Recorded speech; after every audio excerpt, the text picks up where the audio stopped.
In a world crawling with monsters, they are ruthlessly tearing the city apart and hunting humans. A year ago, the protagonist was just a normal person, but now he has become the monster leader. With a battle cry, all the monsters rush forward. About 15 years ago, a monster gene appeared in the bodies of some humans. Once this gene awakens, the human undergoes a mutation, becoming a monster. The brain is controlled by endless hunger and a terrifying consciousness from deep within, and the protagonist also became such a monster, an accomplice in the destruction of the world. No one could have guessed that someone who turned into a monster could still possess humanity. The monster leader prepares to finish off the humans below. Suddenly, a flash of purple lightning appears. A girl emerges from the lightning looking just like Star Guardian Syndra. She stands before the monster completely unfazed, repeatedly calling out the name Jinglin. Jinglin, don't let the monster take over your consciousness. Wake up. She fires a beam of light right into the monster's face. The monster stands perfectly still, not moving an inch. Is it hesitating? The girl continues to call for Jinglin. A monster without reason surely wouldn't hesitate like this. This foolish girl, no matter what Jinglin turns into, she still won't leave him. Even after he transformed into a monster, she never gave up trying her best to call him back to his senses. The monster roars and swings a fist, but the girl just standing there defenseless, practically asking for it. The fist stops right before hitting her. The girl, eyes filled with tears, reaches out to touch the monster's hand. Thank goodness you're back. But Jinglin has reached his limit. The monster lifts its hands to its head in pain. The girl keeps calling its name. It has reached its breaking point. Someone who has fully turned into a monster can no longer control themselves. The girl stands crying before her friend. The monster throws a punch, striking her straight in the stomach and sending her flying. The monster lunges again, punching her. The girl stretches out her arm, which the monster has grabbed. Her eye covering falls off, revealing a face severely scarred by burns. Don't let the monster control you anymore, Jinglin. As she speaks, she collapses. The monster's eyes slowly return to human eyes, and it gently sets her down. I destroyed her life with my own hands. Why did I only wake up fully now? A pack of lesser monsters rushes over, wanting to tear the girl's body apart.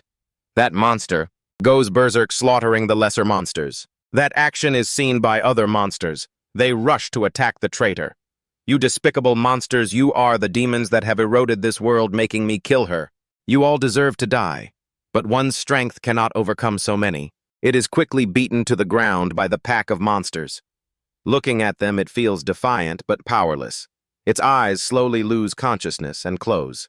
If only I could have woken up a little sooner, things would have been different. Suddenly, Jinglin wakes up and yells, "Xiaoyu, what's happening? Wasn't she killed by the other monsters?" He looks at the table and sees a shopping bag. The receipt is dated June 15th. This is 6 days after the college entrance exam, 1 day before the gene test. Tomorrow is also the day he finds out he has the monster gene. Monsters from then on are fitted with tracking devices and become mutants, ostracized by society. A voice rings out from the bathroom. Hey, I heard everything just now. You took me to a hotel and called out another girl's name. Jinglin realizes he has returned to the past, given another chance. Even though he isn't exactly a good person. What but this time, this life? While lost in thought, his phone in his pocket buzzes. He opens the message, looks at the text, the familiar avatar, and the meme. Thank goodness. In this life I will protect you well, Xiaoyu. It is an unchangeable truth that I have the monster gene in my body, but this time I must thoroughly control it. I need to be fully prepared before the monster gene awakens. There is still 1 year left. I want to make the monsters that controlled me pay the price. I already have a detailed plan. Suddenly, Jinglin's heart begins to pound violently. His arm swells and transforms into a monster's. This is a mutation. It wasn't supposed to happen for another year. No, that's not it. The cause of mutation is breaking one's limits. My emotions just broke their limit upon being reborn. The girl steps out of the bathroom. Little brother Jinglin, what's wrong? Seeing his face half mutated into a monster like this, how is he supposed to keep his cool now, for heaven's sake? Everything is happening a little ahead of schedule, but that's fine. There is no way to make the awakened monster gene go back to sleep, but I can suppress them at least enough so others don't see. I just need to keep them well fed before hunger kicks in. Jinglin's arm gradually recovers. The older girl keeps pressing closer to him. There is very little time left. I have to put romance aside for now. Jinglin reaches for his jacket, puts it on, and says to her, I'll be blunt. Yes, you are all my close friends, and I am a piece of trash not worth it. He opens the door only to find several more sisters standing there. The pink-haired girl refuses to let it end like this. It wasn't easy to get a hold of this young, handsome guy. How could she stop now? We will definitely win you over. And just like that, 7 girls swarm him wanting to have their way with this guy. Seeing this scene, I can only wish that some sister would take care of me if anyone wants to leave a comment. Jinglin tucks tail and runs. I am a carrier of the monster gene. I will end up hurting you all someday. My mind is made up, let's break up. The girls keep chasing him, not caring about the monster gene, determined to have him tonight. He has reached the door and finally shook off the girls. Women's words are so deceitful. In the previous life, once they found out I had the monster gene, everyone ran for their lives except for Xiao Yu. Speaking of her, Xiao Yu is already waiting for him downstairs.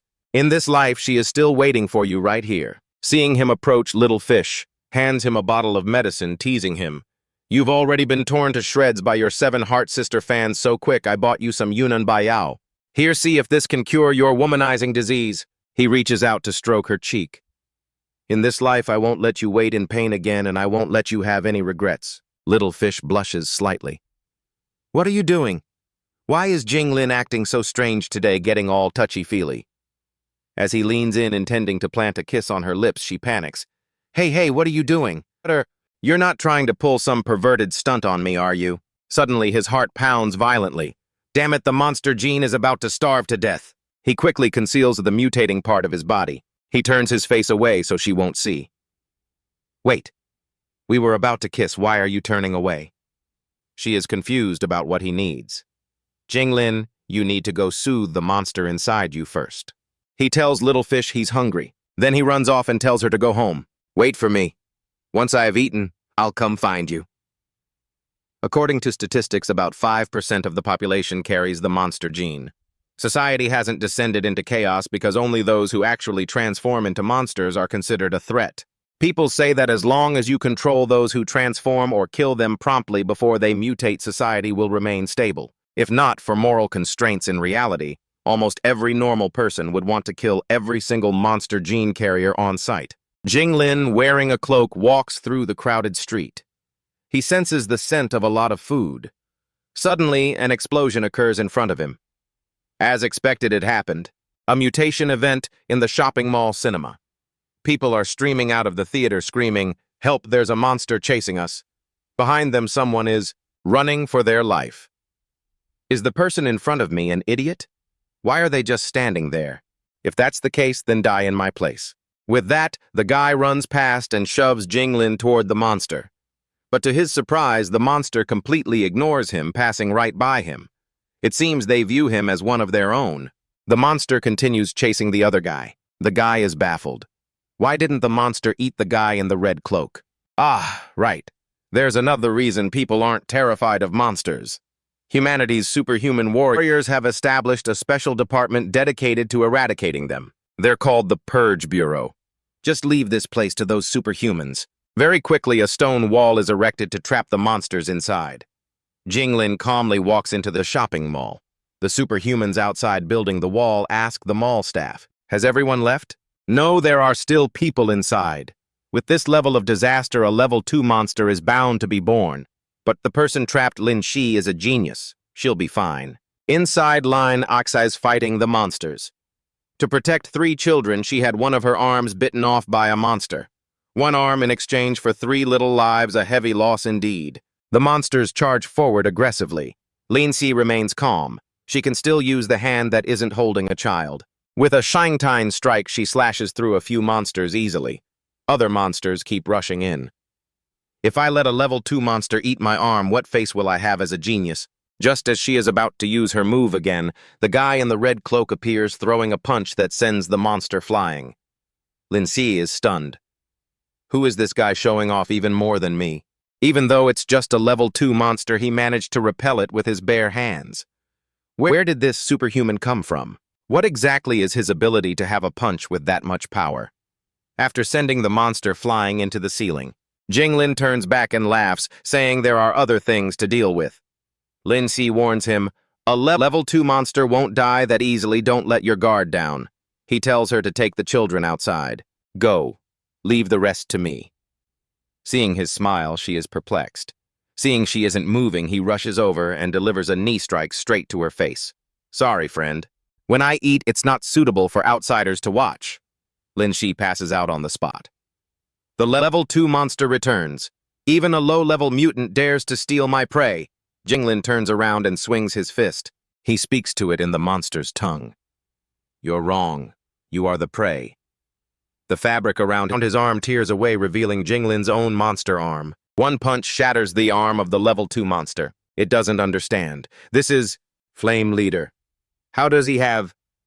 He follows up with another punch straight to its face. Even if I told you, you wouldn't believe me, but I used to be the leader of the monsters. Such extensive experience. He pins the monster down and starts gnashing at it ravenously. The monster shrieks, You want to eat me? We are of the same kind. We all belong to the king's power. Do you want to compete for the king's power? The surrounding lesser monsters watch, not daring to rush in to help. Jinglin bares his teeth, chewing ferociously, satisfying his hungry stomach. The king is your big boss, that terrifying presence. Very good. I've decided to eat your king clean too. You bastard, the king won't let you get away with this. Jinglin continues to tear and eat every piece of meat off the monster. Outside the mall, the superhumans are holding back the monsters. They seem to have become weaker. They aren't coordinating like before. They're just addicted to blood, which actually makes them easier to deal with. Two superhumans easily use their abilities to suppress the monsters. Suddenly, one of them speaks up to ask, Deputy, what kind of situation is this? When a high-level monster is present, low-level monsters usually become more cooperative. Right now, they've lost that coordination, which proves Lin Shi managed to kill a level 2 monster inside the center. As soon as he finished speaking, he clenched his fist, using Earth-style crystal powers to crush a lower-level monster. Seeing Lin Shi, he was genuinely impressed. He was so envious of her talent for controlling such extraordinary power. All right, things are settled outside. Let's go in and see how she's doing. The two of them stepped inside to find Lin Shi sitting with 3 children. Indeed, the level 2 monster had been killed, but her left arm... The young man hurried over excitedly. To think you'd capsize in a small ditch like this? But don't be sad. With your abilities, even with one arm. Lin Shi cut him off. One hand is still enough to kill you. The young man shrugged. Keep putting on a show then. Even so, saving 3 kids while facing so many monsters and even taking down a level 2 is already impressive. Lin Shi clutched her severed arm. It wasn't me. Some idiot knocked the level 2 monster down and then knocked me out too. When I woke up, I vaguely saw him eating the monster. His left hand unleashed blue flames, and I caught a glimpse of the face hidden under his hood. If I see him again, I'll recognize him. The young man was shocked. You said he ate the monster, is he? A monster too? The deputy standing behind them said, There are indeed rare cases of monsters eating other monsters. But that doesn't add up. If he were a monster, Lin Shi would have been eaten too. He had the strength to beat a level 2 monster and used violence against an eliminator on a rescue mission. Issue an arrest warrant immediately. Outside, after finishing his meal, Jinglin tossed his red cloak aside, put his jacket back on, and walked calmly down the street. An unregistered metal-type superhuman. Or maybe a special fire-type superhuman seems to have an antisocial personality, an addiction to consuming strange creatures, arrogant, conceited, always thinking he's a hero in the shadows. He thinks he's doing better than the eliminators. If someone like this isn't taken in for rehabilitation soon, he'll lose control. Jinglin sighed. Even though the initial evolution was the simplest, the fact that it could evolve into a level 2 monster so quickly was still an unexpected surprise. Well, I'm full. Time to go home. Wait, is this guy's house still there? This apartment building was still in good shape. In his past life, after the chaos with the 7 sisters, he had returned here. It was already 3 in the morning. Suddenly, the entire complex lost power. A large area went dark. The electrical energy attracted little Yu, who was at home. The awakening of her superhuman genes caused her powers to spiral out of control, and subsequently, lightning destroyed the building. Everyone in the building, including little Yu's parents, died. Little Yu was left with a permanent scar on her face. Jinglin checked his phone. It was nearly midnight. Just a little. More time until that power outage. There's still time. He looked up at the utility pole. Wait, that's not right. Wasn't the power supposed to go out in 4 hours? Why is it out now? Inside her house. Little Yu was trying to reach for her phone, but as soon as her hand got close, the phone overloaded and exploded. She couldn't move. Once she did, electricity would surge out of her body. She felt trapped, unable to act, barely able to speak. She huddled in the room. Is this the legendary loss of control over one's superpowers? The current kept flowing into her body. Little Yu tried to fight the evolution. She couldn't control it anymore. If she lost control, her parents would be caught in the crossfire, but she couldn't hold on any longer. Someone help Jinglin. Where are you? Save me. Huh, he actually showed up. He climbed through the window. Wait, her house is on a high floor. How did this guy climb up to the window? He told her there's no time to explain now. Trust me. Little Yu nodded, trusting him completely. He stepped in and grabbed her hand. Next, no matter how scared you are, don't scream, don't wake your parents up. Little Yu asked worriedly, Be careful, I have electricity all over me. But as she watched, Jinglin's hand was turning black, and the electricity from her body was moving onto his arm, yet he was completely fine. Line said, I can't stay in contact with the current, Little Yu, for too long, so please forgive me. Little Yu didn't understand what he was going to do. Holy crap, this guy actually reached out and threw someone else's daughter onto the roof. Little Yu was terrified. Oh my god, I'm going to fall. She covered her mouth, not daring to scream. Jinglin leaped up from below, catching Little Yu. He told her to hold on tight. He had evolved after swallowing a level 2 monster. He used his tail tendril, shooting a tentacle from his left hand to hook onto the building, and swung down. He set her on the ground. Now hurry up and release your electricity. Shoot that current into the sky. Little Yu immediately followed, her eyes and mouth glowing. A surge of electricity shot straight up into the sky, creating a pillar of lightning.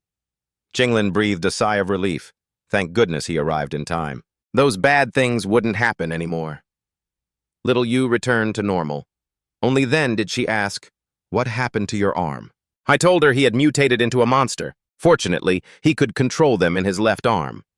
Little Yu saw his condition and was extremely worried about him. She came over and covered his mouth. You idiot, don't say that. You shouldn't tell anyone. There are so many people in this world who hate monsters. If others find out, you'll be in danger. You just need to make up some excuse. Jinglin chuckled. She didn't understand why he was laughing. This is a very serious matter. Don't keep acting so carefree. Jinglin grabbed Little Yu by the shoulders. As long as you're the one asking, I'll tell you anything about this world. You're the only one I can trust unconditionally. Little Yu, don't tell me you've said this exact same thing to those 7 sisters from the counseling center, have you? Of course not. I've only ever said that to you.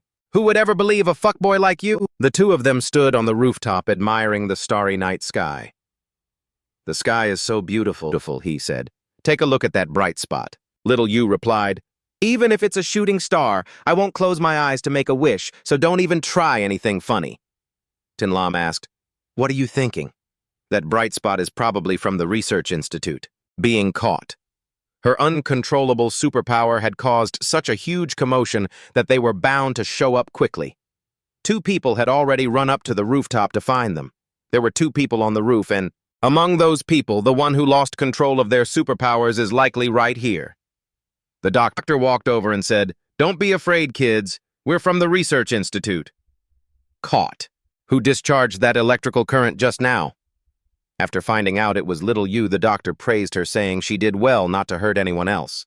He told the nurse to take them both, to be tested with the superhuman sensitivity reagent.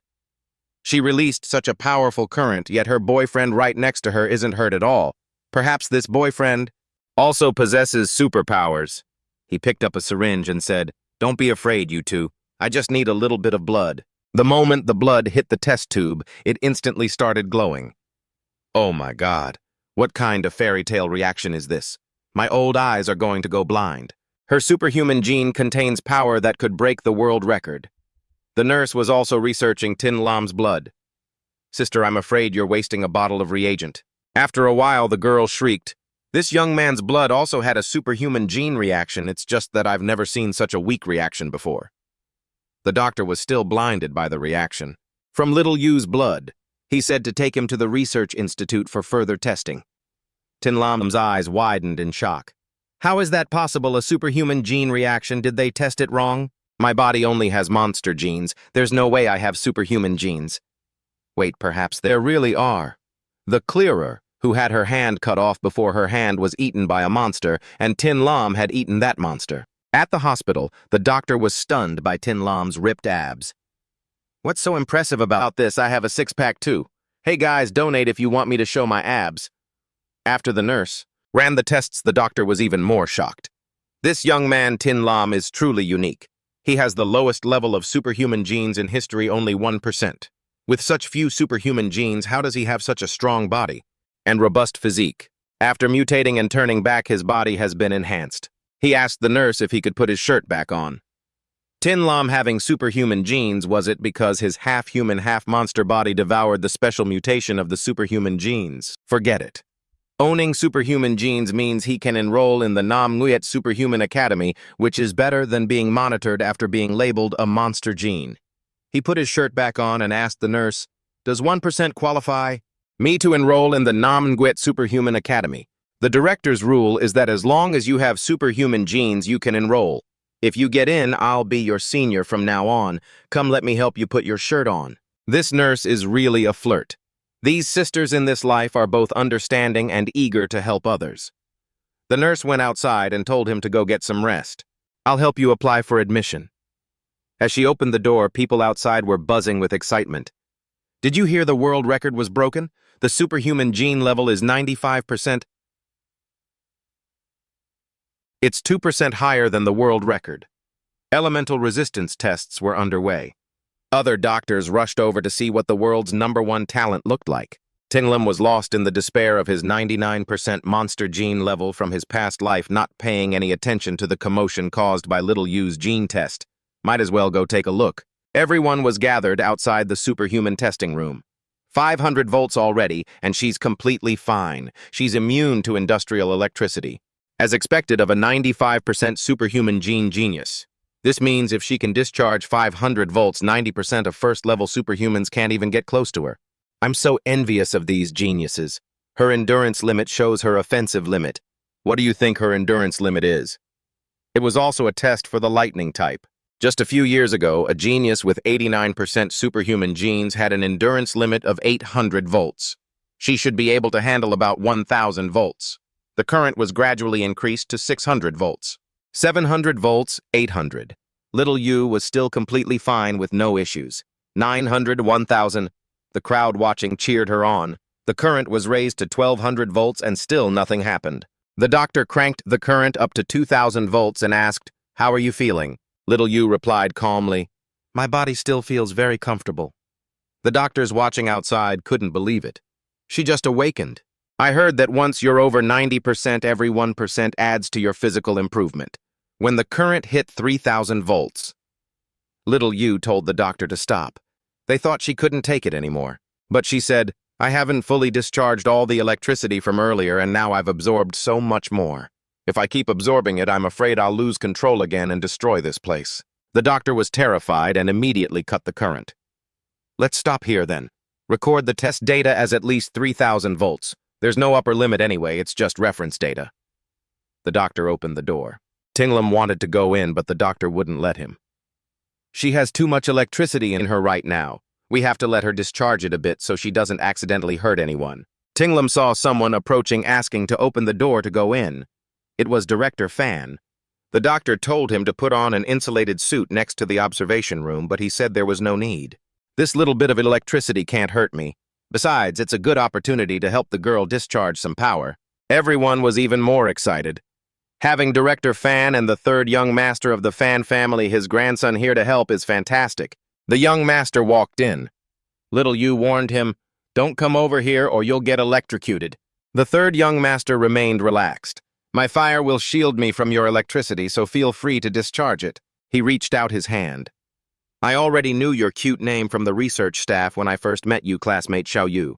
I'm Fan to your future classmate at the academy." Namgwit Tin Lam stared through the window, visibly annoyed by that kid's pathetic attempt to act like his true intentions weren't painfully obvious to everyone. Seeing his showy, pretentious demeanor, Xiao Yu politely greeted him. "My hand still has an IV drip, so I can't shake hands." The two looked at each other. Fante said he didn't want to disturb Xiao Yu's rest. "So I'll get straight to the point. After enrollment, we'll be divided into squads. The team's performance determines the training resources we receive. As the third young master of the fan family possessing 90% genes of transcendent quality, I hope to form the strongest team to secure the best resources and the best teammates. Classmate Xiao Yu, I hope you'll join my team. Xiao Yu found the offer interesting, but she already had a teammate, that guy staring through the window. Fanta looked over, judging him. His reaction to your experiments is way too weak. The specific data is definitely nothing impressive. The strong stay strong, the weak stay weak. You need to be careful when forming a team or you'll get dragged down. I hope you'll reconsider. Xiao Yu happily said that later she could be both a classmate and a teammate with Tin Lam. The dean called, saying there was some academy business to handle, and asked Fante to leave. Fanta obeyed his uncle and said goodbye to Xiao Yu, hoping she would reconsider joining his team. Back home, sitting on the sofa, Fanta was frustrated. A super genius with 90% transcendent genes. You must secure her for our family. The uncle said, the girl has her own mind. Waiting is useless. If there's an obstacle, just eliminate it. Just then the uncle's phone rang. A subordinate called to report, Vice Dean Fan, I've checked. Tin Lam's files just arrived. His transcendent gene count is only 1% the lowest in history. The uncle pondered. 1% transcendent genes. That's no different from an ordinary person. Letting a guy like that into the ManhwaCapped Transcendent Academy is just a waste of resources.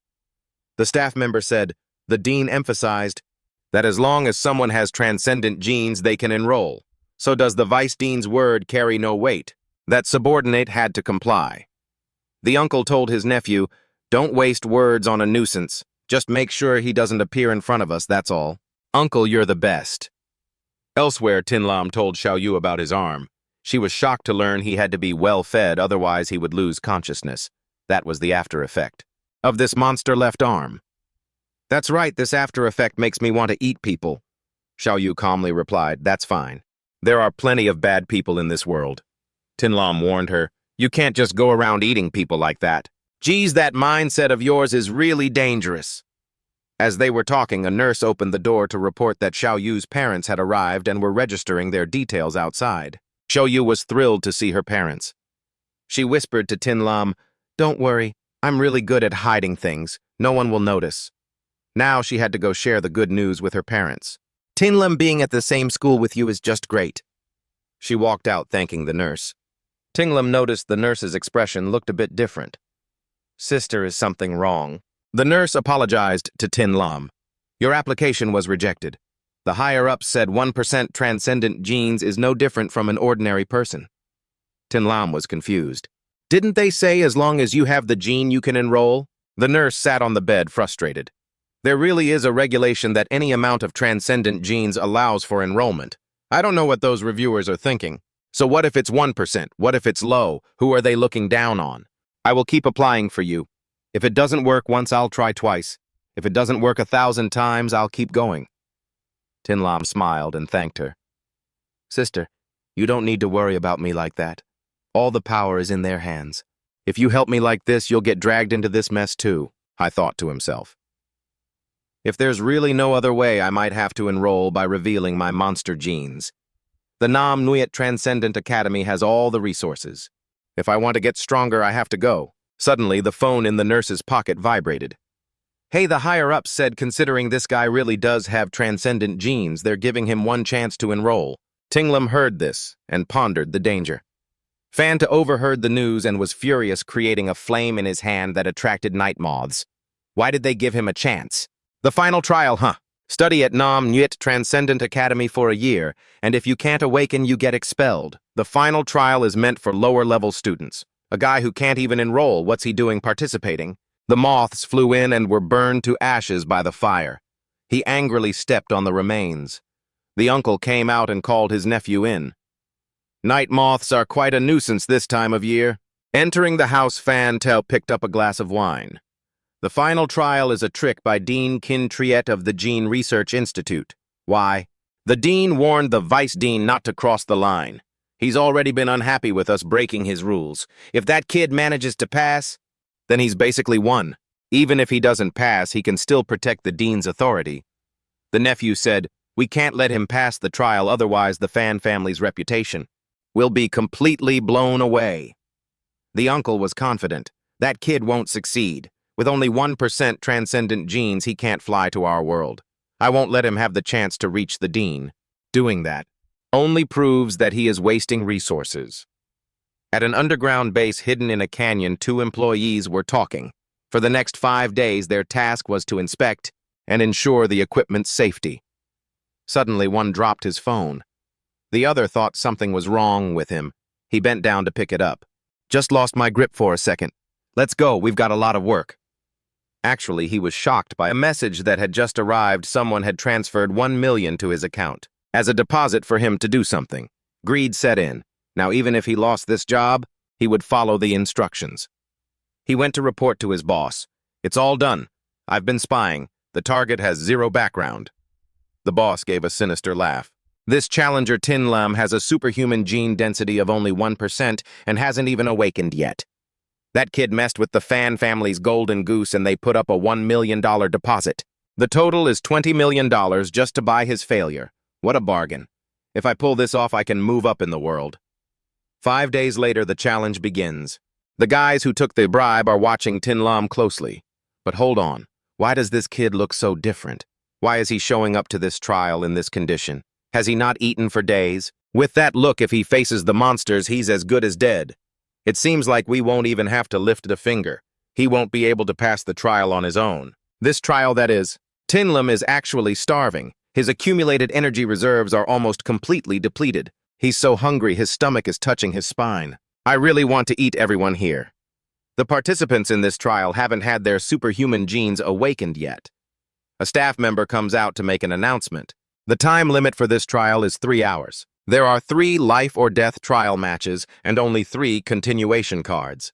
This card is the certificate that allows you to return to the academy. This is what you 17 people are risking your lives for. Oh, I forgot there are 18 of you. The dean of the Gene Research Institute allowed 1 more person to participate a few days ago. The others are glancing around wondering who this additional participant is. The staff member says there's no need to look. He's not a classmate of yours. All eyes turn toward Tin Lam. Well, they're all the same anyway. Anyway, it's a fair fight. There are only 3 continuation cards. Are you all ready to fight the monsters for them? The others are frustrated. 1 more person, yet still only 3 certificates. This is absolute nonsense. Which rich family's spoiled brat is this newcomer to be able to pull strings like this? I'm afraid this match won't be fair. Tin Lam sees everyone's gaze fixed on him and suddenly he unconsciously drools. Looks like there's plenty of food now. Wait, no, I can't just eat people whenever I want. The staff member leads him to room 18. This is his trial room.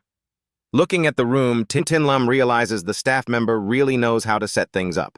Between those words that made everyone target me earlier and this railing covered in blood, the staff member is surprised that Tin Lam caught on, but it doesn't matter. Once you've offended the Fan family, your fate is sealed.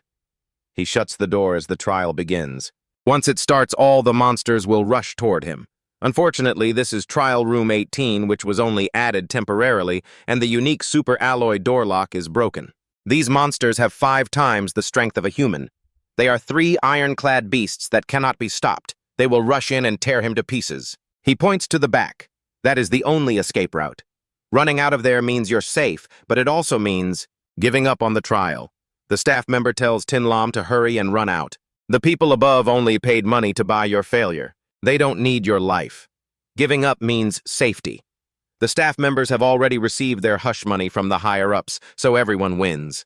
The staff member walks away saying he has 10 seconds to give up. Tin Lam calmly opens the door and calls him back. Hey, what if I told you that you are the real treat? Hearing this, the guy shivers a bit but thinks, let's see what you can actually do, you loudmouth. In the control room, everyone is intently watching each participant in this trial. The guy knocks on the door and meets his boss inside, recounting how smoothly everything has gone. The fat boss sits there smiling sinisterly. Since the trial started as soon as the monsters were released into the arena, it takes 10 seconds to reach room 18.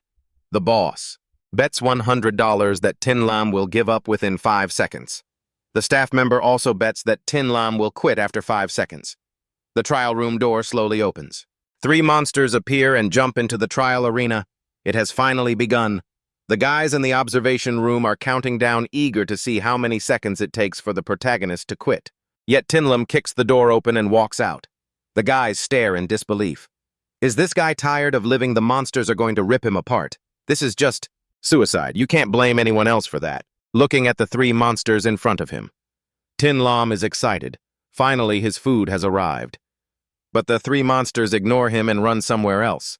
They forgot that this guy also carries monster genes. Since he has those genes, they consider him one of their own. The staff member in the observation room doesn't understand why the monsters ignored him and walked past. The fat guy guesses that the monsters were attracted to the scent of the superhuman's blood smeared on the door. He doesn't know just how pathetic this kid's superhuman gene density really is, since the monsters didn't even bother to take a bite. Tin Lam leans down and easily picks up the first continuation card without any trouble. The fat guy is still grinning smugly. That card isn't that easy to get.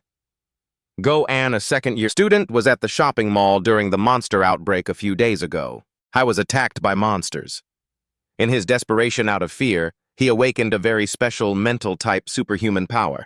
In this trial, Go-An is the strongest competitor. Go-An suddenly appears out of nowhere reaching for the card. He uses his ability to threaten Tin Lam mentally. His mental threat can make others so scared they wet themselves. Tin Lam turns back and takes a look. Holy crap, what's with this guy's mental pressure? Why is there such a terrifying monster projection? He chuckles. Heck, now who's going to wet themselves? Go-An stumbles back a few steps. Tin Lam's mental strength is superior, so Go-An suffers a backlash and starts bleeding. What the hell is this guy? Why does it feel like compared to people this guy is more like a monster? The monsters which were gnawing on the iron door turn back and see a delicious prey in front of them. They charge. Go-An is so scared he can't even move. The monsters rush toward No-An, but Tin Lam pretends to dodge a little. Comrades, I know you guys really want to eat this person. Sorry, but I'm actually starving to death. Do me a favor and fill my stomach first. He reaches his hand out toward the monster's belly, being extremely careful not to be detected. A small monster mouth sprouts from his hand and bites straight into the monster's belly. I'm going to hollow out your insides silently without anyone even knowing. Oh, I've been starving for days. Finally, I can absorb some monster genes. Thanks to my fellow monsters. Wait, something's wrong. What the hell? The other two monsters dare to attack Jinglin, he pouts. You guys are so selfish, I was just asking for a little meat. These monsters didn't even see him as a comrade anymore. They turned to attack him. In the observation room, the two guys still believed Jinglin would be torn apart by the monsters soon. Wu-On was worried, hitting them like that won't kill the monsters. Suddenly his eyes widened as he saw that guy, standing right in front of him, using his bare hand to chop at the monster's neck and pushing one monster away. It seems Wu-On's initial feeling wasn't wrong. This guy is freakishly strong, not like a normal human. To think he could weave so effortlessly through the fierce attacks of two monsters. Someone who can toy with monsters using just their bare hands. He seems to know monster movements inside out, almost like it's instinct. His experience is so rich, as if he's been fighting monsters for years, turning killing them into second nature. If a monster lands a hit, he could end up with his head smashed. That's how dangerous it is. Yet he keeps striking at the monster's weak points. But can that really kill them? No sooner had he said that than Jinglin used his bare hands to rip a monster into two pieces, and then he swung his arm again, and the other monster suffered the same fate. Both monsters are dead. Wu-An is completely shocked. This is why his spirit is unusually powerful. Like this. He must have killed countless monsters before. The two in the room still can't believe Jinglin could rip a monster apart with his bare hands. The fat guy calms down and continues to observe. The others taking the trial surround Jinglin. Xiaosheng speaks up. Everyone here risked their lives for a chance to continue their studies. And yet Jinglin took the back door and easily snatched everyone's chance. Hand over your continuation card now. Wu-On urgently warns Xiaosheng. Don't mess with this guy, he's dangerous. Xiaosheng thinks Wu and is just a coward, regretting that he once considered him his biggest rival. He ignores Wu-On and tells everyone to quickly surround Jinglin and take the continuation card from his hand first. These people have already planned this out together. Everyone take the continuation card, then in the final round we compete fairly. The winner will compensate the losers a bit. The bald guy is given the task of dealing with the remaining monster. The bald guy is fired up, thinking that since Jinglin could kill the two monsters so easily, they must be the weakest ones, so he wants a solo. The monster swings its arm and the bald guy tries to block it with his fist, but his arm breaks instantly. He takes the full force of the monster's slap and goes flying, crashing into the wall. Xiaosheng thinks the bald idiot is stupid for trying to solo a monster.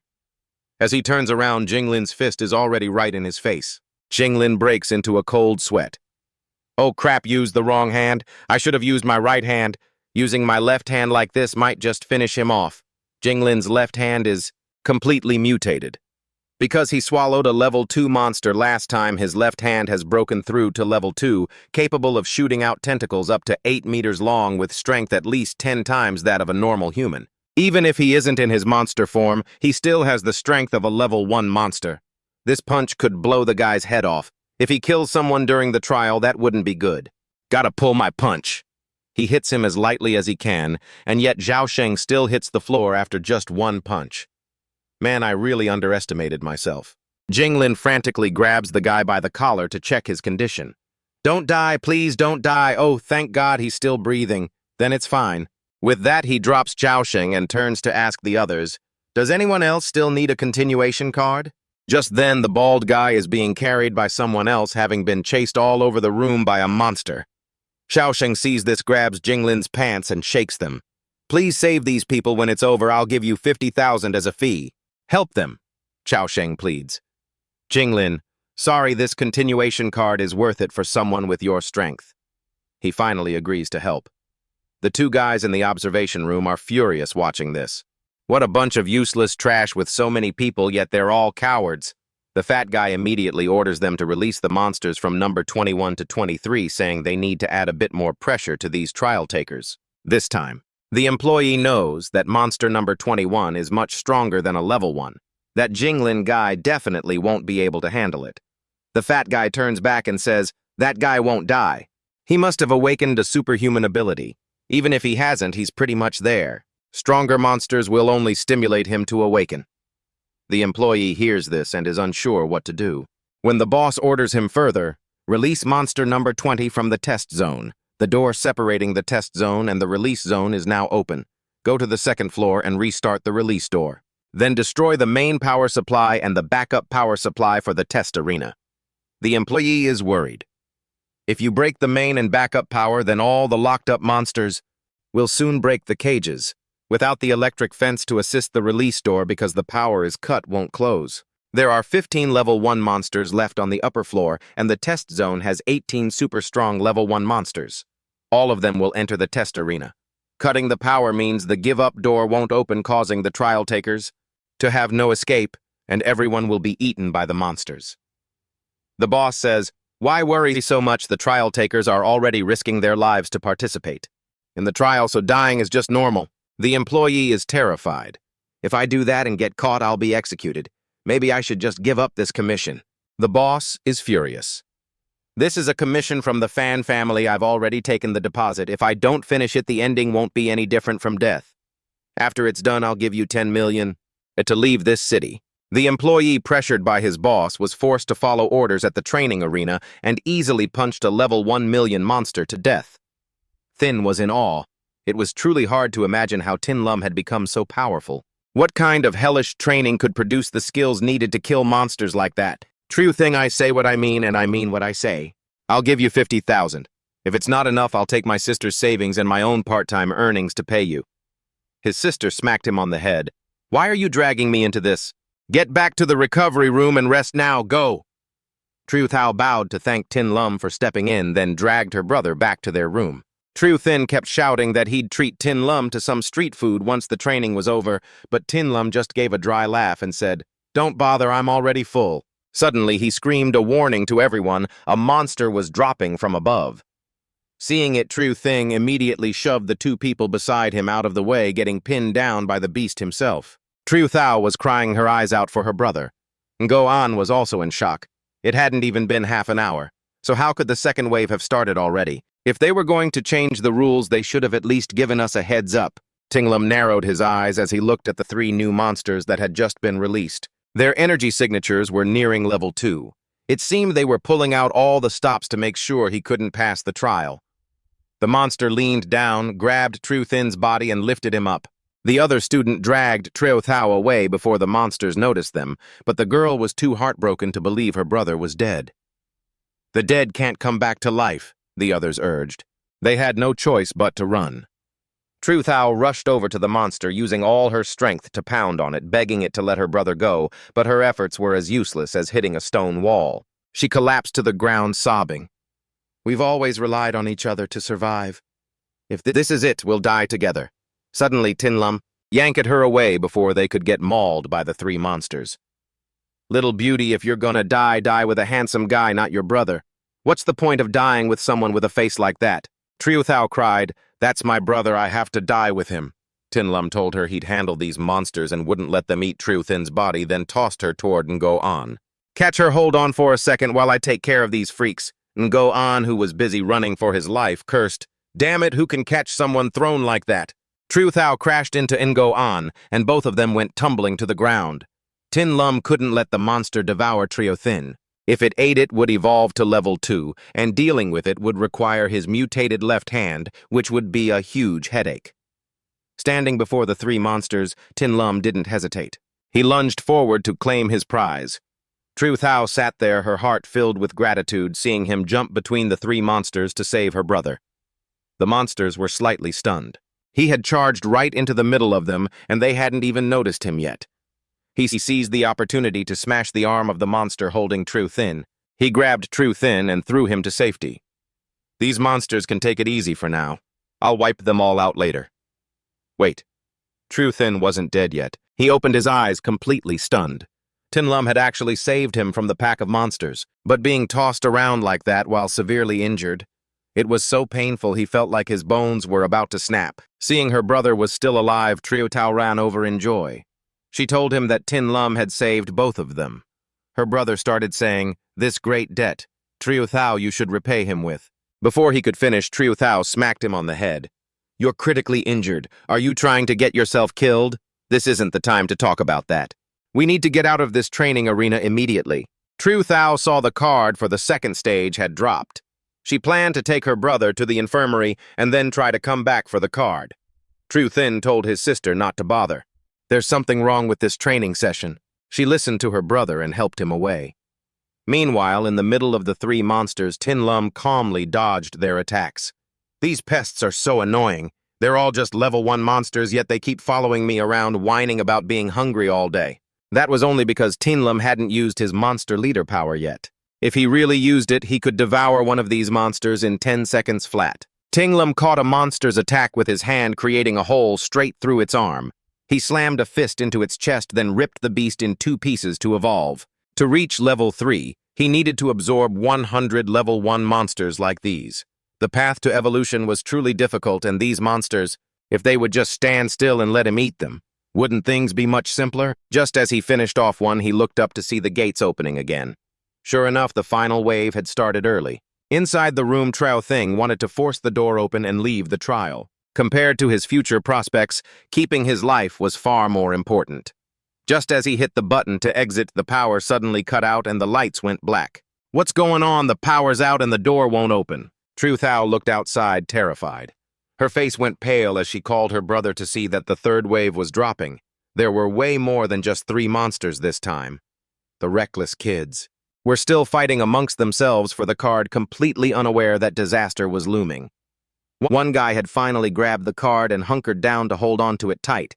"I'm going back to the academy. I'll awaken gain power and take revenge on all those bastards who bullied me." His face was twisted with hatred as he clutched the card and looked up. "I saw someone in front of him get his head grabbed and smashed down by a monster. Holy crap!" He looked around. Why were there monsters everywhere? Monsters were swarming all around. He stumbled back in fear, but he was already surrounded. Up above, that scumbag employee had cut the power, watching the students below get torn apart by the beasts. He told himself, "Don't blame me, kids. Blame Tinlum. If it weren't for him, I wouldn't have had to risk everything and release all 33 monsters facing the death penalty for it." Tinlum spotted this guy above the door and gave a faint smirk. The employee, puzzled, thought to himself, "Smile at what, you jerk. I'm in the safest place here. Actually, I should be thanking you. If it weren't for you, Tinlam, I wouldn't have made 10 million. Once it's all over, he'll flee abroad and live the rest of his life in luxury." Tin Lam ripped the arm off a monster. He threw it toward the guy. The guy was surprised for a second, but then laughed. You can't even aim properly, what's the point of that? The monster's arm hit the ceiling and slammed onto his head, making him lose his balance and fall down. Oh, I'm done for. He trembled, realizing he who laughs last laughs best. He begged Tin Lam, promising him all the money if he just saved him. Tin Lam was busy dealing with the monsters. With so many of them around, he couldn't even save the other trainees, let alone save a greedy, spineless jerk like him. He hadn't shoved the monsters toward the guy yet, and that was already generous enough. Just as he said that, he shoved a monster right toward him. Oops, my bad, slipped, don't take it to heart. Oh wait, you'll be eaten, so I guess you won't have a heart left to hold a grudge anyway. Ha ha, the monsters immediately lunged at him. After eating a human, the monsters evolved to level 2. They began to develop consciousness, and the others evolved as well. They started using monster language to talk to each other and charged toward Tin Lam. Sure enough, once they hit level 2, these things weren't stupid anymore. They could recognize that he had eaten their kind. Tin Lam looked at the other monsters. Calm down, let's negotiate. One by one, please. I can't eat you all at once. The fat boss was watching from above. To be able to kill an employee under these circumstances, the Fan family's mission is certainly not easy to complete. But that's as far as he'll get. Over 30 monsters were constantly evolving after eating the trainees. Even if there were 3 superhuman elites, they wouldn't make it out of this training ground alive. He walked out as the partition door was closing. The door was blocked by some gold bars, leaving just enough space for him to slip through. Now, just by closing the final main gate on the 2nd floor, the contract would be complete. The fat guy used his hand, which could absorb energy, to grasp the gold bars blocking the door. They shattered instantly, causing the door to slam shut. He headed back to the control room. I saw 2 employees passed out there. He grabbed a cup of water and splashed it straight into their faces to wake them up. As they slowly opened their eyes, he flew into a rage, slamming the table. Tell me exactly what happened. Why did the power go out in the training ground? All the monitors were cut off and none of the doors will open. The 2 employees held their heads and said it wasn't their fault. An employee had knocked them out. It must have been that guy. Regarding the destruction of the main and backup power systems, the fat boss still acted like he knew nothing, telling them not to shift the blame. This happened because of you. Think fast. Find a way to restore the power.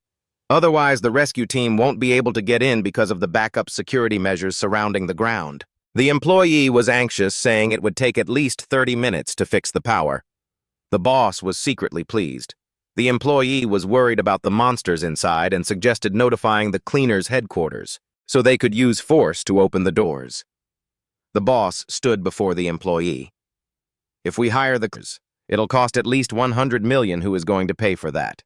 Tell headquarters a low-level maintenance worker went crazy and destroyed the electrical equipment inside. Then ask the cleaners to blast the main door open. That's ridiculous. Just restore the power and stop talking. The 2 employees immediately started repairs while the boss just stood there, overflowing with satisfaction. By the time the power was restored in half an hour, all that would be left in the training ground would be the monsters and the leftover scraps of the trainees. Inside the training ground, the power grid was down, cameras weren't working, and the exit was sealed. Oh, what a great opportunity now. Tin Lam could transform without fear of anyone finding out. He pulled back his sleeve and his left arm instantly mutated into a monster's arm. All right, you monster bastards, let me send you on your way. Wish you a next life without monster genes. A full-force punch from the monster arm sent many monsters to their afterlife. Tin Lam puffed out his cheeks. Phew, I'm stuffed. The absorbed energy exceeded his expectations because these monsters had eaten many trainees, all of whom were superhumans who hadn't awakened yet.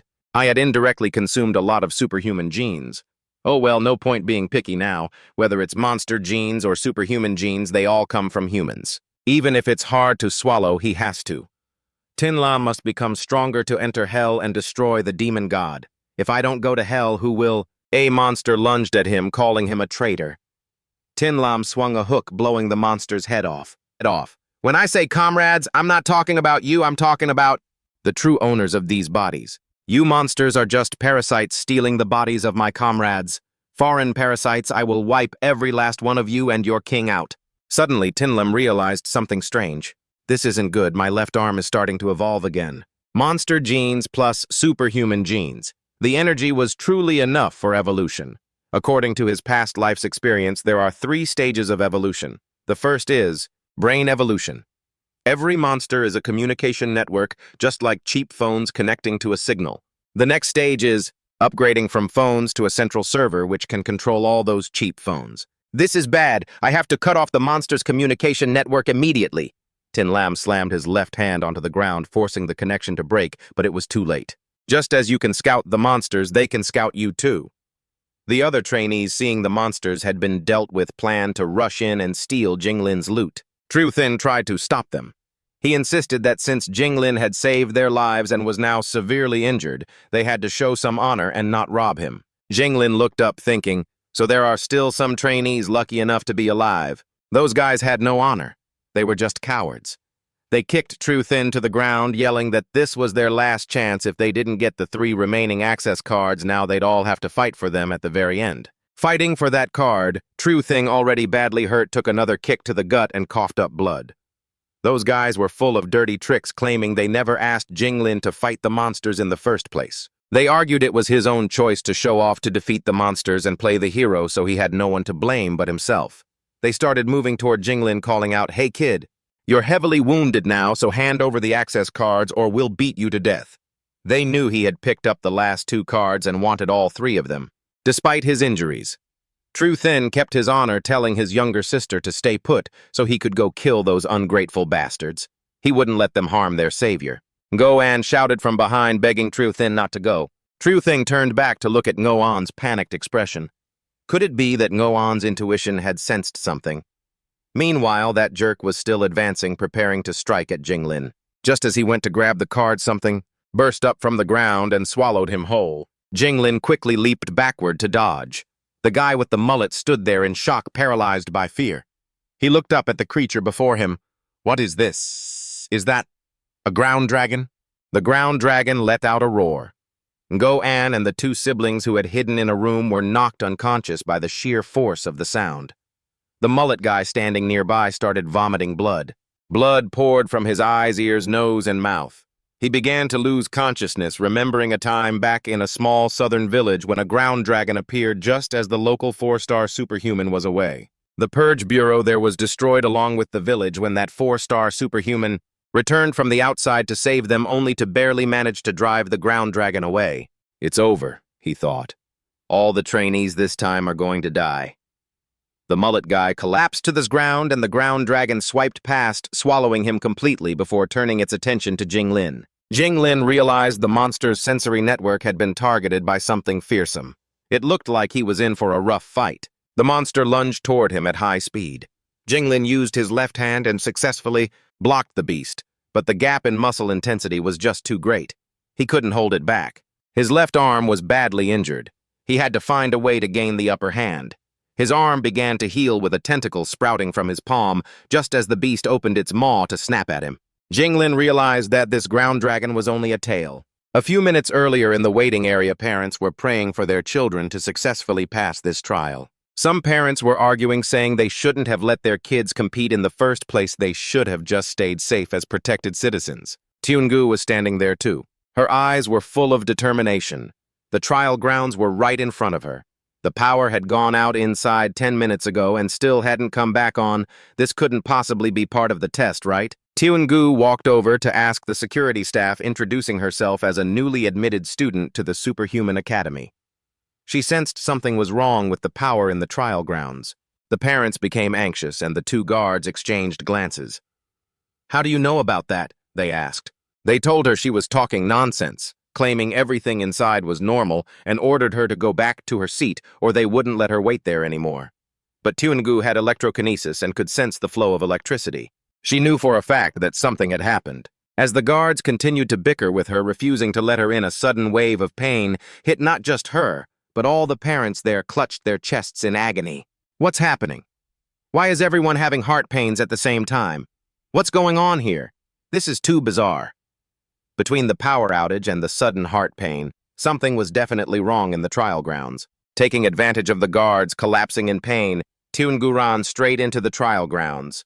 Using her electrical sensing, she quickly located the staff repairing the power system.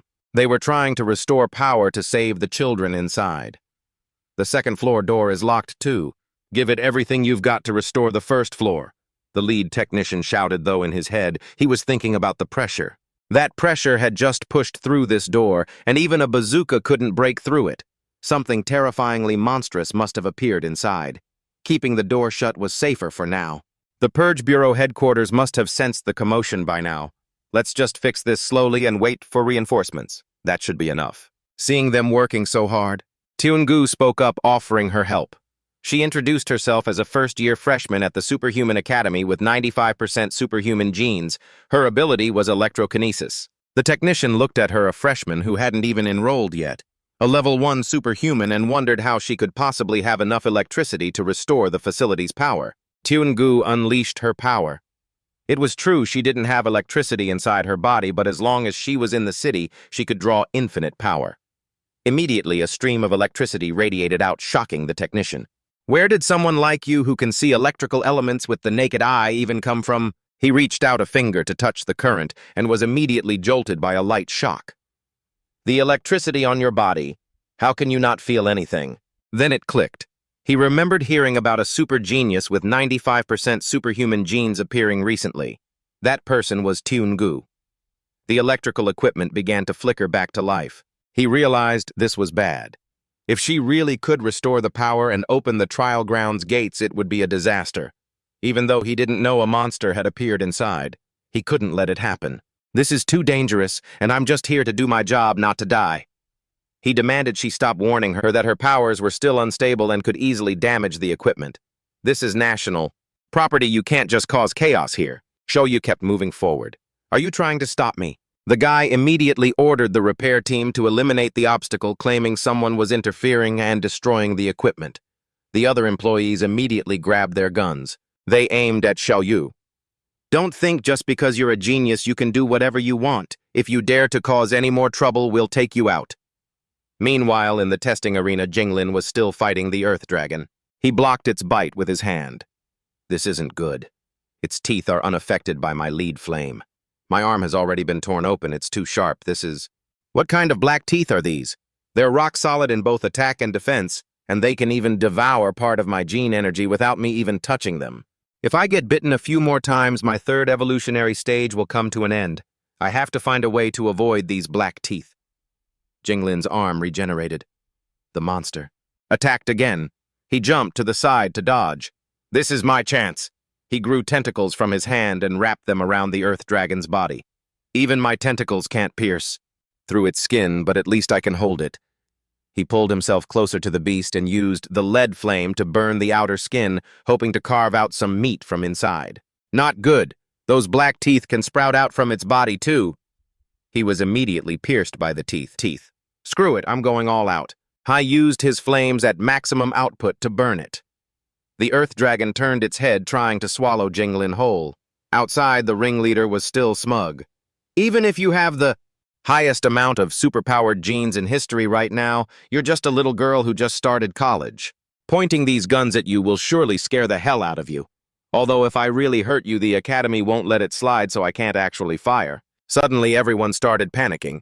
The other guards were so scared they started firing their guns.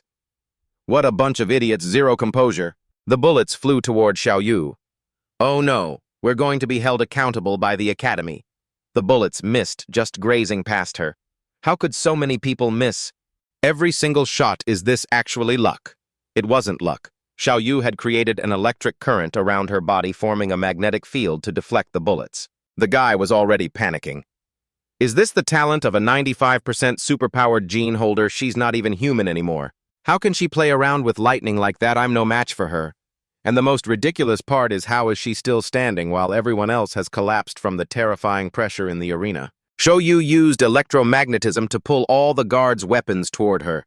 He suddenly remembered from his academy studies that the more superpowered genes one has, the better they can withstand the aura of monster-grade beings. After stripping the guards of their weapons, she ordered them to open the door. The equipment was finally powered up. Upstairs, the fat man and 2 employees were struggling to stand due to the monster's aura. The 2 employees reported that the power was back on.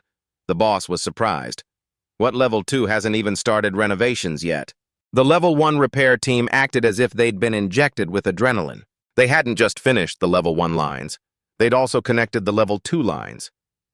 I've never seen them work this efficiently before. The boss ordered them to connect to the internal security cameras to see if anything strange was going on. The employee tried to be a hero, wanting to open the door to save people before even eating dinner. Is this guy in a rush to reincarnate or what? Before they could stop him, he pressed the open button and the door slowly creaked open. On the first floor where Xiaoyu was, the door opened too. He rushed over to look and Xiaoyu bolted into the testing arena. The sight before her eyes made Xiaoyu freeze in place. What is that? The level 1 repair crew looked on in horror. Is that the Earth Dragon? They backed away in fear, but Xiaoyu couldn't take her eyes off Jinglin, who was still fighting the beast. She immediately entered combat mode. The entire testing zone lost power. The boss looked down from above, wondering why the power had cut out again. Even a large area of the city had gone dark. At the Purifier headquarters, the staff received news from the testing base. It's the epicenter. All the power running along the high-voltage lines is overloaded. It must be that freshman Xiaoyu, she's lost control at the base. They immediately dispatched rescue teams and vehicles. They even sent the Academy's 4-star superpowered elites. When the Purifier's reconnaissance team detected the earthquake and abnormal aura, they had already deployed personnel. Jinglin was fighting the Earth Dragon when he saw an electric current suppress it. It's Xiaoyu's lightning, she's a huge help. Jinglin was still greedy for a fight. I have to take a bite out of this monster before I run. He grabbed one of the Earth Dragon's black teeth, used his lead flame to snap it off, and used the force to launch himself backward. The Earth Dragon was now missing a piece of flesh. He immediately ran toward Xiaoyu, who had fainted after exhausting her electricity. The fat man watched from above. The Fan family's mission certainly isn't simple. This person must have secrets, but it's time to end this. The appearance of the Earth Dragon is a gift from heaven to help me get paid. Jinglin hugged Xiaoyu and dodged the monster's attack. A section of the arena floor had been destroyed. The boss, who was trying to figure out how to shift the blame, realized he didn't have to anymore. The Earth Dragon's appearance would wipe away all his crimes. The scene was chaotic enough, and even if the Purifiers were fast, it would still take them 2 or 3 minutes to arrive. As long as within this time, I can kill Jinglin, nobody will ever know. He immediately gave the order. All personnel with superpowered abilities, get out there and hold off the Earth Dragon before the Purifiers. Arrive, we absolutely cannot let the Earth Dragon harm anyone outside save these students. He smiled triumphantly. Now he finally had the chance to kill Jinglin with his own hands using his powers. The Earth Dragon was being attacked by the staff. Jinglin calmly held Xiaoyu, just waiting a little longer for the Purifiers to arrive. I was about to arrive, but his arm was mutating violently. The 3rd stage evolution was intensifying, making it impossible to maintain his human form. Suddenly, Tin Lam's senses sharpened. He thrust his left hand out. He caught a speeding golden arrow. It was that fat guy who had attacked him. The fatty finally got a clear look at Tin Lam and froze, stunned by the murderous intent in Tin Lam's eyes and that mutated left arm. With those red flames, the fatty couldn't grasp what kind of superhuman ability this was. The 5 major attributes: metal, wood, water, fire, or earth. Or perhaps a special variant like ice, wind, lightning, or mental. No superhuman power could turn an arm into that. The fatty used his ability to transmute the room's iron bars into gold and snapped them off. He hurled the razor-sharp golden bars toward Tin Lam. The bars pinned down behind Tin Lam, who used his arm to block them. Damn you, trying to sneak attack from behind. The fatty used his ability to drive the metal bars deep into the ground. Suddenly, the fatty's eyes widened. The metal bars were being incinerated and melted away by the green flames radiating from Tin Lam's arm. He couldn't understand what Tin Lam was, some kind of monster. There was no elemental energy signature, so he assumed he wasn't a fire-type superhuman. But that wasn't right. Monsters above level 4 possess elemental power, but how could an arm? Tin Lam slammed down. The fatty dodged in a panic, and the training ground was further decimated. Looking at the figure before him, he realized, this isn't a human. It's a monster. That wasn't entirely correct either. He couldn't kill Tin Lam in a short time. Watching Tin Lam's arm gradually recover only to grow larger and look incredibly powerful, he decided to stall for time. This form of his was a monster's form. He just had to wait a few more minutes for the Purifiers to arrive, and then Tin Lam would be purged. Tin Lam was still struggling to control his 3rd stage evolution. It was more savage than he had imagined. It must have been from eating that piece of Earth Dragon meat. Black teeth like the earth dragons were sprouting from his arm. This was the power of the black teeth. If he couldn't tame it, he would never be able to return to human form. He swung his arm out. The fat guy summoned a golden shield. If it was just for defense, his golden shield was incredibly sturdy. A monster surely couldn't pierce through it. It was indeed as beautiful as a Picasso painting, but that shield couldn't withstand a single blow. The black teeth on his arm shattered the shield and slashed right into the fatty. The fatty was bleeding profusely, unable to believe that just a light touch from those black teeth had brought him to the brink of death like this. What kind of monster or superhuman was Tin Lam anyway? There wasn't a single clue. Damn it, I can't hold out any longer. Am I really going to die here? He decided to run. In Tin Lam's current state, if he went outside, anyone who saw him would kill him because he was a monster. The purifiers were coming and they would never let him go. The fat guy leaped away from Tin Lam. Even if you're lucky enough to dodge the purifiers, its useless monsters are enemies of humanity. No one will help you. Everyone who sees you will want you dead. The fatty gloated. You monster, you're definitely going to die. As he turned, Tiungu was already standing in front of him. She had gathered electricity in her hands. The fatty scrambled back away from Tiungu. Hey girl, why are you attacking me? Look closely, the monster is over there. Tiungu didn't hesitate, her eyes full of determination as she fired electricity at him. He isn't a monster, his name is Tin Lam. The fatty screamed. Do you know what you're doing? You're betraying humanity. Tiungu pushed the fatty toward Tin Lam. He raised his massive hand. If this world won't accept her, then I will defy the whole world. Tin Lam's hand slammed down, pinning the fatty to the ground, and then he absorbed all of his superhuman genes. Watching the earth dragon start to get attacked by stronger elements, Tin Lam knew the purifiers were coming. He told Tiungu to get away from him quickly and pretend she didn't know anything. He didn't know if his left arm could even recover back to human form anymore. Tiungu didn't just refuse to leave. She even hugged his mutated arm, her eyes full of resolve. If you defy the world for me, then I will go with you. Tin Lam broke into a satisfied smile. As expected, it was always Tiungu by his side no matter what happened. Outside, several superhuman, level 3 Earth-type staff members were putting up shields trying to stall. The ringleader intended to take advantage of the moment the shield broke to run away and save his life, but life isn't a dream. The Earth Dragon charged and shattered the shield. It killed all 3 level 3 Earth-type superhumans, and the ringleader died too. The remaining staff were terrified. Even the defenses of level 3 Earth superhumans couldn't withstand a single strike from the Earth Dragon. Looking at the Earth Dragon before them, they could only run. The Earth Dragon opened its maw and roared. The pressure caused everyone to have a heart attack. Everyone collapsed to the ground. This isn't good. If we can't even stand, how are we supposed to run? The staff looked up at the Earth Dragon's huge mouth, which was about to devour them. Before them appeared a person, a purifier. She was even carrying a water pipe. I don't care who it is, help! The girl looked at the Earth Dragon and a stream of water emerged from the pipe. The girl was furious. This very Earth Dragon had interrupted her blind date. She swung the pipe in her hand and a crescent-shaped stream of water was fired. Wait, is she planning to slice the staff too? The water blade glided over the staff like a cool stream. The staff weren't cut to death by the blade, but with power. Like this, how could it possibly cut the Earth Dragon? The blade glided past them, leaving them unharmed. But the moment it touched the Earth Dragon, it left a very deep cut. The elemental energy was like dancing spirits, yet also like wild, violent demons. This was the threshold that blocked the advancement of countless level 3 superhumans, the criteria for a level 4 superhuman in Legend Life Elements. The staff were able to stand up and immediately ran away. The Earth Dragon was slowly recovering from that last strike. The girl stepped past the staff and told them to leave this place to her and to get out quickly to evacuate others. She was the strongest protector in the academy, a 4-star superhuman with 91% upper-tier superhuman genes. She told the staff to remember to report to the incoming purifiers about the terrain and the specific situation inside so they could find and rescue the survivors. Thung Khoi stood before the Earth Dragon preparing for a fight to the death. Inside the training ground, Tin Lam needed some time to restore his mutated arm to look human. Tiungu told him to hurry and hide first and let her go stall for time. He slipped into a room to hide while Tiungu ran off to tell the purifiers over there that she heard heavy breathing and they needed to rush over to save the person inside. He was struggling to keep his arm under control.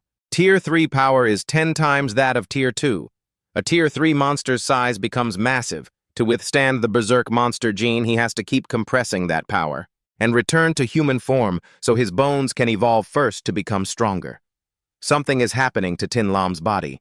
The 1% superhuman gene he obtained the other day is absorbing the superhuman gene from the fat guy he just devoured. Since they are both metal type, in short, that 1% superhuman gene has awakened. He has to make use of it. He needs to use the superhuman gene to stabilize the monster gene, guiding them in an orderly fashion, so his bones can evolve. A black fang grows from his left hand, shooting out and piercing straight into the ceiling. This surge of power is the Earth Dragon's black fang.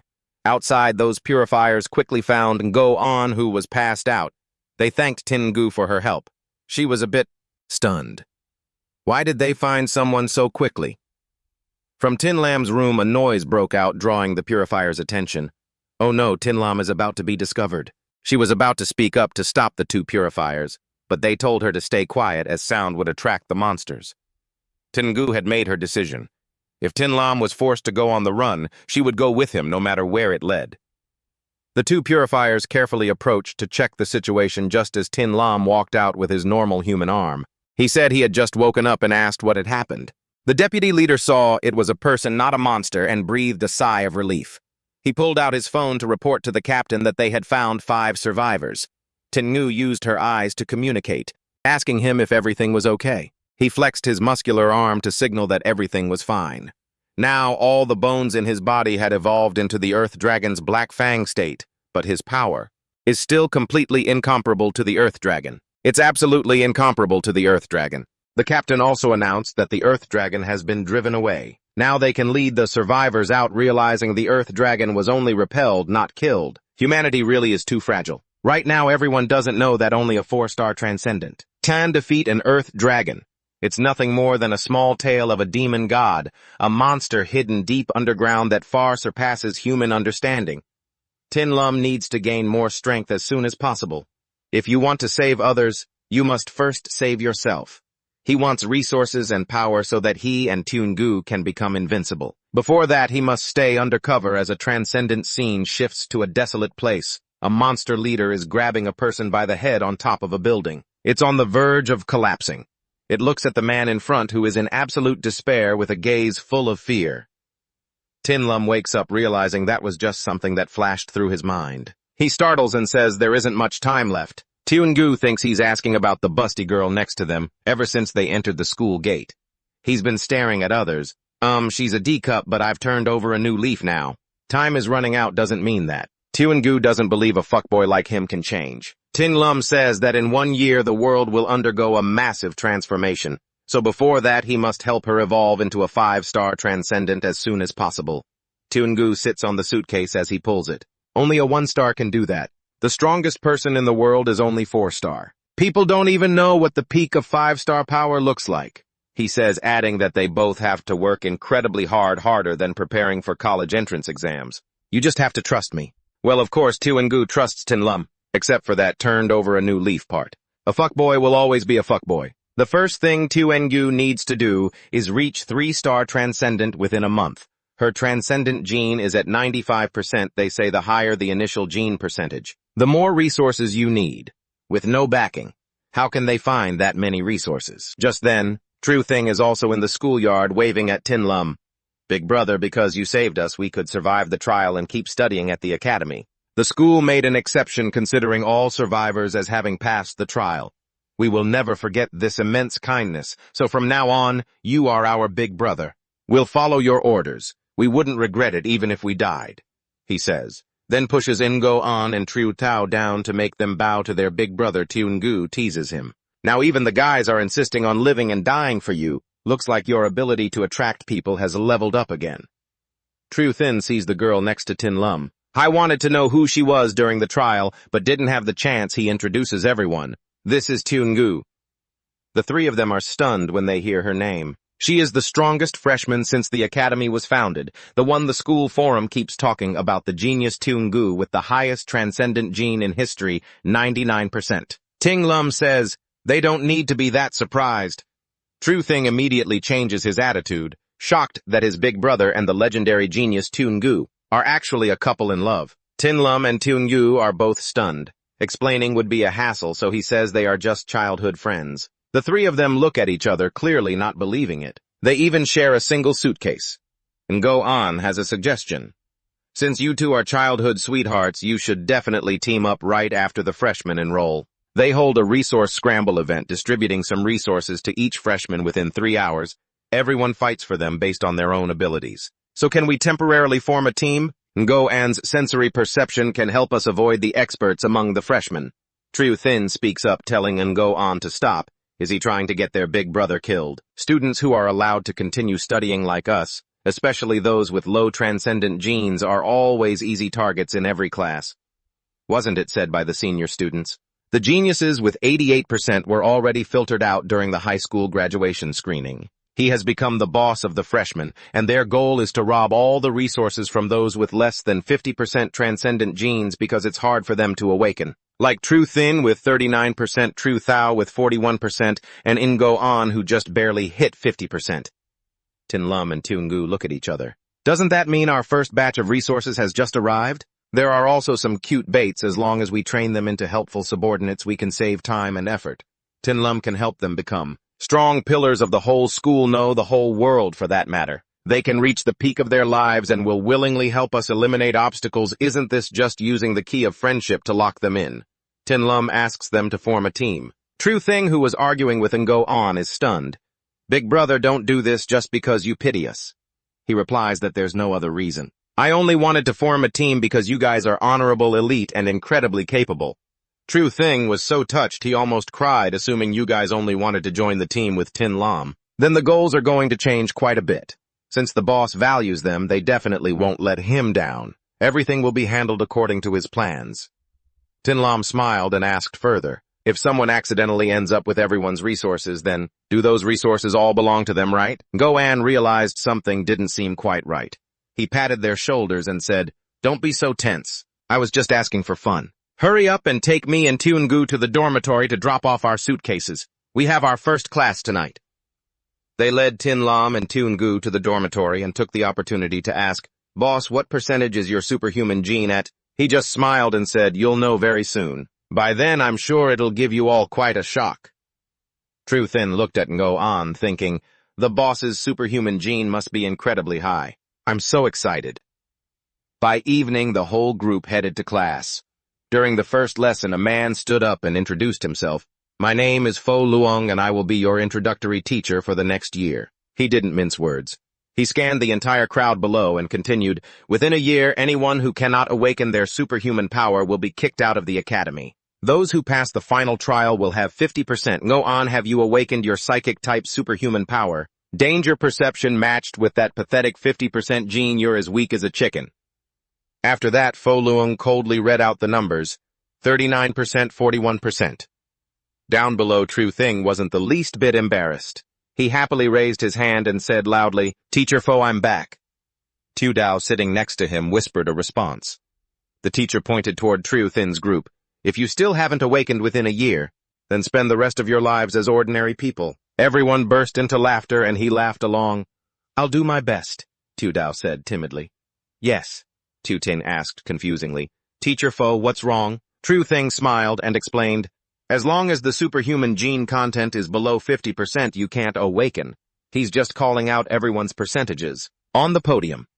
The teacher pushed up his glasses and continued, this class of yours is quite special. You've likely already read the relevant news. The person with the highest superhuman gene percentage in human history is in your class. Hearing this, everyone immediately turned their eyes toward Toon Gu. Fo Luong's tone gradually changed. Toon Gu's future is beyond imagination. But that is not what surprises me the most. What shocks me most is that someone with only 1% superhuman gene appeared in your class. His gaze darkened and he said coldly, the 1% student who is no different from an ordinary person, stand up and let everyone get to know you. Down below. The T smirked triumphantly. The rest looked around searching. Whispers began to spread, whose gene is that low?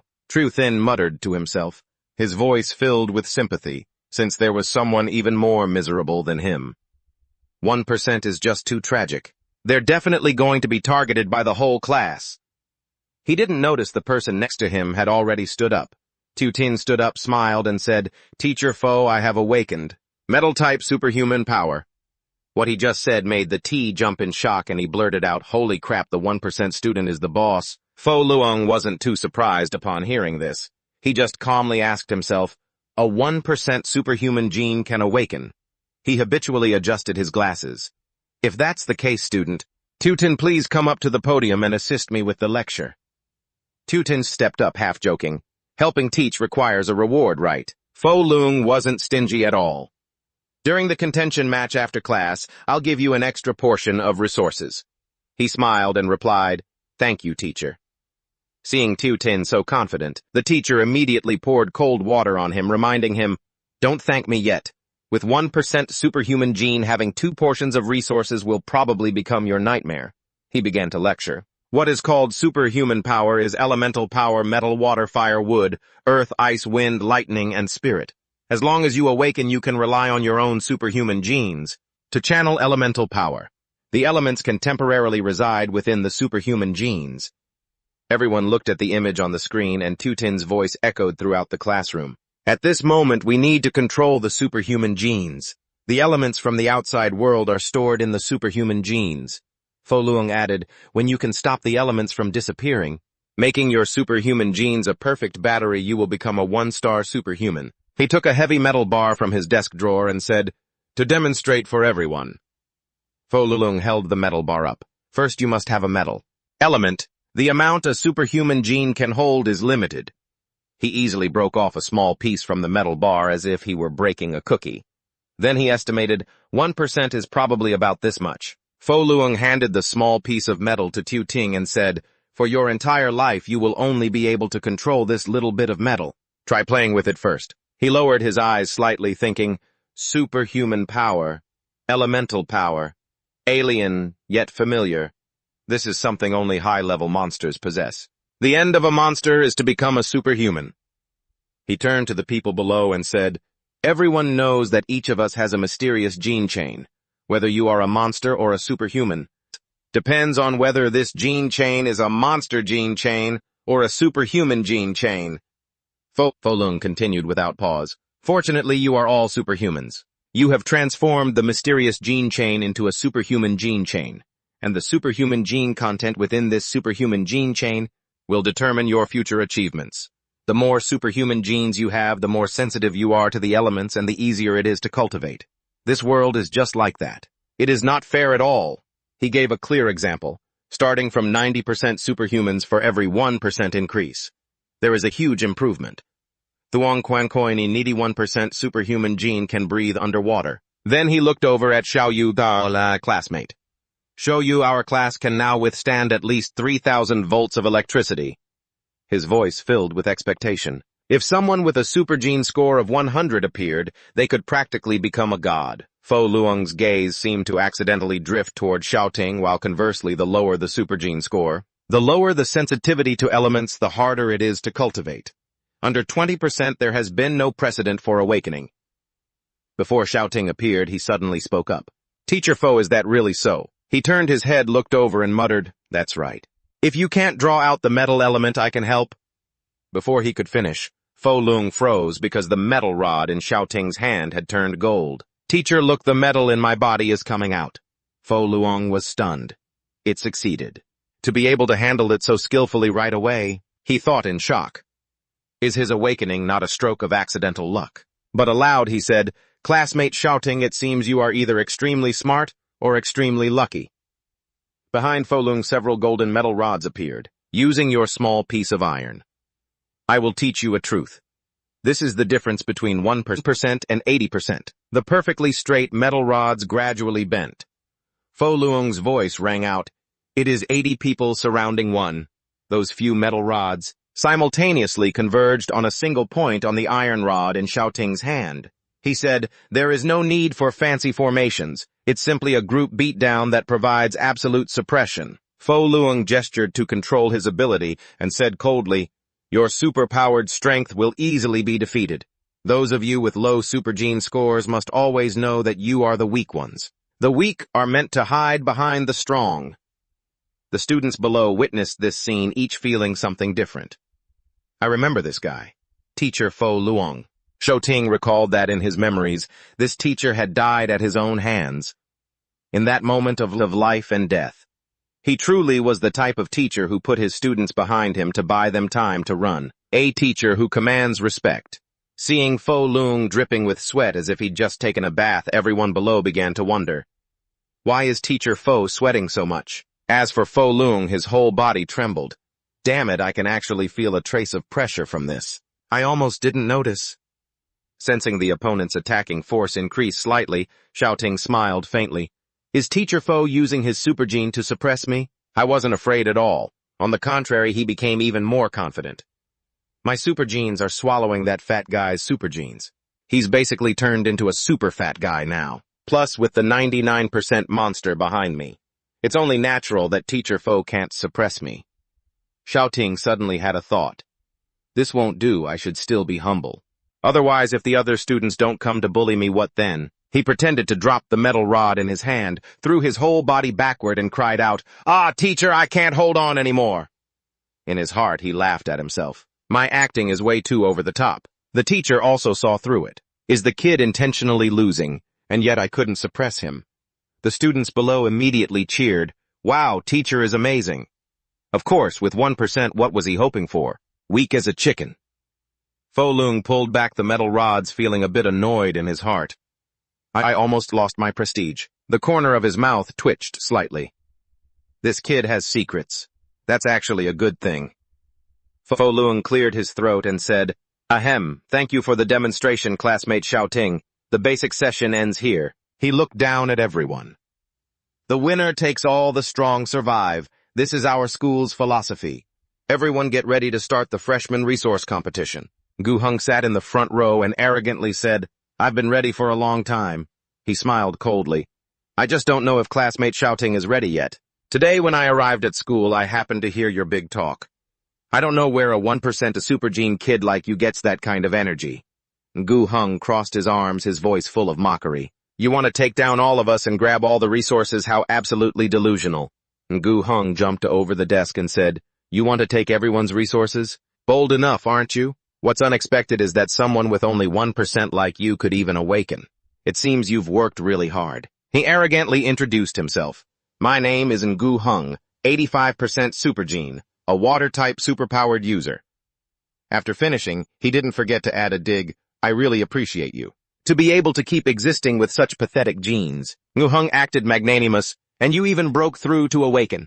I'll make an exception and invite you to join us. As soon as he finished, those behind him chuckled in agreement. Classmates with over 60% super gene scores are all gathered here, the Powerhouse Alliance. And Gu Hung extended the invitation with his own calculations in mind. If he joins, then his girlfriend, Xiao Yu, who has the highest super gene score in history, will surely join too. He began his pitch. We can carry out that wild plan of yours together, raid all the resources from the weak. Gu Hung immediately offered a guarantee. To ensure the resources fall into our hands and can be utilized to the maximum degree. True to the opposite of what he imagined. Shouting laughed out loud. I'm dying of laughter. He didn't beat around the bush and said it straight. When it comes down to it, you're just a coward who dares to bully the weak. Gu Hung's face immediately darkened. Damn it, who the hell do you think you are? He turned and walked away.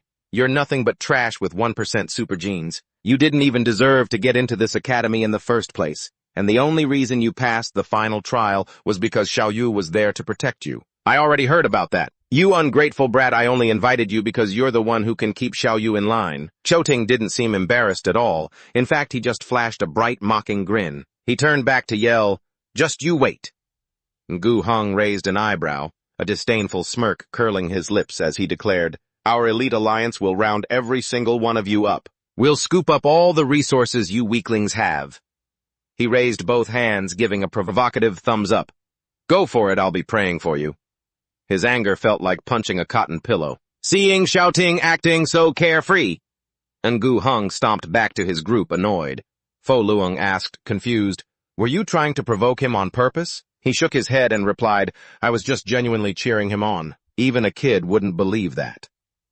Fo Luong adjusted his glasses, cleared his throat, and announced to everyone, Ahem, the freshman resource competition officially begins. He started handing out slips to everyone. All students come up and collect your resource exchange slips, then assemble in the forest outside the school. He then turned to Xiaoting. Here are 2 for you. The scene shifted to the forest at night.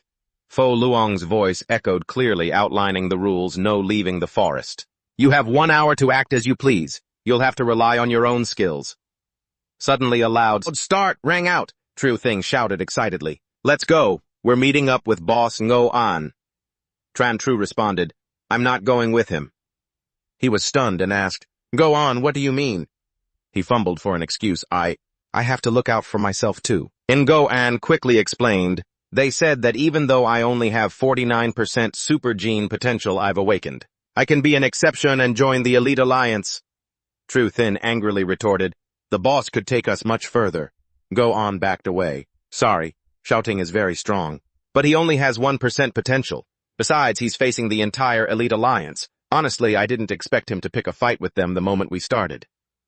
He heard this and raged, calling Ngo An a traitor. Tudo immediately stopped him. Bro, everyone has their own ambitions. There's no need to make things difficult for others. At that same moment, in another part of the forest, a group had surrounded Xiaoting and Xiaoyu, but the 2 of them didn't care at all, chatting and laughing as usual. They mocked them, targeted by over 10 super gene elites. No wonder he's scared. Du Huang sneered, with 1% you can only laugh now. You're not going anywhere. We'll keep a close eye on you. When Boss Ngu Hung gets back, you'll be the one crying. Xiaoting nodded, his smile still bright. Right. Bullying the weak isn't even worth your time. He raised an eyebrow. What bullying? This is just sensible resource utilization. You don't know, Jack. Elsewhere, a girl was running while gasping for air. A moment later, she stopped to take a deep breath and muttered, I've run far enough. I should be safe for now. Ngu Hung suddenly appeared behind her and spoke up. The human body is 70% water. No one can escape my detection. Hand over your resource exchange slip. I used his ability to control the water, wrapping it around her head. This way you won't have to suffer. She struggled desperately. No, this is my resource. On what grounds? Ngu Hung dismissively replied, blame your genes for not being good enough to get into the Elite Alliance. She struggled to breathe within the water. In the end, she could only concede, I'll hand it over. After getting the slip, he left contentedly, saying next. After that, Ngu Hung continuously used his ability to attack others and steal their resource slips. The Elite Alliance members took turns intercepting students who had less than 50% super gene potential. They laughed coldly. You've got nowhere left to run. Ngo and was also forced to follow them, helping to attack a male student. They struck him while shouting, hand over your resource slip. While Ngu Hung was on the move, Fan the Tay blocked his path and asked, got all the resources? Ngu Hung was a bit surprised. Fan the T, I hadn't gone looking for you yet, you come right to my door. Good. Ngu Hung smirked. Let's see if someone with your genes is worth checking. Let's see if the young master of the Fan family who got in through the back door is qualified to join our Elite Alliance. Fan the Tay didn't get angry. Instead, he laughed. What a coincidence, I was thinking the same thing. He unleashed his fire-type ability. Let's see if you're qualified to be my subordinate. Ngu Hung laughed out loud. Subordinate, you're too used to being a young master. Ngu Hung immediately launched his water-type ability to counter. So you think you're still the big young master of the Fan family wherever you go? The 2 bursts of fire and water collided, creating a thunderous explosion. Ngu Hung frowned. Isn't water supposed to be the bane of fire? Even if he was strong, his move shouldn't have been evaporated that easily. Over on this side, those who had their slips stolen cursed angrily. You bastards, give our resources back. If you're so good, wait until we grow stronger, and we'll settle the score, you despicable cowards. Someone else spoke up timidly. Take it easy. At least they've finished collecting them. The Elite Alliance members laughed mockingly. Are you stupid? Who's going to wait for you to grow up? Big fish eat little fish. If you aren't happy, then go get stronger right now. The other party was trembling with rage. You bastards, it wasn't easy for us to get here, Du Huang said excitedly. Now we just wait for Boss Ngu Hung to return and we can collect the final few slips. He let out a smug laugh, saying, still scared of that 1%. If little you wasn't here, you'd have already. But before he could finish, he saw electricity crackling right in front of him. He flinched, seeing little Yu standing still with her eyes closed, radiating sparks. Du Huang immediately guessed that little Yu with her 95% superhuman gene must have done something. It's definitely her. He decided to charge straight at her to stop her. He threw a punch, but before it could even touch her, a hand blocked it. Little Tin calmly turned and asked, "Caught them already. Still lacking control. How much longer do you need to prepare?" Little Yu replied briefly, 1 minute. Du Hoang exerted all his strength, but he couldn't budge her at all. Cold sweat broke out on his face and panic set in. Is her hand made of steel? Why can't I move it? 1% I wasn't quite right. And what did they mean by 1 minute cut to the academy area? The whole school suddenly lost power. Fo Luong muttered, "It seems like starting this semester. The school's electricity bill is going to be seriously over budget." He rubbed his fingers together, thinking, let the finance department head worry about that. Scene changed to the forest near the academy. Little Tin turned to the person next to him and said, "Now that we've been exposed, let's stop playing around and lock onto them. Get ready to zap them." He gripped Du Hoang's hand even harder. Du Hoang screamed in pain. "Quick, everyone stop Little Yu." Du Hoang turned to his accomplices. "He's trying to zap us to death." One guy rushed over and sneered, "Then you should defeat the 1% first. What are you doing putting on a show?" He gently grabbed that guy's hand and made him share the same fate as Du Hoang. After waiting a while without seeing any movement, Little Tin asked, Why haven't you released it yet?" She looked at him and replied, "There's still one person I haven't locked onto." The other guy's face twisted in pain. "Ah, help me, my bones are about to break." How is his strength this powerful? Du Hoang, enduring the pain, complained, "You want to know why? I'm already begging for mercy." He shouted to the others, "Everyone attack together. This brat's strength is immense, watch out." Du Hoang immediately added, "Whoever has awakened, use your superhuman powers." Little Tin asked curiously, "Who?" Little Yu closed her eyes, took a deep breath, and replied, "Ngu Hung. I've let the electrical elements diffuse through the air." The current crawled along the tree branches, spreading throughout the forest. Then she smiled and said, "Found him." A water-type user and a fire-type user were fighting. A moment later, all the members of the Powerhouse Alliance were lying on the ground like stranded fish, their faces scorched black. He announced to the others, "All right, listen up. Those of you with superhuman genes below 50%, don't let them scare you. I've avenged you. I've seized all the resource exchange vouchers in their hands. Your starting point remains the same. You can still work harder." Seeing this, they were terrified and scrambled to flee. Little Tin called after them, "What are you running for? Don't waste your energy anymore. You all have static electricity on you, and what Little Yu marked will definitely get zapped." He thought to himself, "This is the technique Little Yu studied and told me about in her past life." Electricity surged from her palms. It quickly chased after them. This is called lightning positioning. The electrical current moves at incredible speed, weaving through every tree in the forest. Over on this side, the battle between the two had reached its finale. Ngu Hung knelt on the ground, falling into a weak position. He gritted his teeth in frustration. "This little fire won't stop me." The T smiled. "Very well, then come at me." He raised his hand, and a massive fire hand appeared, grabbing Ngu Hung. His entire body was tightly constricted within it. Ngu Hung felt uneasy. "This fire hand is grabbing me. My water elements can't escape at all." The T tilted his head and made a clenching motion. Ngu Hung, already like a fish on a chopping block, was squeezed even tighter by the fire hand. The Tai let his hand drop and asked, "Can you hold on for a minute?" Ngu Hung fell to the ground, feeling deeply frustrated. Powerless to resist, Ngu Hung lay motionless, thinking about what Fo Lung had once said. He couldn't help but curse under his breath. "Damn it, the gap is just too huge." As expected, if you have a powerful family like the Fan Clan, there's simply no fairness. The Ta withdrew his ability and praised, "Not bad. I suppose you pass.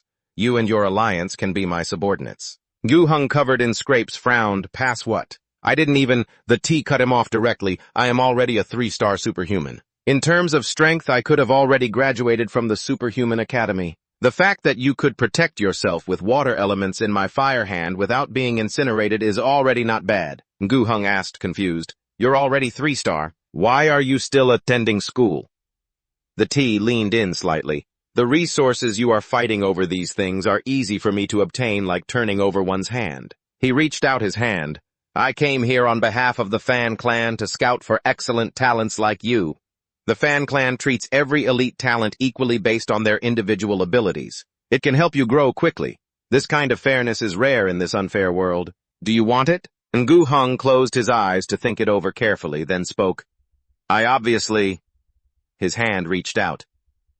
And Gu Heng's voice echoed, "I want to." At that same moment, in another place, those fleeing were being zapped by little Yu's electricity lying scattered on the ground. Looking at the bolts of electricity charging toward him, the Tay flinched, realizing lightning. Streams of electricity surrounded his body. And Gu Heng had it even worse. He was getting zapped continuously, lighting up a corner of the forest while screaming like a pig at the slaughterhouse, all while Fan the Tea unleashed his fire-type superpower. Neutralizing the current, he asked, suspiciously. And Gu Heng lay motionless on the ground, panting, I can't move anymore." A rustling sound echoed. Tu Tin ordered, "Tu Thin Tu Tu Dao, go over there and grab the resource card. Don't rush. They won't be able to move for an hour." Seeing someone still standing there unharmed, he waved and said, "Yo Fan the Ta, you really don't go down that easily, huh?" Gu Heng's eyes widened in shock as he assessed the situation. "This electricity is just too overpowered." The Tea still held on to a sliver of hope and called out to Tune Gu. She remained firm in her response. "Don't be noisy, I'm not joining you." He squinted slightly. "No, I want to talk to you." The Tea raised his arm again using his Scarlet Flame Hand skill. A giant flaming hand appeared. He said, "I respect your choice. I'll wait for you to make the right one." Seeing the flaming hand closing in, Tu Tin said to Tune Gu, "Go get some rest. You're no match for him right now." The guy jumped up, his voice showing clear anticipation. "I want to test out my own superpower too." The flaming hand slammed down with momentum. The ground shook, and a wave of heat instantly spread outward. The Ta stood still, watching the flames rage in front of him, but deep down he sensed something was off. There was no way his opponent could be taken down that easily. Just as suspected, in that exact moment, Tu Tin lunged forward, gripping a piece of gold metal in his hand. He laughed. "The young master of the Fan family is a bit flustered, huh? You're not really used to people getting this close to you, are you?" The Tea raised his hand, summoning flames, and retorted with a frustrated look. "Delusional idiot!" A giant flaming hand shot straight toward Tu Tin's face, but he remained calm and said, "As expected of a superpowered individual with 90% super genes, you can burn through that much energy using the Scarlet Flame Hand, facing such a fierce attack." Tu Tin didn't even break a sweat, dodging gracefully. The guy named Fan, feeling humiliated, immediately controlled the flames to split into two directions. He cornered Tu Tin and declared nowhere left to run. He held both hands out, frowned in deep concentration, and shouted, "Merge!" The two giant flaming hands instantly squeezed together, trying to grab Tu Tin. Seeing that, Gu Heng, who was still lying on the ground, shouted, "That's his real power, but if you do that, you'll kill him." The Tea replied coldly, "He won't die that easily," because he knew very well that the person standing before him was someone who had survived that final brutal assessment. Suddenly, Tu Tin tore through the flames binding him and launched himself upward, his eyes blazing. Gu Heng was so terrified his soul nearly left his body, his voice trembling. "The Scarlet Flame Hand! It couldn't even catch him! All it takes is one grab, and it's all over." The Ta still had another trick up his sleeve. He flicked his fingers and smugly said, "Taste my 1,000 Scarlet Flame Hands." Suddenly, many smaller flaming hands wrapped around him. Tu Tin looked a bit troubled.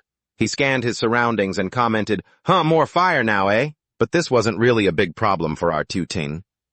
"Seems like the fire's getting weaker again. Time for the 1% super metal edge."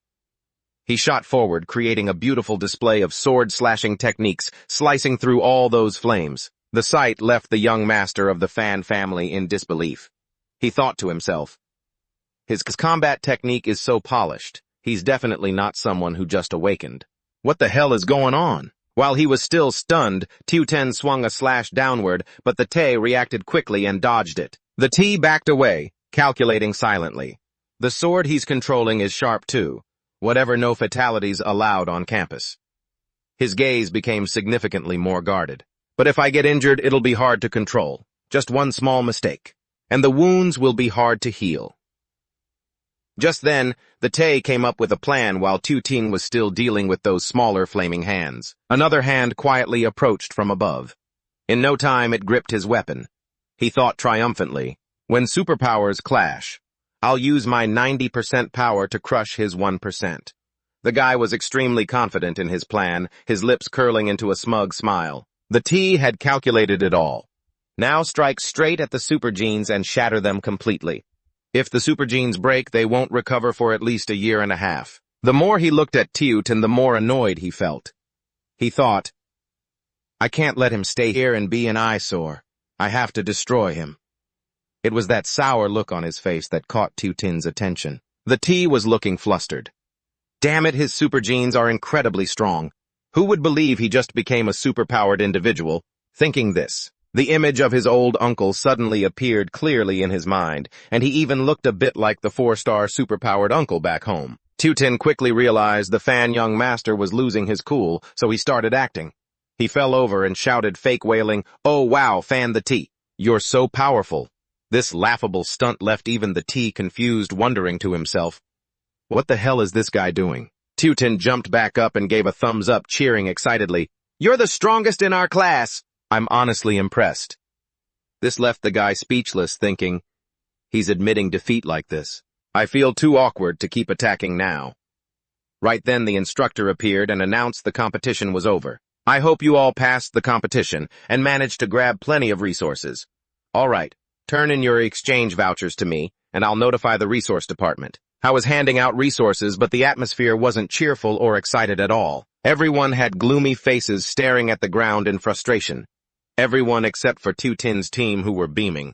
He walked up, handed over a stack of vouchers, and spoke. Teacher, I accidentally ended up taking everyone's exchange vouchers. There are 78 in total, sir. Count them yourself.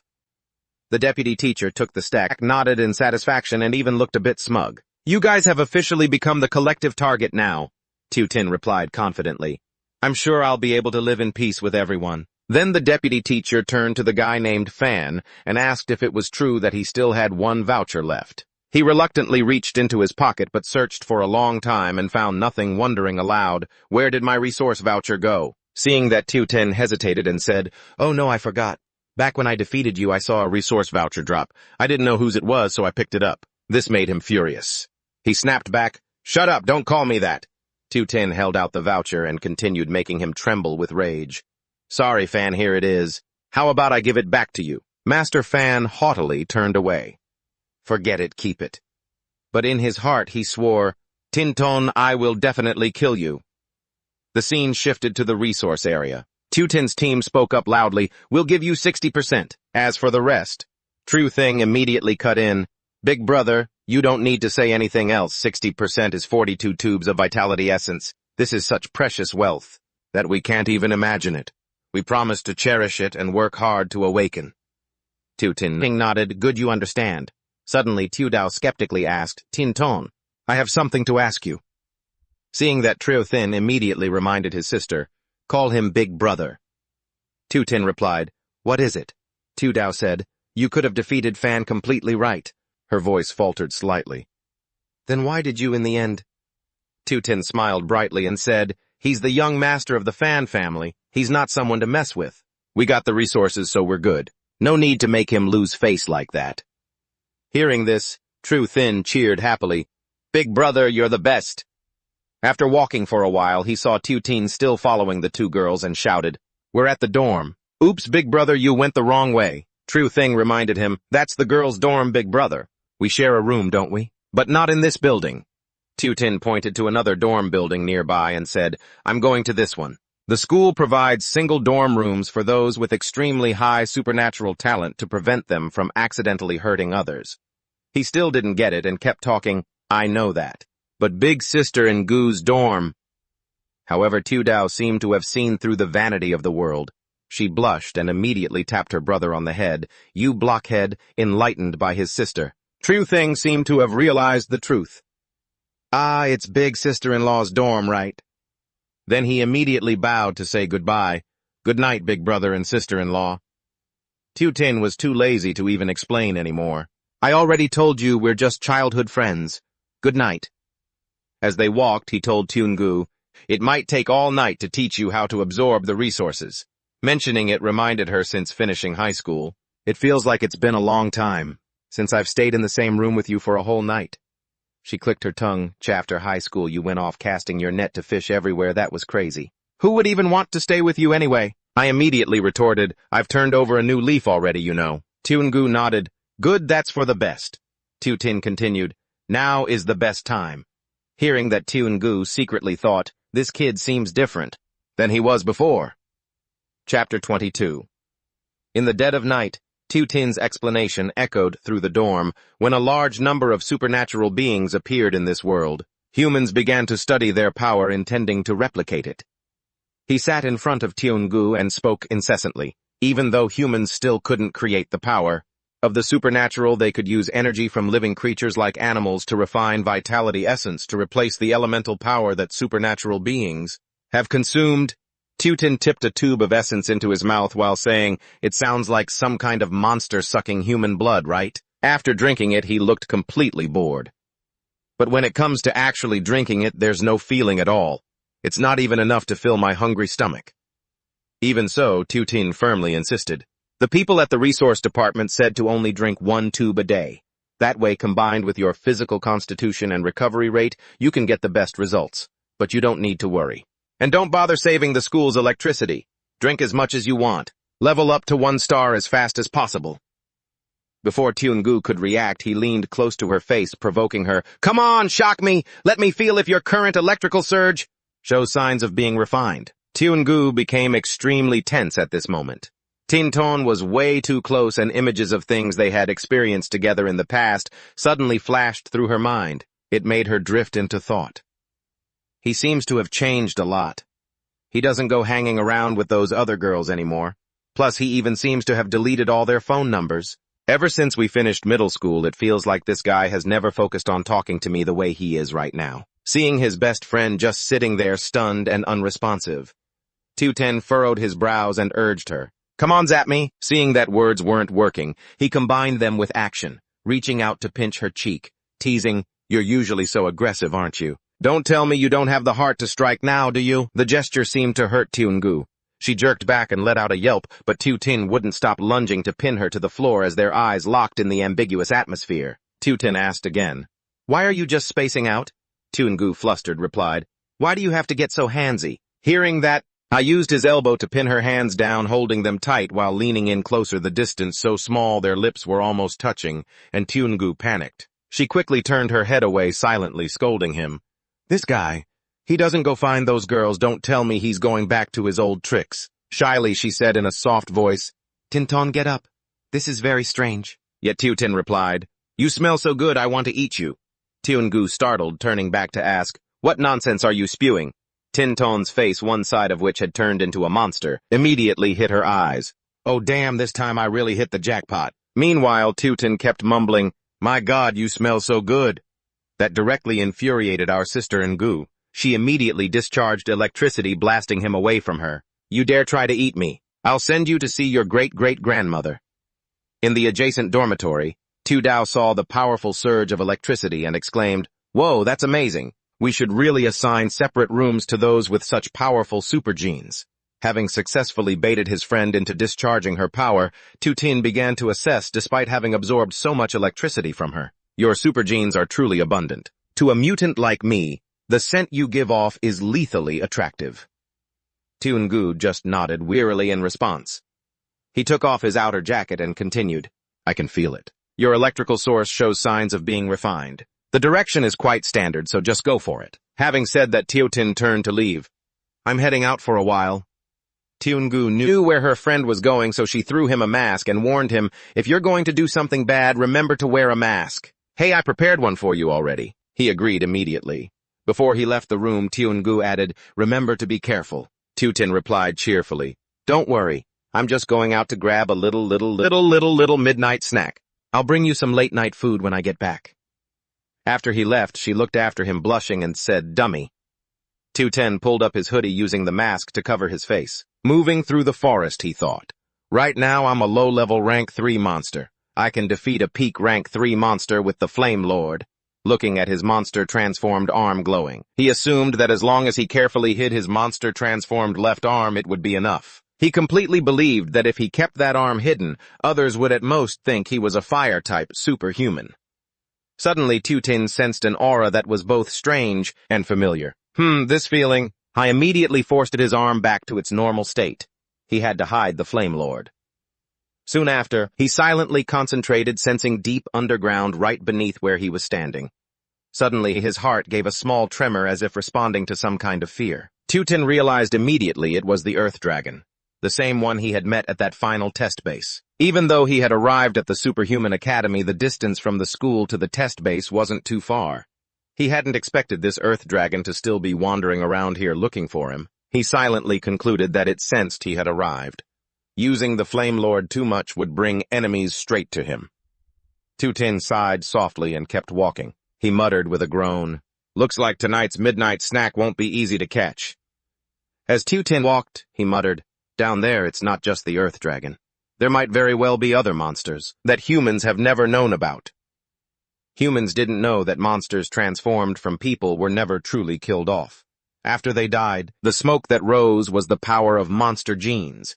That energy source constantly flowed into the bodies of monsters surviving underground, until 1 year after these monsters had accumulated enough strength, they would completely erupt, and that was when the apocalypse would officially begin. One thing was certain: in his past life, he had accidentally stumbled upon clues about a species of monster, underground.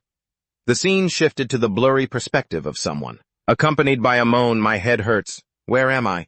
I remember just hanging out with my friend to relieve some stress." The man was chatting with his child when he was suddenly ambushed. "Dad's coming home now." Wait. I was gassed unconscious, then thrown into a strange vehicle parked nearby. In the vehicle, there were a few others who had been kidnapped just like him.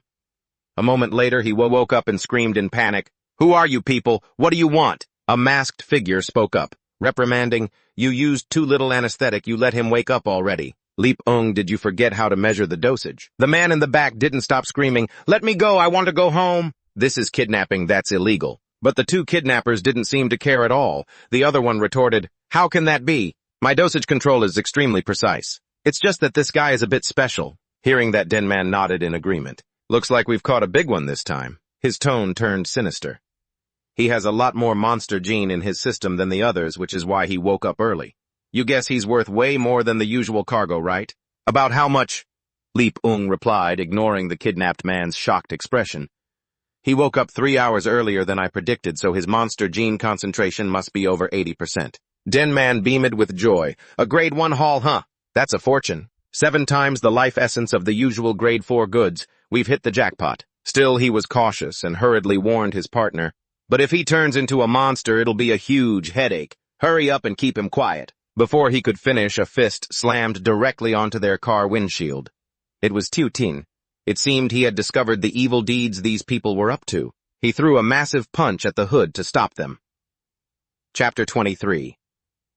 Tutin landed a heavy blow that created a deep crater, then leaped into the air and flew to the side, causing the speeding car to come to such a sudden violent halt that its rear lifted, nearly flipping the whole thing over. The two masked men were breaking into a cold sweat.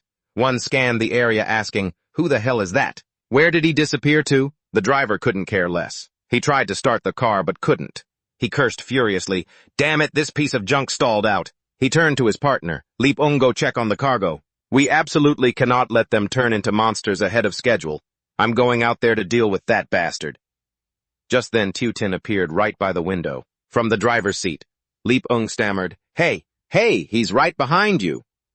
Before he could finish, Tutin smashed the glass and gripped the hateful Dian-man's throat. He dragged him out violently as if he were pulling a dog by its leash, then threw him hard into a tree.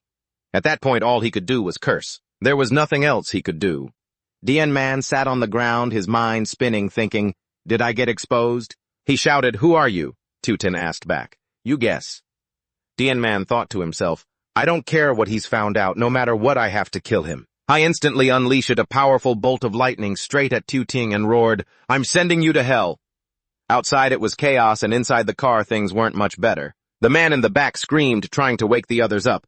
"Wake up! We've been kidnapped!" Leap-ung went berserk, cursing, "These people with the monster gene are all waking up. How annoying." Seeing the bottle of medicine in his hand, the man began to beg, "Are you trying to sell us? Do you want us to die? Please, I'm begging you, let me go. I'm perfectly safe with the help of the Salvation Society. My mental state is completely stable now," he cried as he pleaded. "I really won't turn into a monster just because I carry the gene. My wife abandoned me and our child and ran off. My kid is still waiting for me to come home." Leap-ung didn't have a shred of pity. He shoved the bottle right under the man's nose and said coldly, "Don't worry. Your son is also a carrier. His name is on our list. He'll be next on the transport." Now go back to sleep like a good boy, the man inhaled the poison and stumbled, his consciousness fading. Leap Ung didn't care anymore. He said, Langia, this time I don't give a damn about the dosage. Back in the forest, countless sparks were flying everywhere. Tu Ting and the guy with the lightning power were locked in a fierce battle. The guy boasted, I'm a 3-star superhuman. Eat my Thunder Palm Ashmaker attack. But his confidence began to waver when he saw blue flames appear. A sense of unease grew within him. Blue fire, lightning, and fire can't cancel each other out. Both of them knew how to use their skills, but his arrogance remained unchanged. He thought, that tiny bit of blue flame won't do anything to me. As a result, he was beaten by Tu Ting until he was spitting up blood, wondering to himself, damn it, what kind of monster strength is this? The result. That guy got pummeled by the little sprite so hard he was practically coughing up his own brains, wondering, what the hell kind of monster strength is this? The mask on his face shattered under your punch. His hands, seared by the blue flames, throbbed with agony as he could only look on in confusion, wondering why it hurt so much. It was just a tiny blue flame after all. What on earth was that fire? How could it leave you completely unscathed? Seeing Shosang walking toward him step by step, he stammered, Are you trying to save those gene monster carriers? They are just monsters with the gene. They could turn into rampaging monsters at the slightest provocation. Killing them is doing the world a favor. Using them for something else is just a contribution to society. I suggest you just get lost right now. You have no idea who you're messing with. You didn't even bother to react, simply stepping hard onto the loudmouth's face and saying, kidnapping is kidnapping. Don't dress it up as some righteous cause, you piece of trash. The electric man shrieked in pain. What do you know? In this world, there are people who do good and there are people who do evil. So you're the ones kidnapping people, huh? Shosing asked. How about I help you reach out to your Salvation Society? I immediately denied it. What Salvation Society? I don't know what you're talking about. That's not me. You pressed down harder with your foot, adding, you guys are just looking for the right time to reform them, aren't you? You plant positioning devices in their necks to make them act like monsters, so that once the city is monsterized, your people can legally hunt them down. And after that, you sell them to the Fan family's secret experimental base. Hearing this, the man on the ground screamed, how do you know so much? Who are you? But you ignored him and kept the pressure on. How many people have you kidnapped? How many innocent lives have you ruined? The electric man stayed stubborn. Who cares about that? I'm calculating the bigger picture. What I'm doing is removing a menace to society. Comforting them only slows down the monsterization rate. We have to wipe them out completely.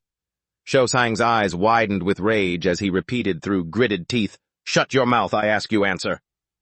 In your mind, memories from your past life began to surface. It really was as you thought. The Salvation Society was founded about 3 years ago. On the surface, it was an organization helping gene monster carriers have a place to socialize and confide in each other. In just half a year, they held large-scale gatherings for these carriers all over the country. No one knew what methods they used to force these people to monsterize only to slaughter them afterward. It wasn't until the truth came out that people finally understood. They had been secretly cataloging information on gene monster carriers and selling them to the Fan family for all sorts of experiments in exchange for life essence and research data. But back then, the Fan family destroyed all the evidence. No one could find a single trace. You only knew that a high-ranking leader of the Salvation Society who had been captured mentioned their transport routes. Aside from experimentation, the Fan family needed these carriers for another reason, to turn them into feed for the Earth Dragons. Shosing didn't mince words and asked directly, how many secret experimental bases does the Fan family have? The man answered immediately, just one. Knowing he was lying, Shosing stepped down harder, causing him to scream in pain.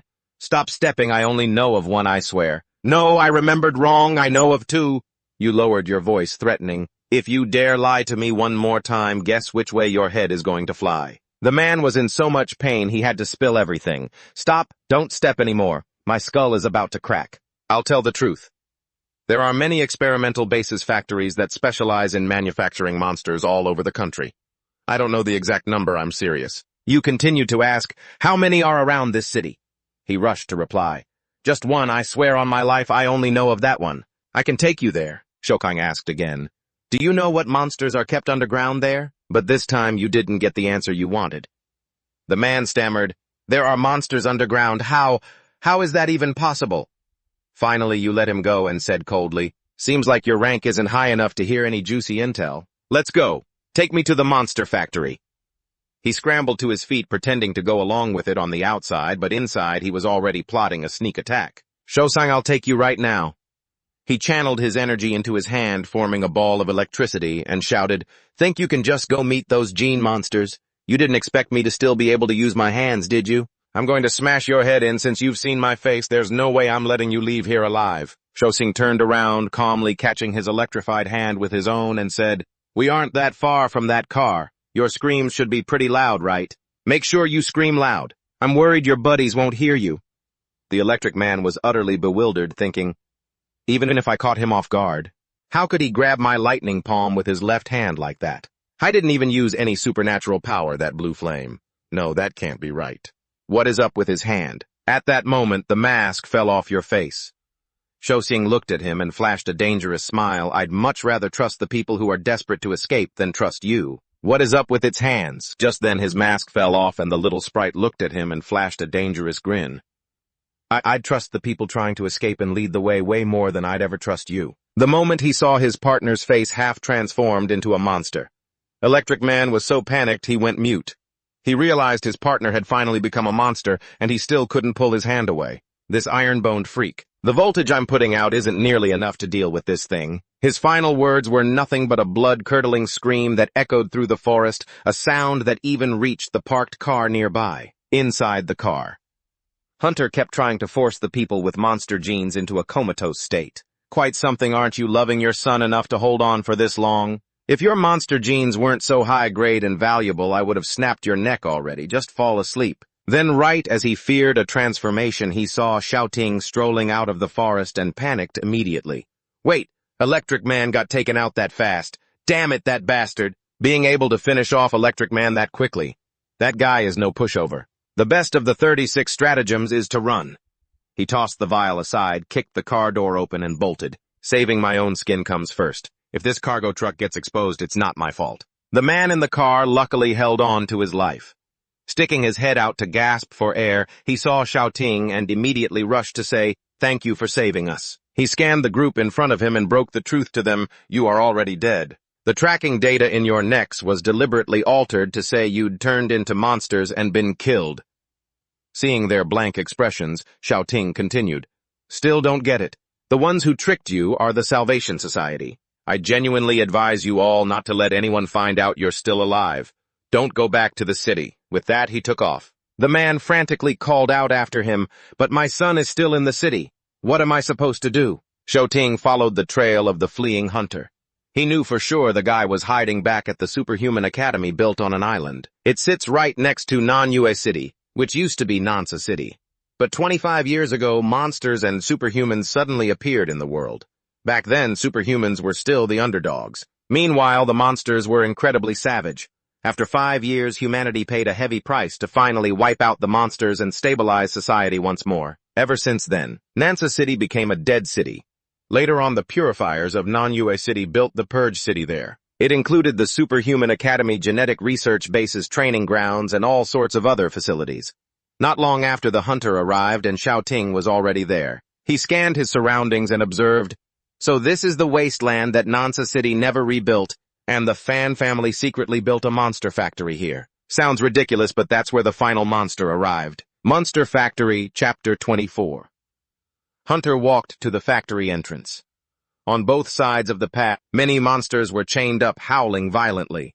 The surveillance cameras outside immediately swiveled toward the person, locking right onto him. Seeing that, he called out, "It's me, not an enemy attack, but seriously, your monster factory's first line of defense is so annoying. I have to hear these monsters screaming every time I come here." A voice blared back from the camera. "As long as anyone tries to break in, we'll detect them immediately. Even if a superhuman uses stealth, they can't escape. The monster's sense of smell." But when they saw Hunter return alone, the person inside was clearly suspicious. "Wait, where's Electric Man? What happened out there?" Hunter snapped back. "I should be asking you that.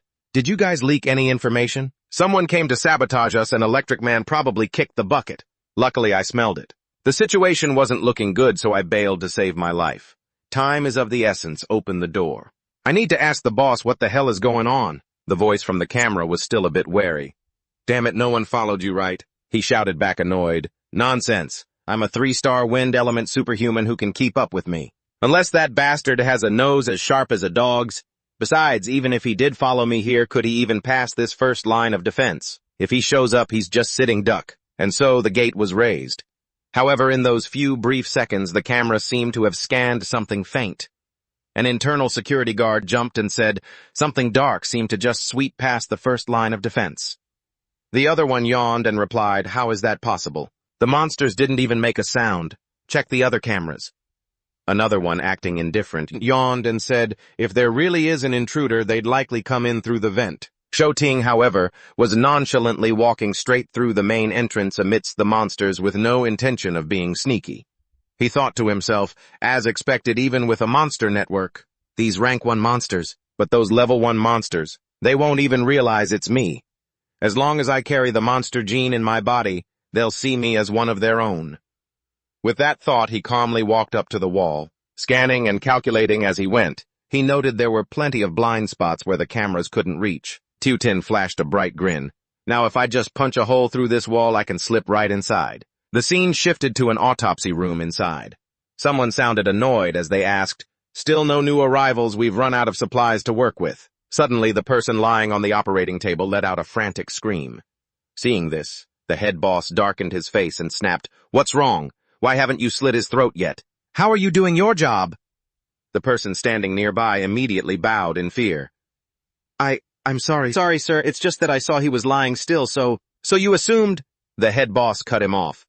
When the monster gene is extracted, it dissipates quickly. If you want to get the monster gene to the lab, at level 2 in perfect condition, you have to handle it just right.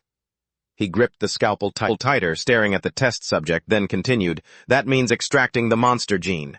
You have to do it while they're still alive. You cannot let them die, because their bodies are the vessels for the gene. Even if they lose all their limbs, they won't mutate into monsters. But if they make noise, it gets annoying. As he spoke, the head boss began operating, letting everyone watch.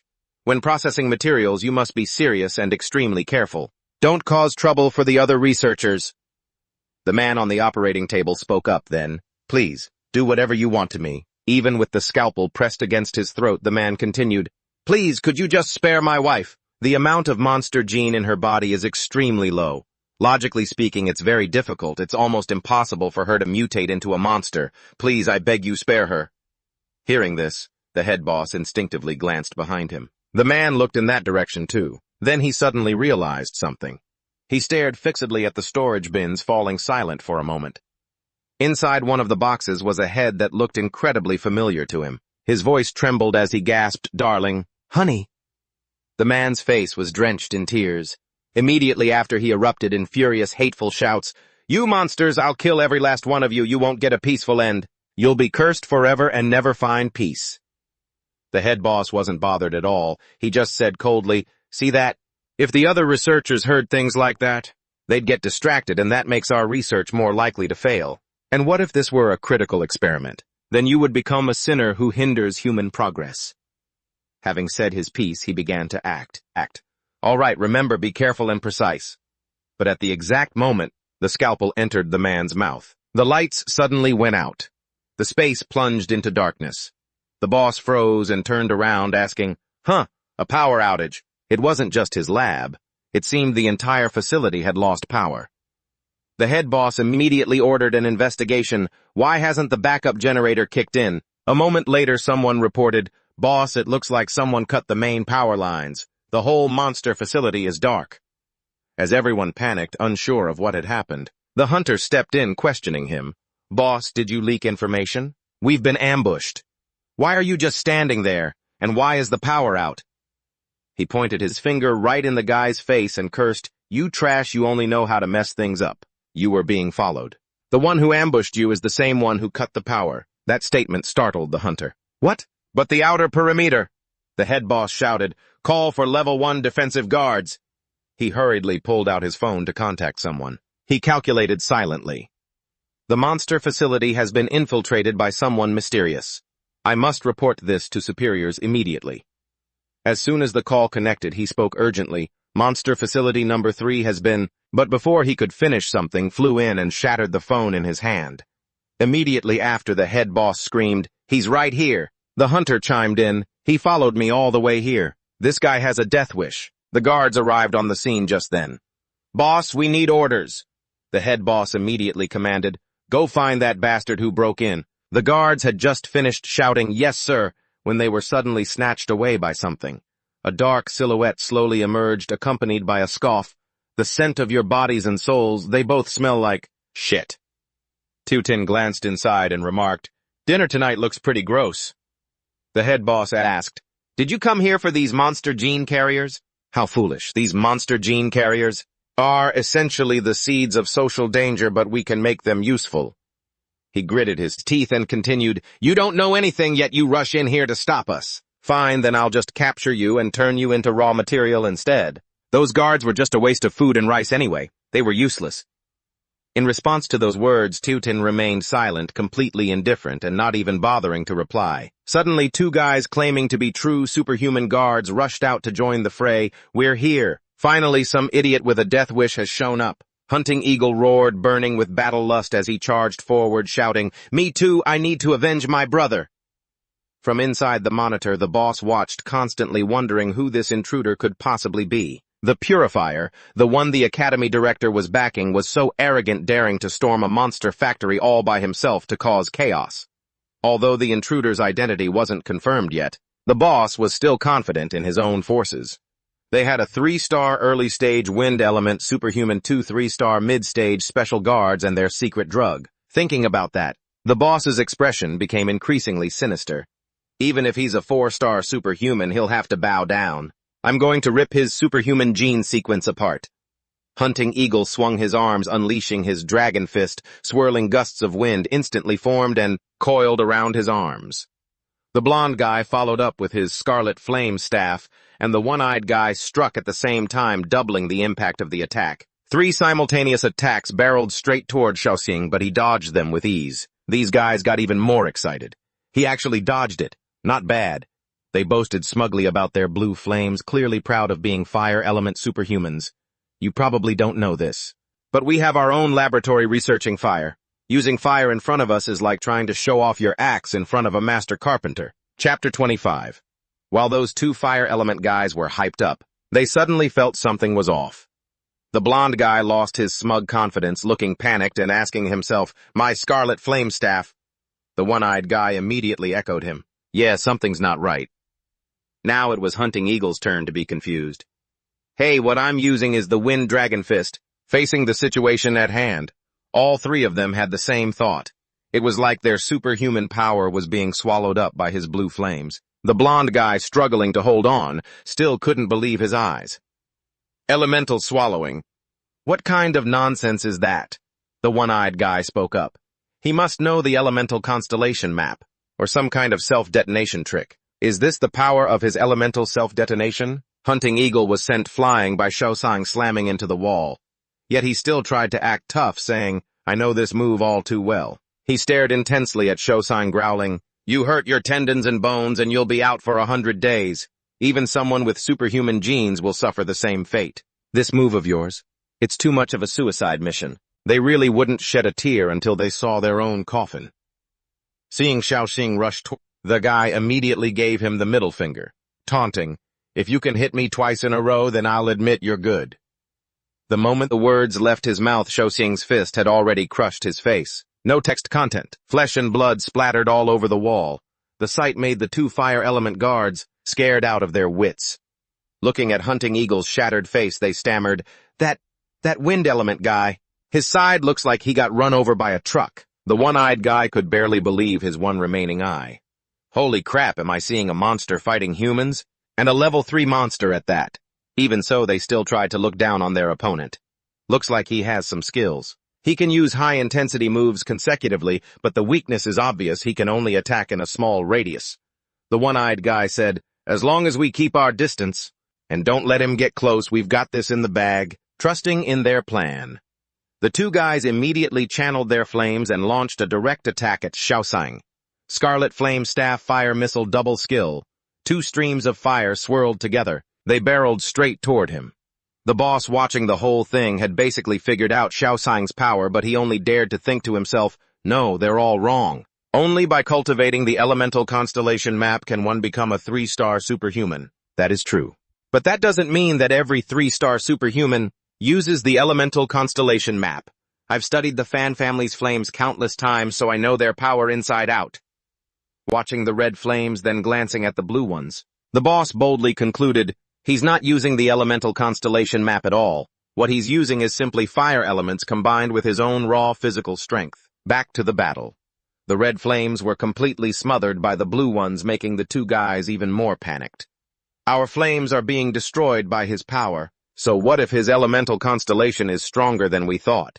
You can't win if you fight from too far away. Shosing had no interest in dragging this out anymore. He accelerated, weaving through the waves of red fire. In an instant, Shaoxing was right in front of them. The two shouted, "He's here! Drink the scarlet fire seeds!" As they spoke, they shoved something into their mouths. The one-eyed guy cursed, "Damn it, after this burst, I'll be bedridden for half a month."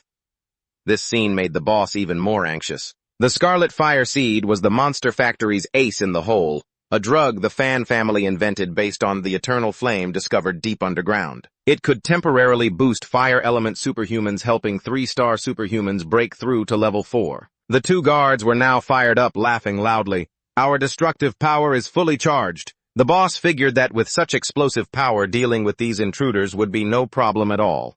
However, he still couldn't feel fully at ease even with the temporary upgrade. Goldilocks, get fired up and come at me. Let's see if you can actually break my 4-star flame staff. Teuton didn't even flinch, meeting the attack head-on with his bare fists. Meanwhile, the boss had a vague suspicion forming. If he wasn't mistaken, the fire this intruder was using looked exactly like the kind of flame the fan family dreamed of possessing. They'd been studying it relentlessly, hoping to seize and control it, believing it could help them push their superhuman genes past 90% the eternal flame hidden deep underground. The Goldilocks guy didn't fare any better than the wind user. The one-eyed man watched his partner get beaten to a pulp, his whole body freezing up in sheer panic as he wondered, how is this even possible? Our flames were temporarily boosted. There's no way you could shatter our fire.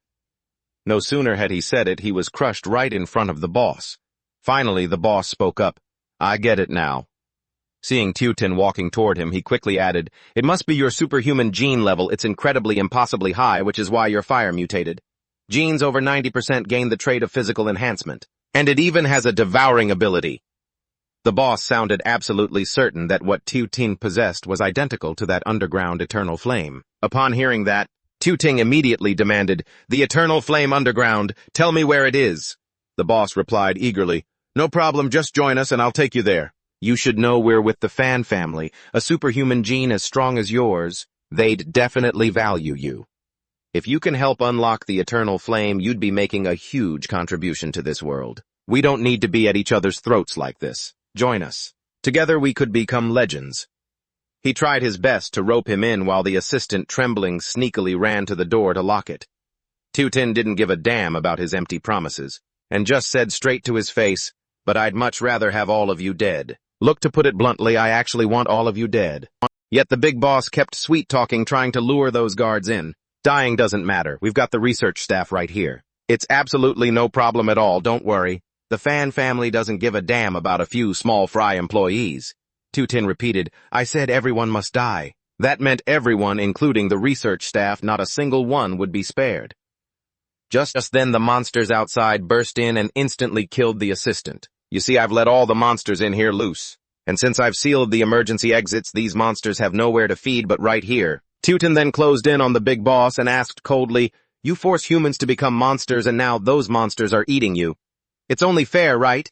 The man stammered in reply. No, that's not it. Damn it, you're human too. You're an awakened, for heaven's sake. He shrieked in terror, completely baffled. Those wretches, that monster-making filth, were just society's scum to begin with. Using them for research to boost the potential of the awakened was the only useful thing they could ever contribute. You've lost your mind. What possible benefit is there in helping them? Teuton gently placed a monster-like hand on the chest of the poor man lying on the operating table and said, avenging my own kind is the most natural thing in the world. Then that same hand slowly moved to the man's face as he continued, rest in peace, my brother. I will destroy the fan family for you all. That promise made the man close his eyes in peace, but those words left the big boss even more bewildered. He screamed, "Are you insane? We awakened are your own kind." Tin grabbed him by the throat and lifted him high into the air, his voice cold. "Now, tell me where is the location of the undying flame. Otherwise, you're going to regret not dying right this second." Chapter 26. While the monsters were busy slaughtering everyone, the big boss struggled to speak. "All right, I'll talk. Let me think." He stuttered, slowly spitting out the words, "The underground flame is in—" Tin cut him off immediately. "The ruins of the Namsa factory." The boss asked in shock. "How did you know?" Tin said flatly. "I also know you've been lying to stall for time, but there was some truth mixed in. For example, it's supposed to be scorching, but you mentioned it's cold. Judging by your expression, I'm pretty sure I guessed right. I know a lot more about the purge order than you think. Everything turning out like this? The Fan family must know about it, right?"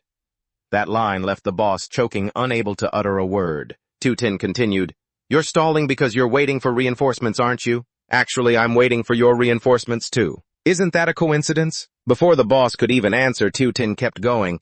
"Coming here to save someone isn't exactly a glorious mission, so you can't exactly make a scene. So the reinforcement is definitely a 4-star awakened." Hearing this, the boss panicked. "What exactly are you planning to do?" Facing his frantic fear, Tin teased. "Why don't you take a guess?" The boss was being squeezed until he couldn't breathe. Tears streamed down his face as he still tried to ask, "What elemental star chart are you cultivating? Why aren't the monsters eating you?" Seeing that terrified look, Tin laughed. "Look at you shaking like you've seen a ghost. Haven't you already figured it out by now? It's exactly what you're thinking." He didn't know what elemental star chart he had, and not wanting to waste any more time, he squeezed his hand shut, crushing the man to death. He quickly absorbed everything. After dealing with that piece of trash, Tin sniffed the air and thought to himself, "I can smell the scent of powerful awakened gene energy. It's spreading from the top down." He began to assess the current situation. The factory was crawling with countless monsters, so the opponent wouldn't be reckless enough to rush in here. Besides, this is the only way out. As soon as I step out, I'll definitely run into him, and he just has to wait outside for me to walk into his trap. At this thought, he flashed a smug smile. Then he happily skipped around. "Well, time to do some looting. Let's see what goodies are hidden here." After rummaging for a bit, he stopped in front of a cabinet filled with blue vials. "Oh, jackpot! A whole fridge full of life essence. Where did the Fan family even get this? The purity is even higher than what the school gives us. The Fan family is filthy rich indeed. I knew I'd picked the right target." The more Tin looked at the pile of life essence, the more excited he got. "Amazing, my own stash is probably only enough for Tree and Goo for 3 days, but now I've found a new supply source. I'd be a fool not to take it." Glancing to the side, he spotted 3 yellow pills in a box. "These are the exact same pills those 2 guards took. Scarlet fire seeds. I'll take them all." After looting plenty of spoils, Tin walked over to the monsters and announced, "All right, your turn now. Eat up and enjoy your lunch." A wave of memories from his past life washed over him, and feeling a rush of adrenaline from the time the monsters stormed the city, Xiaoting took off his mask and said with a grin, "Hey everyone, I'm here to send you guys off on your final journey. Time to head into my belly, all of you." Just like that, the entire pack of monsters became his delicious dinner. After finishing up, Xiaoting struggled to hoist a large crate as he headed outside. All fed and watered, time to take the leftovers home. His nose, sharp as a hound's, picked up a scent, and he sniffed the air, thinking to himself, "He's here." Xiaoting froze when a voice echoed in front of him, "I've been waiting a long time for you." "Impressive. You let these monsters devour every single researcher in the factory." A strange man with purple hair appeared before him, his attitude incredibly cocky and mocking. "I really admire you. After all, you got to witness such a massive feast with your own eyes." I gave a cold laugh, flicked a finger, and declared, "Now I'll reward you. Get on your knees." The power from this guy Tom 2 was absolutely terrifying, slamming into the ground beneath Xiaoting's feet. The earth shattered into pieces, and he barked, "I'm not satisfied yet, so you're going to have to make me feel good." Standing amidst the shockwaves, Xiaoting stared at the guy with a serious look and spoke up. "I didn't expect a 4-star superhuman to show up here." Xiaoting knew exactly who this freak was. To think it was someone the news reported as dead, a ground-type superhuman who reached 4 stars. I had awakened gravity-based powers and used his superhuman strength to torment and kill women. There were 13 victims in total before the S-rank clearance squad took him out at a bar. The fan family has really hit rock bottom if they're scraping up trash like you to use. Seeing that his opponent knew so much about him, Tamtu immediately looked smug. You've been keeping up with the news, haven't you? His attitude grew more arrogant by the second, and with a wave of his hand he sent the rubble beneath his feet flying into the air. Do you even realize what your current situation is? Meeting me is the beginning of your nightmare. Then the pile of rubble quickly condensed into a massive block right above Xiaoting's head. He continued, since you know who I am, then you must know that over the next few hours my gravity will crush you down until every tendon in your hands and feet snaps. Tamtu looked like a total lunatic. He completely looked down on the person standing before him. You're going to scream just like those women did. With tears and snot running down your face, you'll crawl over and beg me to end your life quickly. He put all his strength into his ultimate move to suppress Xiaoting, and the giant block of earth slammed straight down toward him. As he stood right beneath that mass of earth-blue flames, suddenly erupted violently, and while Tamtu was still shouting, he yelled, "Make sure you scream loud enough!" However, after only a few short seconds, the blue flames roared up at incredible speed, shocking the man himself. He stared at the fire and muttered, "Blue flames, and they can actually block my earth blade under first-level gravity. No wonder you dared to come to the monster factory all by yourself. So you can be considered a 3-star superhuman. Not bad, this is starting to get interesting." With that, Tamtu immediately channeled his superhuman powers to amplify the suppression, life, elemental, heavy earth essence, second-level gravity field. Deep beneath the soil, Xiaoting calculated. As I thought, even with my sovereign's flame, I can't break through his superhuman power. A 4-star is way stronger than a 3-star. I wonder how many levels of gravity he has left. Might as well bait him and see. Thinking that, he looked through the gaps and started taunting the guy. "Hey, freak, why don't you save some of your energy? You'll need it to run away later. If you die too early, I'm going to be disappointed." Hearing this, Tamtu became even more excited. Yeah, that's exactly it. The more arrogant you talk, the more I like you. As soon as he finished speaking, he slammed his force down into the ground again. The longer you hold out, the more excited I get. But just as he was having his fun, suddenly something made him freeze for a few seconds.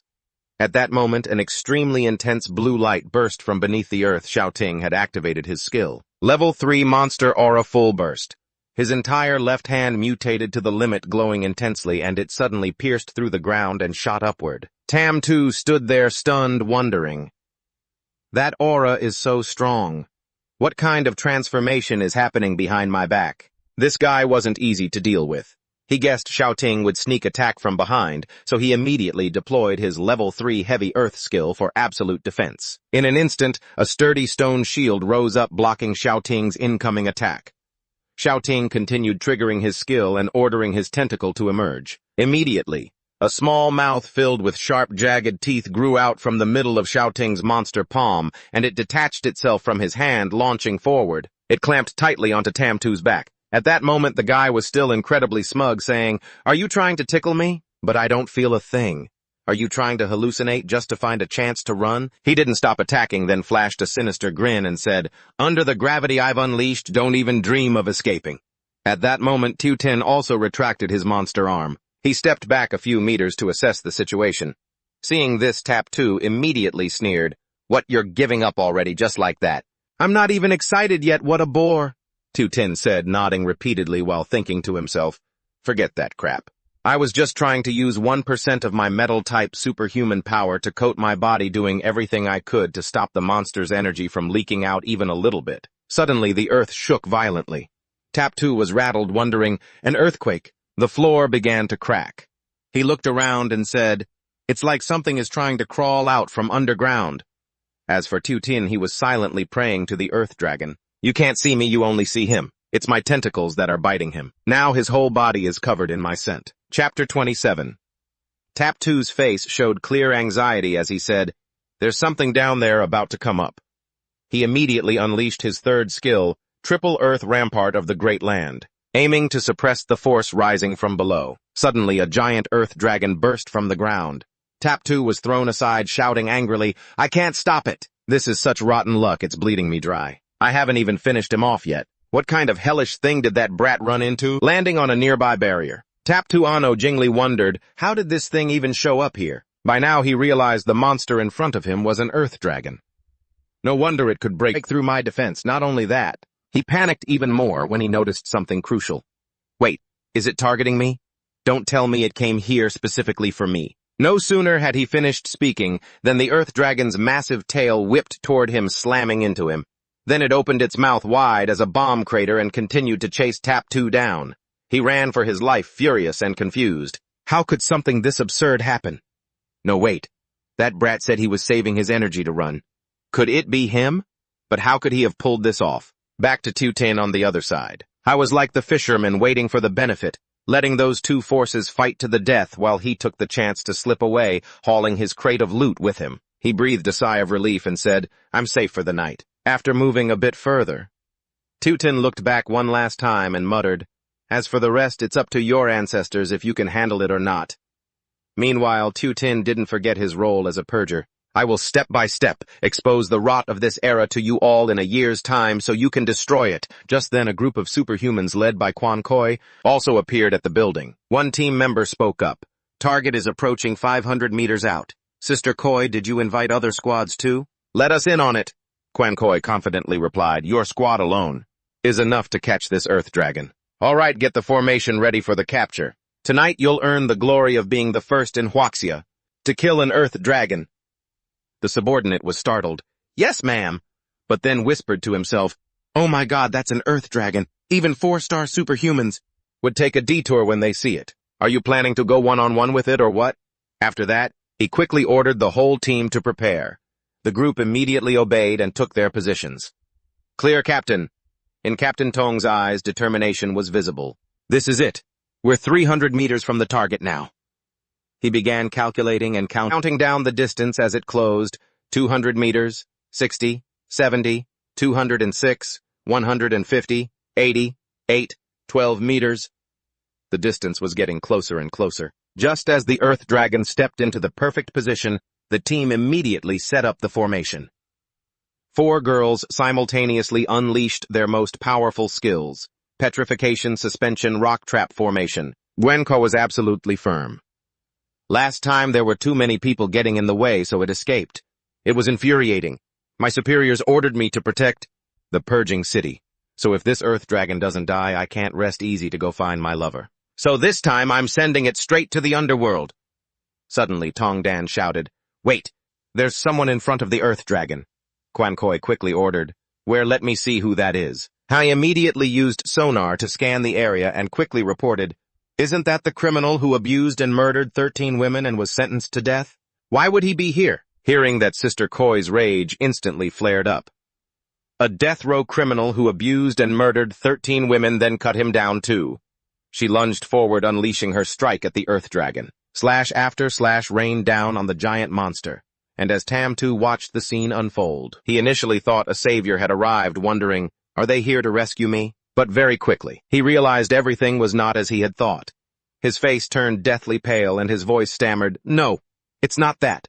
This is just another group that wants me dead too. Tam2 immediately activated his defense. 4th stage Earth Armor Absolute Defense. As the massive Earth Dragon shredded by Shangguan Kui's blades opened its maw and shrieked in agony. The impact was so powerful that even Tam2 was sent flying. As the Earth Dragon roared in pain, Sister Kui leaped into the air like a fierce warrior. She gripped a metal pipe and slammed it hard into the monster's head, glaring at it. With eyes full of fury, she decisively struck again, shouting, Take another one of my blades! For the most part, the Earth Dragon was being suppressed by Kui. Watching this, Tam2 felt immense relief, thinking, Thank goodness it's lucky these people showed up. They want to kill both me and this dragon. I seized the chance to slip away otherwise. He didn't know how he'd ever escape the Earth Dragon's pursuit. But as he was fleeing, a thought suddenly struck him. What the hell happened tonight? If I don't finish the mission, it's going to be a nightmare explaining it to that old dog Fan Chan Ui. While he was hesitating, wondering whether to stay or go, a massive set of jaws suddenly erupted from the ground beneath his feet and snapped him up before he even knew what was happening. What just happened? Tam2 had been swallowed whole by an Earth Dragon. What is this? Another Earth Dragon? Over on her side. Quan Kui looked over and said irritably, Still another one. At that same moment, the Earth Dragon beneath her feet surged up, screaming loudly. This triggered a whirlwind of thoughts for Quan Kui. What exactly are these things? What do they feed on? Are they those mutated post-apocalyptic creatures the experts were talking about? Even though she had hacked it to pieces, its fighting strength was still terrifying.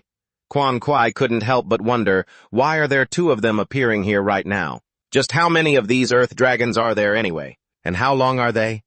It seems like no one has ever seen the tail of one. She turned to her team and ordered, keep a close watch. Lock it down, don't let it get away. I'm going to cut it down to the very end. With that, she launched herself into the air, diving straight into the mouth of the earth dragon in front of her. This scene shocked Tongdan, who screamed, Shangguan Kui. Don't just jump into the earth dragon's mouth like that. Its teeth are incredibly tough. Quen Kui's eyes blazed like fire as she replied, then let's see if it can actually bite me. Quen Kui activated her dragon transformation skill and surged straight into the monster's throat. The whole team watched in a panic. They could hardly believe their eyes. Holy crap!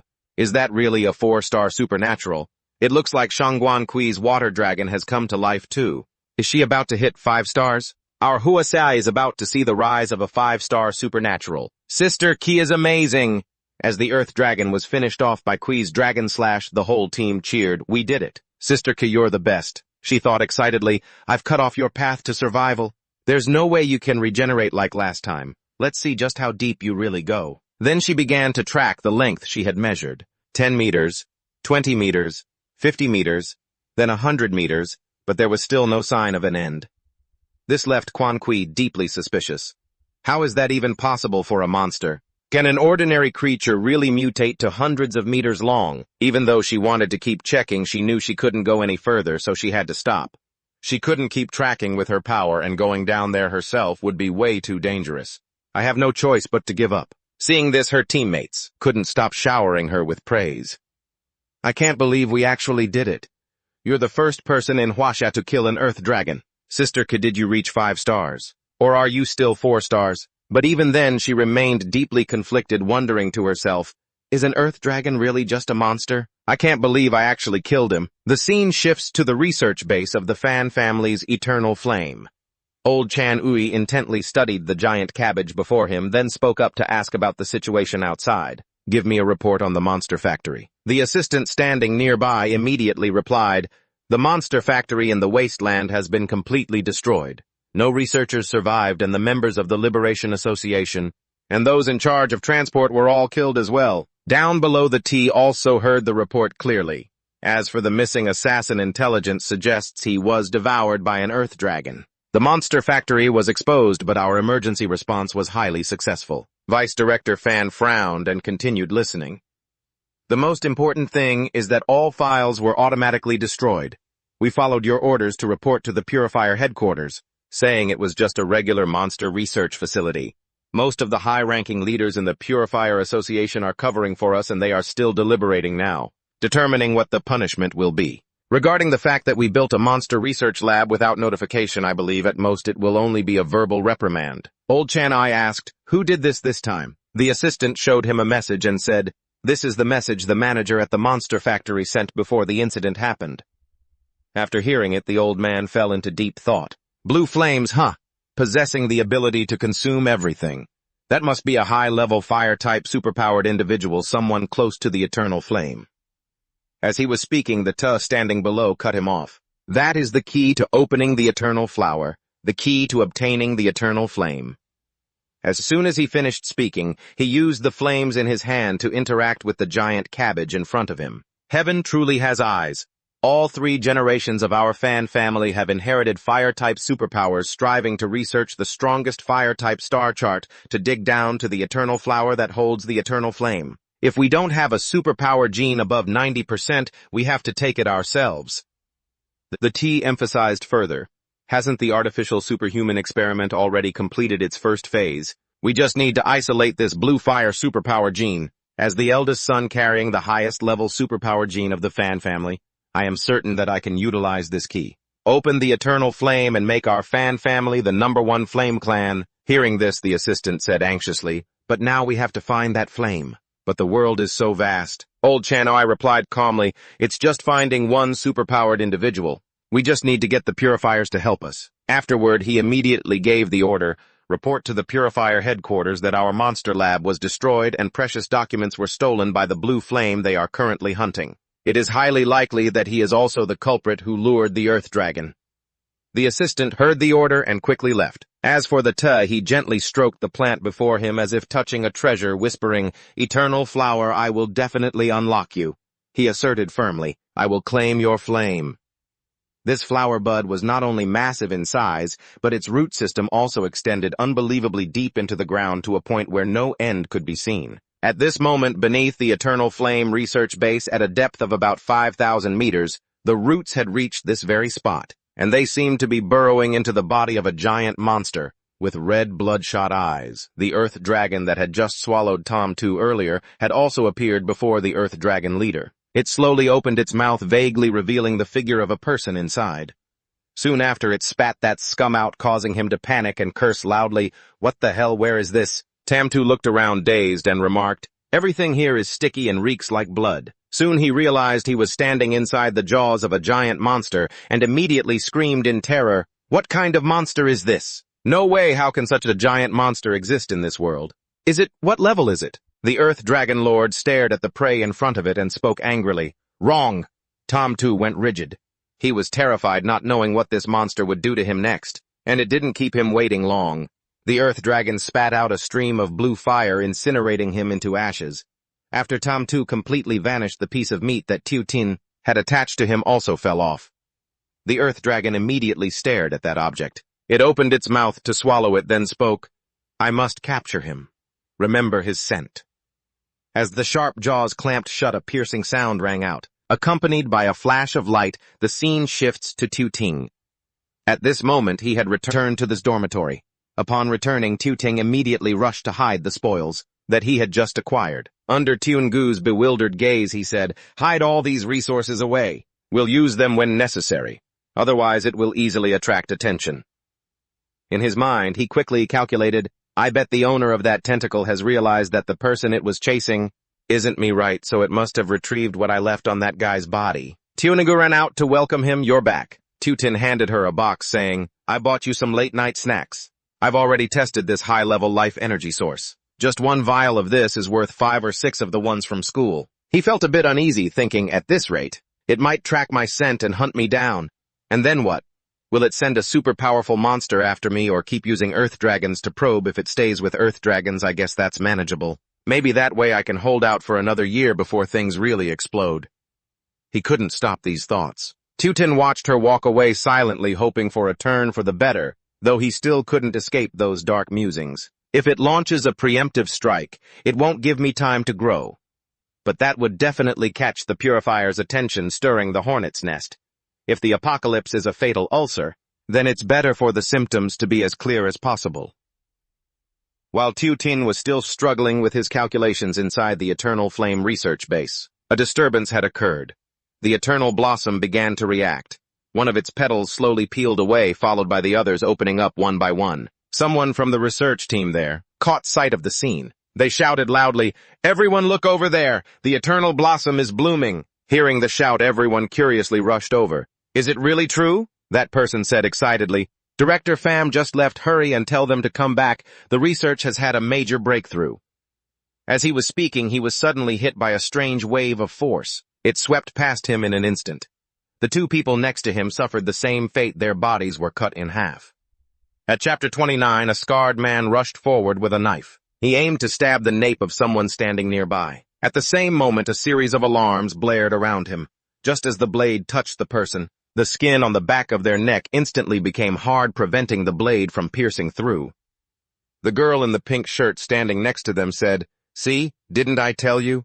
You can already control your own life elements. You've activated the Golden Body Captain. You're invincible." The captain smirked. "Don't kid around." He clapped his hands to gather everyone and said, "Finally, we have an intruder. No wonder the Pham family went everywhere to gather people like us, the dead. We're the kind of people that even the Purifiers fear," he continued excitedly. "We have 3 4-star superhumans here, and 7 peak 3-star superhumans." Ahong immediately corrected him. "Captain, you're wrong. Right now we have 6 4-star superhumans. The cultivation speed here is incredibly fast. If they give us a little more time, everyone here will become a 4-star superhuman soon." The group behind them laughed coldly. "Keep dreaming. We're just here to carry out the mission the Pham family gave us." The captain confidently led his men forward. I don't care who the intruder is, even if it's a purifier, kill them on the spot. Make sure no one gets out alive. He began assigning roles to the team.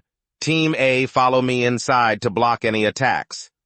Ahong said with excitement, I really miss the days of raiding and looting. Then came the mission for Team B to directly slaughter the opponent's armed forces.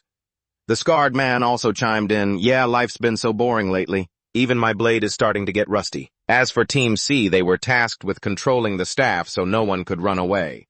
The members behind them chimed in, acknowledging the order. The captain specifically gave instructions to a person named Athu. You go invisible and scout the situation for me.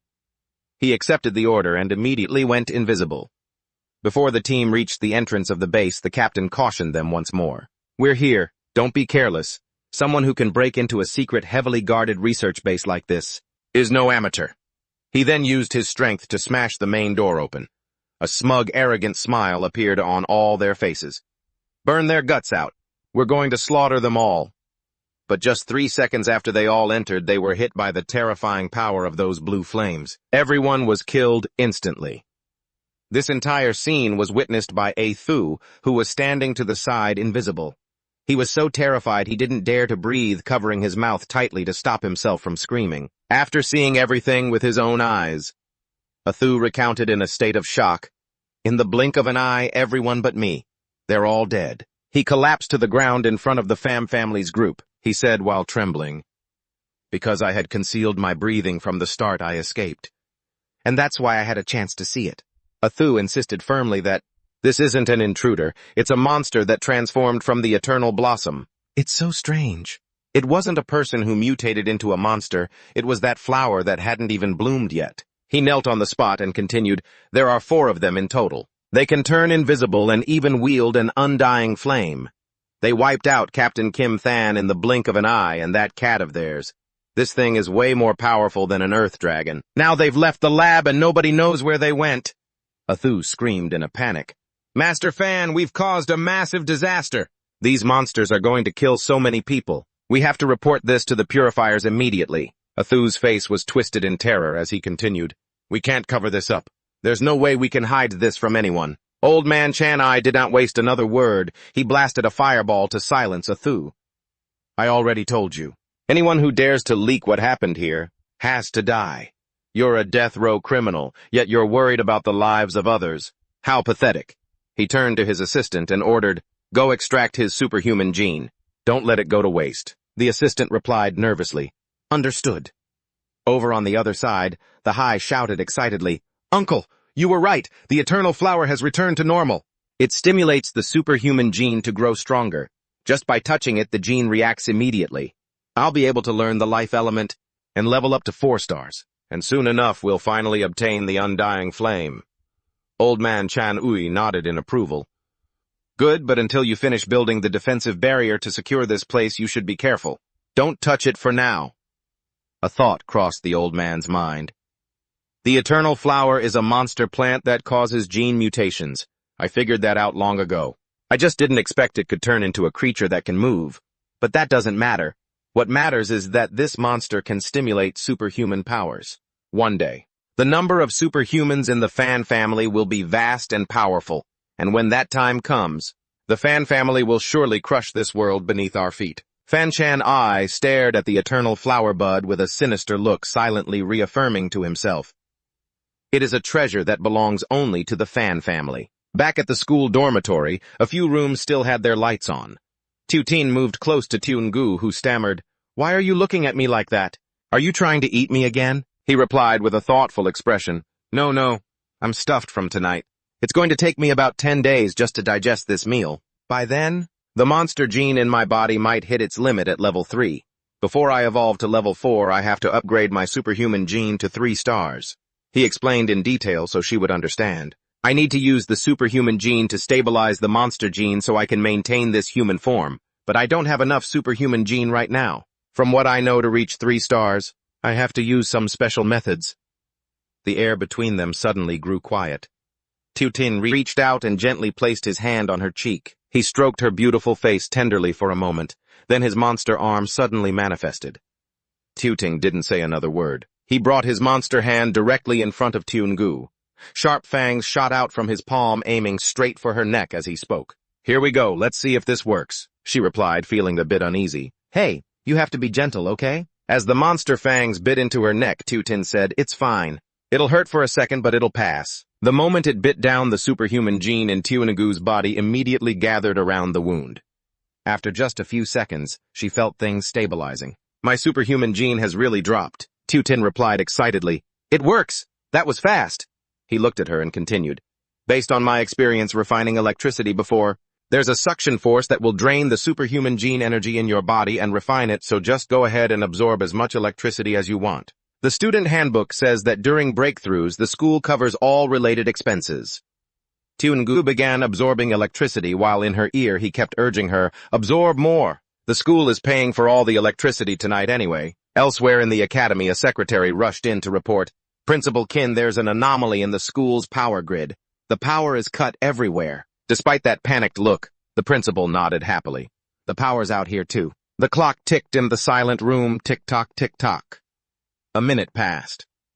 Secretary Duong didn't understand what was going on, so she asked, "Sir, aren't you going to give any orders?" The ticking of the clock echoed through the silent room, tick-tock, as a full minute slipped by. Confused by what was happening, Secretary Duong couldn't help but ask, "Sir, are you going to give me any instructions?" "Headmaster." Kin smiled calmly and said, "Our school has a genius with the highest level of extraordinary genes we've ever seen. She's probably breaking through right now, so it's nothing to worry about. But her breakthrough speed is a bit surprising. Chin-gu is an even greater genius than I thought," Teacher Duong said, looking worried. "If this keeps up, the electricity bill is going to be massive." The headmaster took a calm sip of tea and replied, "It's fine. Even if the bill hit as millions, it doesn't matter. A person is priceless. Besides, if the cost gets too high, the purger headquarters can cover it right." Suddenly a call came in. He turned his head and said with a sigh, "It's a good thing the power line is a special one, otherwise we wouldn't be able to receive emergency calls," seeing the symbol on his phone. Kin Triet realized it was a call from the purger headquarters. He quickly picked up and said, "This is Kin Triet speaking." As soon as the person on the other end began to speak, Headmaster Kin was so shocked he jumped up. "What, the whole city is having a blackout? All the power is being diverted to the academy. It's fine. It's because Chingu from our academy is having a breakthrough. Oh right, regarding the electricity costs. What, I have to fill out an application form. The Nam Nguyet Academy for Extraordinary Beings is located in the Purge Town, which belongs to the Special Purge Zone of Nam Nguyet City. Residents are spread along both banks of the main river. The town covers 36.7 square kilometers. Although the Special Zone is just an island, it's located quite close to the city center. Nam Nguyet City covers 795.44 square kilometers and is the third largest metropolis in Hua.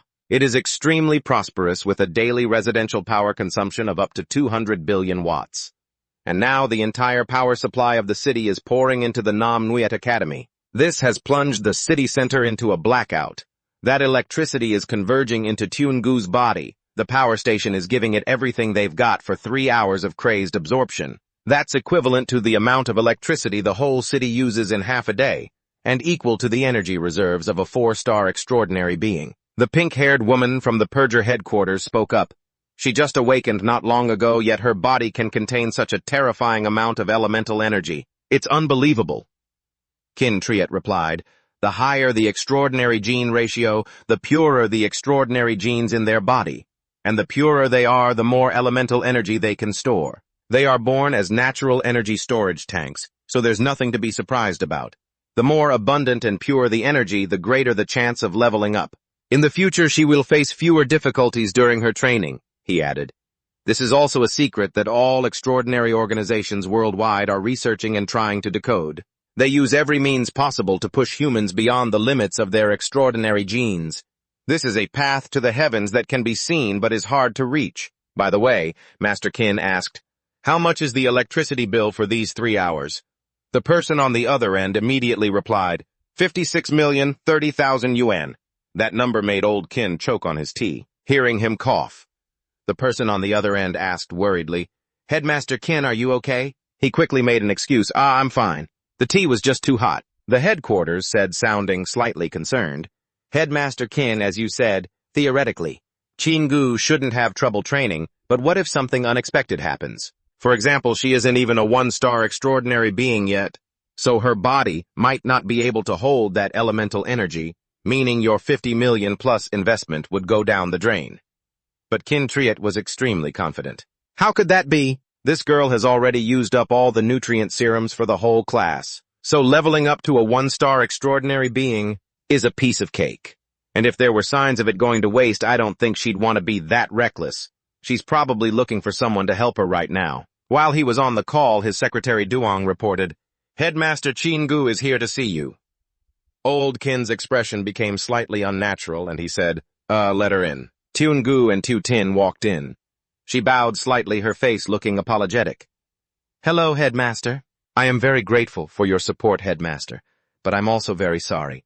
After I finished training tonight, I suddenly realized I had used so much electricity that the school suffered a huge financial loss." Kin Triet smiled stiffly. "It's okay. Cultivating talent is the school's duty, right, Chin-gu? Are you a one-star extraordinary being now?" Tun-gu heard the question and blankly replied, "No, I'm not." That answer felt like a knife cutting through the headmaster. Even though he was full of disappointment, he still tried to say, "It's okay, all right. Let me teach you how to lock in the electricity you've absorbed. Given your talent, it shouldn't be like this."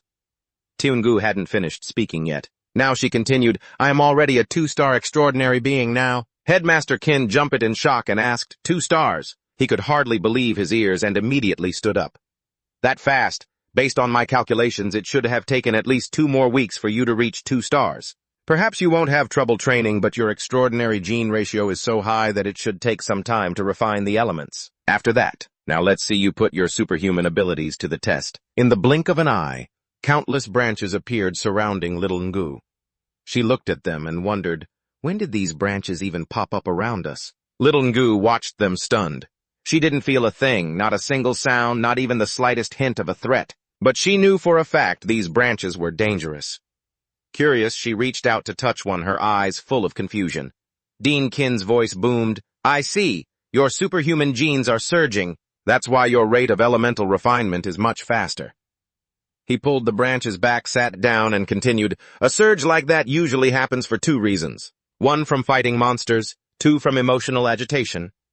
Hearing this, little Ngu immediately raised her hand. "Dean, my emotions were incredibly agitated." Kin Triet fell into a sudden, thoughtful silence. He stared at the little girl in front of him, and a chuckle escaped him, followed by Tu-tin's voice. "Tringu is cold on the outside but warm on the inside, so that doesn't really matter." Tu-tin stepped forward, patted little Ngu's head, and continued, "Dean, we came here just to thank you and the Academy. And by the way, to ask for some elemental star map techniques. We want to upgrade to 3-star. Master Kin heard this and replied, 3-star superhuman is the graduation standard for this academy. You've only just enrolled and you already want to graduate." He laughed heartily and added, "For Tringu it's possible, because the academy has already prepared the most suitable star map for her. But for you it's not possible. To become a 2-star superhuman, you must force your superhuman genes to break their cocoon and transform into elemental genes, and to reach 3-star, you must use these elemental genes to construct an elemental star map using the most scientific method like the Fan family's red flame hand. Once constructed, you can use pure elements to unleash your own unique, most powerful exclusive techniques. But your genes are deficient. Your gene percentage is too low to build a star map." Tu-tin smiled brightly and said, "How can that be? Doesn't our school have an auxiliary armor called the Artificial Superhuman Robot?" Inside his mind, he thought, this technical project isn't fully successful yet, which is why it wasn't until the end of Day's Purge that they released it for human use. But it's useless for stopping the apocalypse. Luckily, it just so happens that it can help me break through to 2-star superhuman. Kin Triet was curious and asked, "You know about this?" "Well, it makes sense if you keep up with the superhuman news. It's normal to know about it. It's quite a coincidence," he said. The artificial superhuman robot was indeed registered after the research succeeded. But after that, all the information was wiped clean in a short time. It wasn't to hide it from anyone, but because the technology wasn't quite there yet, Master Kin explained. It's true that the purger can make the robot replace superhuman genes, but it only works for people with less than 40% superhuman genes. Even then, the strain is immense, and most importantly, it consumes a huge amount of energy to generate power for those with low superhuman genes. The price to pay is a sea of life essence, so it's not worth it. Tin remained firm in his decision. Then it's perfect for me. I have plenty of life essence and my classmates are very happy to help. Master Qin hesitated for a moment and shook his head. Don't speak for everyone like that. Ting immediately replied, that's not it, Dean, you've misunderstood. Qin pondered for a moment, then gave a clear refusal. That thing consumes even more electricity than Ngu does tonight. He replied, if that's the case, then so be it. Goodbye, Dean. Then he pulled little Ngu away. As they walked and talked, she said, Ton, I feel like I can't hold the electricity in my body. I'll just release it all later. Let's absorb it again tomorrow night, okay? He replied, if you can't hold it, that's fine. She continued, if I still can't hold it tomorrow night, then we'll do it again the night after. Tin nodded no. As long as we persist and don't give up, we will definitely succeed. The dean hurriedly called out, you two come back here. He then mused, Ton, I'll give you a chance. Don't you have a group of friends? The Academy is preparing to organize a supernova selection. If your group of friends all get selected, I will give you a set of artificial superhuman robot armor that the Purger gave to our Academy. Hearing this, Tin nodded frantically. Yes, thank you, Dean. I will definitely help the whole group get selected as new talents. Qin didn't forget to add a final reminder. Hey, just a reminder, the application deadline is in 3 days. Tin bowed his head and replied, thank you for the reminder, Dean. Goodbye. After they left, Secretary Duong stepped closer, looking worried. They won't be able to make it into the supernova selection. The National Superhuman Tournament is held every 2 years, where superhuman academies across the country select their strongest teams to compete. They are only first-year students. Even with a genius girl like Ngu in the team, it's hard to beat the others, not to mention the other 2 team members. Neither of them has awakened yet. At this point, Qin replied with complete composure, that's not necessarily true. Sister Duong asked confusedly, are you prioritizing them just because of Ngu's talent? That sounds absurd, the old man replied. No, it's because of that kid. Hearing this, the secretary became even more bewildered. That existence. The principal said that initially old Fan Shan Ai wanted to stop him from joining the academy just because his superhuman gene was at 1% basically non-existent. Secretary Duong nodded and replied, yes, and you gave him a chance to take that final assessment. To this day, everyone still cannot understand it. Why is his superhuman gene so low that it's almost as if he doesn't have one? Qin interrupted, didn't he pass the assessment in the end? He continued, his superhuman gene is indeed as good as non-existent. I also investigated his high school physical data and found something unusual. This kid has a secret. Years of research experience tell me so. Hai is definitely not simple. Secretary Duong asked curiously, Principal, don't you study monster genes? You have always wanted to solve the problem of mutated monster gene carriers, and now you are even studying the physical data of superhumans? Hearing her question, he fell silent and pondered. Anyway, I've already given him a difficult mission to complete. In the unlikely event that he succeeds, our school loses nothing. He then stood up and instructed, all right, go do your work. The power outage caused you to work overtime until early morning like this. I'm sorry for the trouble. Sister Duong immediately replied, no, this is my duty. After the secretary left, Qin immediately called someone. The person on the other end picked up and said right away, what is it? Why are you calling me this late? He replied, hello, Director Chu of the Purge Bureau. This is Qin. The voice on the other end sounded suspicious. Old Qin, why are you being so polite all of a sudden? Qin. Triet lowered his voice and emphasized, consider Ngu's electricity bill as me having filed for reimbursement. Otherwise, I will resign. This statement left Director Chu momentarily speechless. The next morning at the courtyard of the Nam Nguyet Superhuman Academy, a crowd gathered. Someone spoke up, Lam Diem, a new first-year student, has a 90% chance of being accepted. Investigate all this year's new students. We must track down Lam Diem, who just tangled with our purge agents and stole important data from the Fan family's laboratory. Everyone shouted in unison, understood, in the principal's office. Neep Duong smiled and said, greetings, Principal Qin. Our school is still as glorious as ever, isn't it? Qin replied happily. This kid Neep Duong, how long has it been since you visited the school? This is also Lam Shi's first visit back to the school since graduating, right? How does it feel? Lam Shi politely replied, yes, just as the team leader said. 15 years later, the school hasn't changed a bit. It must be a lack of funding. Neep Duong smiled awkwardly and replied, Lam Shi, you heard wrong. Someone with an EQ of 0 like you, shut your mouth. You continued to retort, how can that be? Clearly, you also said that if the Fan family took over the school, it would be filthy rich. I immediately reached out and pushed Lam Shi's face to silence him. It's late already. Let's talk about the main topic. Qin Triet closed his eyes, his voice dropping low. If you have something to say, just say it. Nip Duong also became serious and recounted, this time, besides coming to act as examiners to select supernovas, we are also tasked with finding Lam Diem. Old Qin immediately frowned and asked for clarification. Lam Diem. Does the Purge Bureau think Lam Diem is at our school? Nip Duong looked helplessly at Lam Shi and said, you explained the situation at that time. He stood up straight to report while Nip Duong also listened intently. Yes, around 10:30 at night on June 25, 2025, while I was eliminating monsters in the commercial district. My vision caught sight of Lam Diem. The images of Tutin fighting are still engraved in my mind. At that time, because everything happened so suddenly, I had an arm eaten by a monster. But he appeared and helped me. I just don't understand why he deliberately knocked me unconscious. I tried to recall Tutin's face and said, when I woke up, the monster had already been killed. And I dimly saw him absorbing the black smoke that formed after the monster died. It was very dark, so I couldn't see his face clearly, but based on my judgment, he is a very young man.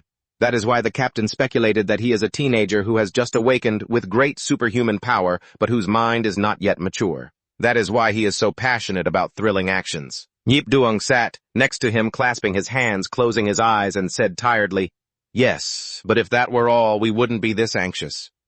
He recounted in a grave tone, but his passion is growing.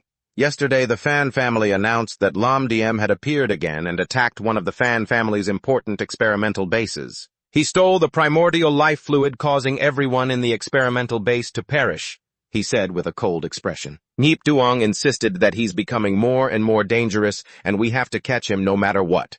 He first appeared right here in the city on the Academy's opening day. He showed up again at the purification zone within the Academy grounds. He voiced his suspicions, saying it's very likely the guy is a new student. Lam Shi, standing nearby, was still fuming. She said, we have to drag him out. I'm going to make him feel what it's like to get beaten to a pulp. Old Qin pondered for a moment before speaking up. The reasoning you two are giving is truly a stretch. Old Qin lifted his coffee cup, took a light sip, and then continued. But judging by your expressions, you seem pretty certain. He's already inside the academy, don't you? Lam Shi looked over and explained the cause. Because ever since that day he knocked me out. I've been able to sense it. There's a very strange connection between him and me. She covered one eye to focus her tone resolute. I'm not sure if it was when he bashed my head in or if he transferred some strange supernatural power to me. But in any case, this sense of his presence can't be wrong. Recalling the moment he stepped into the academy, Lam Shi continued, because the moment I set foot in the academy, I felt it. Lam Diem is definitely here. I really want to know why I'm suddenly having a feeling like this too. After a long silence, Nip Duong put on a serious face and said, it doesn't matter how or why. The point is we just need to catch Lam Diem. The Purification Bureau isn't just investigating the academy. We have to look into the entire new batch of students. Old Qin listened to his two students' entire theory, closed his eyes thinking for a moment, and finally agreed. Right now, all the new students are training at the elemental field. You two should go over there and check it out. Everyone was gathered at the field.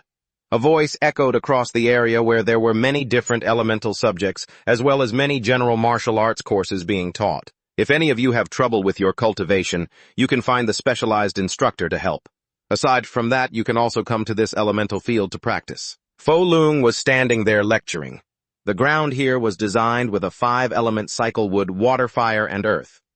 This design helps the supernatural genes in your body become more active. For those who have awakened, your cultivation speed will increase rapidly, and for those who haven't, your chances of awakening will be higher.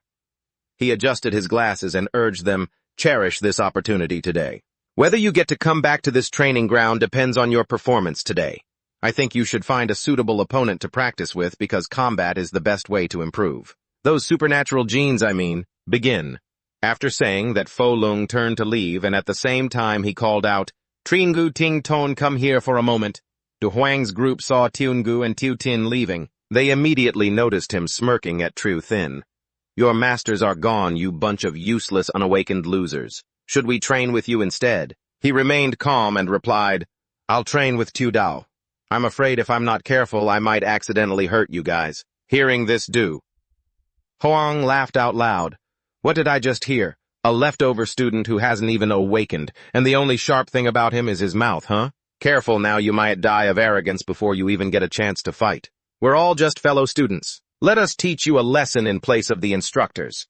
You guys actually have the nerve to steal our resources. I suggest you spit it all out right now. Otherwise, do you really think your masters can protect you forever? On the other side, Fo Lung was holding his head, saying, "The dean actually agreed to your two crazy requests. You two really took on that absurd mission the dean gave you. The dean also told me to do my best to help you both, so I guess I'm your instructor now."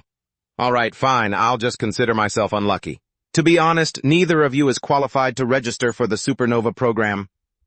He looked at them both and continued, "The minimum requirement to register is being a squad leader. You need at least 3-star supernatural combat power. You guys should thank Thuong Quan. If it weren't for that requirement alone, you wouldn't be qualified, let alone anything else. Years ago, even though Thuong Quan Khoi was only a freshman, he was already placed into a sophomore team, and at the same time, relying on his own 2-star supernatural strength, he defeated a 3-star supernatural examiner. Ever since then, the standards were adjusted." Fo Lung stood up, adjusted his glasses, and reminded them, "So you could follow Thuong Quan Khoi's example and join the sophomore team first. But Tin Ton's supernatural genes are too low, so there's a high chance you'll be rejected." Tu Tin refused. "That won't be necessary. Our current group is doing quite well." He gave a cold assessment. "Your current group. 3 people no direction, 2 haven't awakened, and 1 only has 1% supernatural gene capacity." Suddenly his expression changed as he sensed something. "Wait, I have a really strange feeling." Memories of the first meal and Lam Shi gradually surfaced in his mind. At the same time, a sudden thought popped up. Is that the purifier whose arm I indirectly caused him to lose? Is he already here? Tu Tin thought for a moment, and then became determined. This is a resonance between matching supernatural genes. It means he can sense me too. I can't let him find me. Inside his body, many tall, strong monster genes were surrounding a tiny, weak, golden supernatural gene. Tu Tin quickly thought of a way to use the monster genes. Wow, that super-level element is insanely powerful. Trying to keep the senses outside the yard.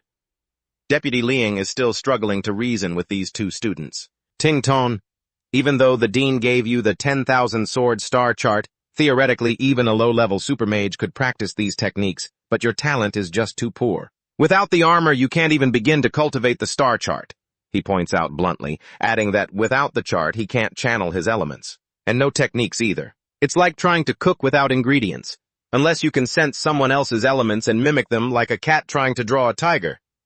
Deputy Liang says, turning to Xiao Yu. He gestures to her and explains, Jai Yu, you're the interim team captain. Register first, we'll talk later. Show me what you've got. Hearing that, she immediately beams, all out really. It'll take a little time to warm up. Give me a second, teacher. Watching Xiao Yu's excited expression. Deputy Liang suddenly feels a sense of impending doom. Why does she look so hyped? This is too dangerous. Aim for the sky. On the other side, Du Hoang is throwing punches at Trio Thin, laughing menacingly. Even the king of the mountain has moments of carelessness, your masters. Can't protect you for a lifetime. So what if you're a 95% super mage? Suddenly, a bolt of lightning shoots from Xiao Yu's position straight into the sky, making him freeze for a few seconds. The light from that move illuminates a huge area of the yard. The crowd immediately turns to look at the source of the massive lightning pillar. The blinding light makes their figures look faint as the pillar of electricity rapidly rockets into the air. At the same time, the power in several campus buildings cuts out completely. Seeing that, the Du Hoang gang immediately drops their thug act. They rush over to brush off True Thin's clothes, fawning over him. Top-notch brother Thin, you're such a master. Our resources are always waiting for their master's favor, he thinks to himself with a hidden smirk. Inside the eyes of the 2 true brothers light up like high-beam headlights filled with admiration. Our sister-in-law is a beast. After the blast, Xiao Yu turns back looking at Deputy Liang worriedly. Teacher, was that good enough? Teacher, was that okay? He stands stunned for a few seconds before answering, yeah, that's enough. On the surface, Deputy Liang remains calm, but inside he's crying. She's a total demon queen. It was a slow start, but just relying on elemental burst alone. She's already reached this level of power. If she manages to master the star chart the dean gave her, she might turn into a human nuclear power plant. Suddenly, a voice calls out from outside. Teacher Deputy Liang, He turns around in surprise, looking suspicious. Secretary Duong slowly walks over and says, "Sorry to bother you for a moment." Deputy Liang quickly heads over to her. Beside him, Tin Ton is still sitting with his eyes closed, unresponsive, making Xiao Yu nervous. "What's wrong?" "Tin Ton, what's happening to you?" His eyes snap open and his voice rings out cold as ice. "The purifiers are here." A moment later, after finishing his talk with Secretary Duong, Deputy Liang quickly gathers everyone. The freshmen gather around, gossiping curiously. "What's going on? What happened?" "The purifiers." Neep Duong stands nearby and asks, "Lam Si, I'm giving you full authority this time. Did you find him?" He narrows his eyes, responding cautiously. "The target is nearby. But a moment ago I suddenly lost the signal." Then Lam Si activates his ability, his eyes glowing with golden streaks as he scans. Lam Si says with confidence, "It's fine, I can find him. Everyone iron." Instantly, countless iron bars shoot up from the ground. Scene change. Back in time, 2 months in a building. Lam Si walks up and asks, "What's the situation?" Thanha watches silently, evaluating the uniform cloak. "Is he a captain from another district here to assist?" She quickly replies, "Sir, the vice captain has successfully lured the monster into that old building. It won't harm any civilians." Hearing that, Lam Si's face turns cold. "Tell the vice captain to pull out of there immediately." Thanha looks confused, but he waves his hand, urging her, "Hurry." She can only rush to agree, "Yes, sir." Thanha picks up her radio. "Report, Deputy Captain, a captain from another district is ordering you to leave the building immediately." Once Thanha finishes the message, Lam Si immediately unleashes his power, slamming his hands onto the ground, causing it to crack wide open. Metallic elements quickly respond to his call, shooting into the air. Standing nearby, Thanha watches the scene, her jaw dropping in sheer amazement. "What the hell? Where did all that iron come from? He just sucked it all up." Lam Si then directs the iron to strike the building head-on. The destructive force of his attack is so powerful it makes the entire structure shake violently. She panics. "Wait, he's destroying the iron, and the house is getting pulled in. How is this possible? It looks like he's not even moving." The elemental power was so intense the building ahead started to wobble. He knew the principle of using 4 ounces to deflect 1,000 pounds. The walls began to collapse, and Thanha secretly marveled at it. This was the peak level of the 10,000 sword star map. The myriad swords returned to origin, seen from the outside. Huge chunks of stone were raining down. Thanha sighed, "That building is done for." Suddenly, the figure of Neep Duong appeared from within, frantically hiking up his pants as he sprinted out of the building. He roared in fury, "Which bastard destroyed this building?" Neep Duong's face was twisted with rage as he barked, "I was inside holding back the monster so the rookies could practice their combat skills. I don't care which squad you're the captain of. I'm going to kill you once I get out of here." Neep Duong gritted his teeth, staring daggers at Lam Si, who was still calmly raising his hand in a salute. He then said, reporting vice captain, with an expressionless face, "I am Lam Si, a 25-year graduate of the Nam Nguyet Superhuman Academy." The two of them froze for a few seconds. Neep Duong's eyes widened like car headlights, and he was so angry he almost blew a gasket, shouting, "Lam Si, you're the rookie assigned to our squad. Is that you? Then why are you wearing a captain's uniform?" He calmly explained, "It's not a captain's cloak. It doesn't have a logo, it's just a regular jacket. I just thought it looked cooler." Thanha stood by, speechless, simply closing her eyes and muttering, "First day on the job and you're already causing trouble." The scene shifts back to the academy. In the present. Neep Duong stood behind, watching Lam Si using his ability, frowning slightly. "I think you'd better not mess around. If you destroy this 5-element arena, then you and I will be working for 20,000 years to pay off the debt." He coldly replied, "Vice Captain, relax. There is plenty of metal buried beneath this arena, enough for me to use." His eyes flashed with determination as he gave the order. Golden metal shards instantly shot up from the ground, quickly fusing into a long, sharp-tipped spear. The Namnot students panicked at the sight. There are metal swords everywhere. What is this purifier trying to do? Is he trying to kill us like monsters? Tu Ting and Tu Nagu stood in the center, remaining quite calm, though he felt a bit annoyed inside. He could sense the metal element within his own body. I was using his own metal element to probe into the bodies of the students here. Those metal blades immediately lunged toward Tu Ting's position. He thought to himself, trying to force me to reveal myself. Inside his body, the small golden gene had expanded. It became large and sturdy, daring to confront the monster gene surrounding it. Tu Ting felt the vibrations within his superhuman gene stirring. Foolishly, he closed his eyes, calculating that the monster gene could suppress it, but Tutin frowned at the giant metal blade hovering in midair. Helplessly, he thought, "Is it because this midget is here that I can't use my superhuman gene?" He couldn't keep dodging forever. But then an idea flashed through his head. Who could prove that? That just because he sensed him, he was definitely Lamdiem. Tutin whispered to Tuangu beside him, "Don't act rashly in a moment. Stay away from me for now, trust me. It will be fine." At the same time, he manipulated the monster gene to shift to another location.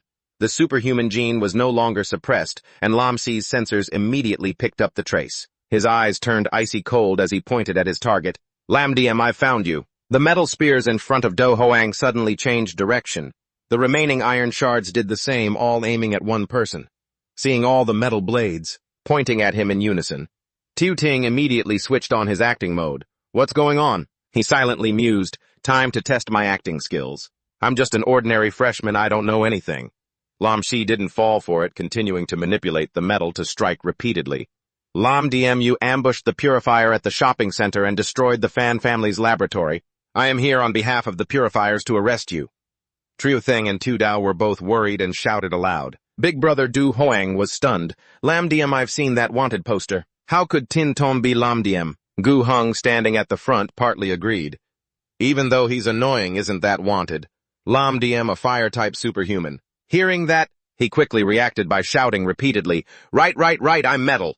Suddenly, the metal blade hurtling toward Tu Tin slowed down and stopped right in its tracks. He gracefully leaned to the side, dodging the incoming metal shards. Unable to hide his astonishment, he could clearly feel the trajectory of these elements. He leaned slightly to the side, deftly dodging the metal rods hurtling toward him. He couldn't help but feel a surge of astonishment. He could actually sense the movement of these elements with perfect clarity. The texture of the metal shards suddenly came into view, blurring and shifting before Tu Tin's eyes. The intricate veins within them were laid bare, leaving Tu Ting stunned. Weren't these supposed to be nothing more than simple successive lineages? Since he could see them so clearly, he recalled what Vice Captain Luong once said, "I'll use a sledgehammer to crack a nut," unless he could sense someone else's elements, mimicking the technique like a cat trying to draw a tiger. Tu Ting lifted a leg and calculated silently. He decided to use his superpowered genes to manipulate the metal shards on the ground. "Something like this, right?" Tu Tin muttered, his face turning cold as he channeled a bit of metal elemental energy, gathering the shards to form a weapon just like Lam Shi's. What was that he shouted earlier? Something about a move that sounded ridiculously stupid, he thought. Being a natural hacker, he could simulate a perfect copy just by seeing it once. The Void Sky Spirit sword looked identical to Lam Shi's, but since Tu Tin wasn't used to controlling this imitation, yet it kept wobbling in the air. "Stay still," he barked. Standing nearby, Vice Captain Luong was so shocked he pushed up his glasses. This is a technique from the 10,000 Spirit Sword map.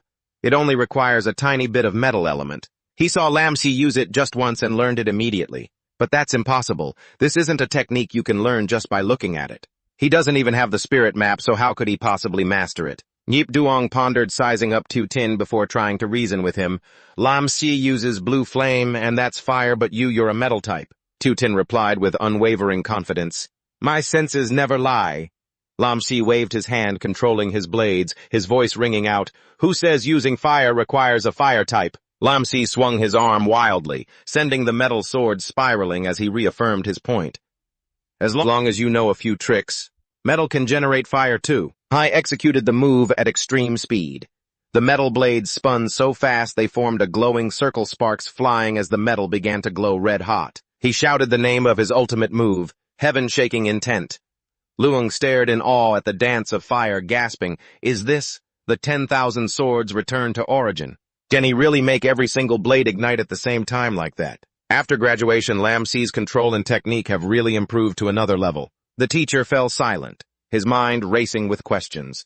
It was true that metal could generate fire. Luong looked at Tu Tin, who stood motionless, eyes fixed on the red-hot metal floating in the sky. It was hard to believe. Is Tin Ton really Lam Diem? Is his identity as a newbie superhuman just a front as for Tu Tin? At that moment, his eyes were shining brighter than high beams, watching Lam Shi's skill with genuine fascination. He thought to himself, "Damn burning lightning swords, I've got to learn that."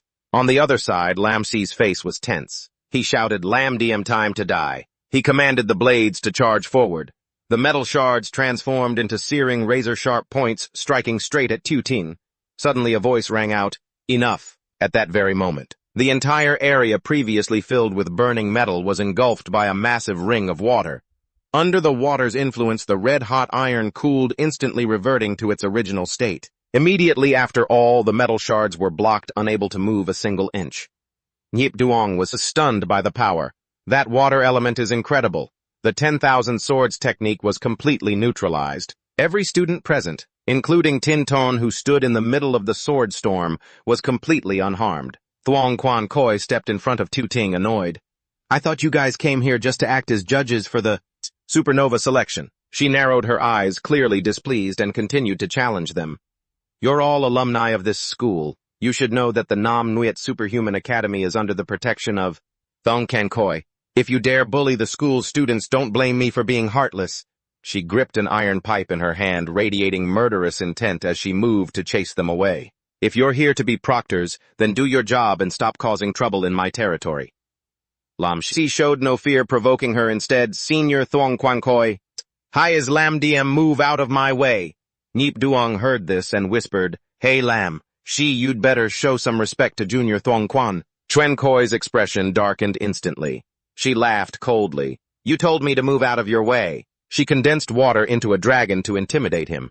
"You're telling a lady like me to move. Today I'll teach a snot-nosed brat like you a lesson." She threw her hand up, staring coldly at Lam Shi. Feeling uneasy, he muttered, "I want to go back to HQ." Standing by, Nhip Duong could only smile bitterly. "He's scared to death now," he thought. He looked at the rushing water dragon and analyzed her power, her life elemental energy. That dragon doesn't even have a soul yet. Is Thong Quan Koi about to reach 5-star superhuman status? That's legendary stuff. This junior is truly enviable. I'm afraid just one hit from her would send this 3-star peak senior straight to the afterlife. Seeing that Lam Si had stopped, Nhip Duong sighed with relief. That's more like it. Let's go back to HQ and discuss this later.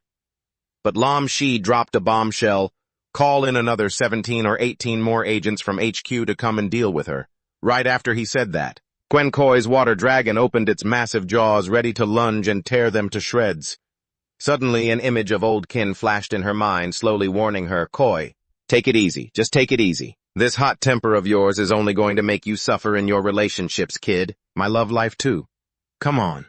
Koi, you were being so impatient. Tell me more. What about my love life?" She then sheathed her dragon blade, stepped forward, and demanded to know, if he was the blue flame masking itself with the metal generates fire technique, why didn't you realize it right away? Koi immediately produced evidence to prove his innocence for that night. The Fan family's lab was destroyed by the blue flame.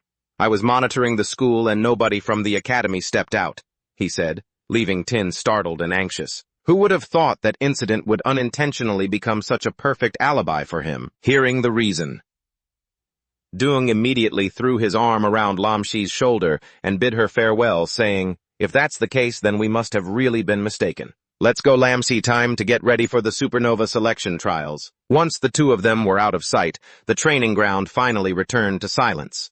Tin stepped up and asked, "Senior Shangguan, our school is so huge, do you really have to watch over it?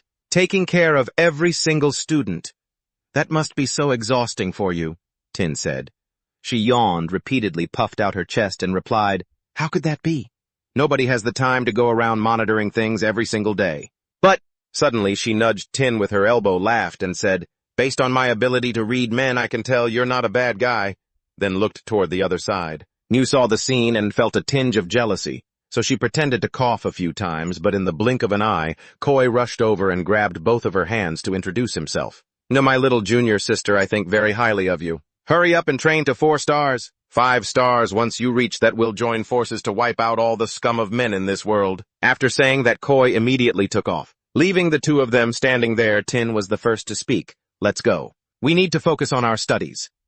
But just then, Thin walked closer, lowered his voice, and whispered to both of them, "I heard that all the guys Senior Shangguan Koi meets are absolute scum, so her ability to judge men is actually pretty terrible." Ngu heard this and immediately nudged him with her elbow, her words carrying a sharp undertone. "That's not just a normal assessment. Tin's eyes flashed with a menacing tone as if threatening him. Who exactly are you taking a jab at, huh? Bring Dao to Ngu's dorm tonight. I'll help you guys broaden your horizons, he replied in a panic. Yes, yes, big brother. Fo Lung watched them thinking to himself. If their team participates in the supernova selection, who knows, they might actually pull off something big. After all, there are two of them at 39% and 41% who haven't fully awakened yet, plus Ngu's talent and a hard-working horse like Tin. A horse that just keeps grinding. The scene shifts to the supernova selection registration desk. He's still thinking to himself, even if he can't win it all, he's got a great shot at clearing the first round. Hey fan, I can win this. A nice little chunk of change from my colleagues. Over in the teacher's lounge, things are buzzing. Teacher Chu, there's no way the team you're coaching doesn't take the title this time. Come on, that kid on his team is almost at level 4 already. The other team members aren't exactly impressive. We've got a secret weapon. You really think I'd just blurt it out? Hey, did you guys hear? The headmaster ordered Vice Principal Luong to coach a team of bottom-tier students to go up against us. Bottom tier. They don't even meet the minimum requirements to sign up. Suddenly, the door is kicked open by Vice Principal Luong. He flashes a gentle but crafty smile and says, Everyone, I'm here to register the kids on my team. Luong pushes up his glasses and chuckles. The weather is lovely today, isn't it? Care to make it interesting? The scene cuts to the men's dormitory where a voice rings out filled with rage. Triu Thin, are you out of your mind? You're incredibly lucky. Du Hoang stands right in front of Triu Thin, barking, Young Master Fan wants to recruit you and your sister into the Fan family's 4th squad. Do you have any idea how many benefits he's offered you? He continues, chin held high, his tone dripping with arrogance. 50,000 vials of pure vitality fluid, that's twice the total amount that guy Tin Tone stole from us. You and your sister could use 2 vials every single day. I'm so jealous I could die. This is huge news for you. Du Hoang sneers. It's so good that a bottom feeder like you couldn't even dream of it.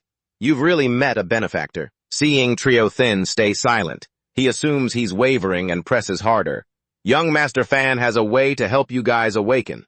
Awakening is exactly what you need right now, isn't it? Trio Thin looks up cold and detached and asks, Awaken, you say? The guy shoots back immediately. Yeah, this is the opportunity of a lifetime. I know your sister Tudao had to repeat a year and you've repeated twice already. 2 whole years have gone by and still, you can't even crack that shell to awaken. Even I feel second-hand embarrassment for you. With your potential, it's a miracle if you can even awaken this year. Don't tell me you actually think that because you got lucky 3 years in a row, you'll somehow pass the final exam next year too. All you have to do is join Young Master Fan's side and you and your sister will finally have a chance to awaken. Du Hoang puts a hand on his shoulder, acting all condescending as if he's doing him a massive favor. Excited yet, the destiny of the True family is about to change. True Thing's expression doesn't change, but his voice drops a few degrees as he demands, Get your filthy hand off me! Du Hoang ignores him and keeps smirking. Hey, don't tell me you're getting cocky just because you've got some new protector behind you. Suddenly, True Thing's voice rings out, Listen to me clearly. He swats Du Hoang's hand off his shoulder and declares, In life, I belong to my boss. In death, I'll be his loyal ghost. The guy's face goes blank. All he can manage is a huh. Du Hoang snaps, grabbing him by the collar and roaring, True Thin, you brainless idiot, you really want to do this the hard way, don't you? Unable to convince him, he grinds his teeth and screams, Everyone knows how it ends for Tin Tong going up against the Fan family. In the end, he lost everything and had to beg at their feet. Du Hoang's face darkens as he continues spewing threats. And you're the most pathetic one. Your ignorance just cost you your only chance to awaken and now you're going to be dragged down in their revenge. But in response, Triu Thin just flashes a mocking grin. Hai delivers a powerful kick to Du Hoang's gut and bellows, My boss is so strong it's beyond the imagination of someone shallow like you. Hell, even I, his underling, can't even fathom it. If you're so tough, hit me then. If I even whimper, I'll admit defeat. Du Hoang gets kicked back onto the bed and rages, Triu Thin, if you keep being this stubborn, no one knows what might happen. While you're asleep, are you ready to never have a peaceful night again? Triu Thin isn't even fazed. Instead, he taunts him further. Then you'd better make sure I don't wake up, because once I'm up, I'm going to war with you guys until the end.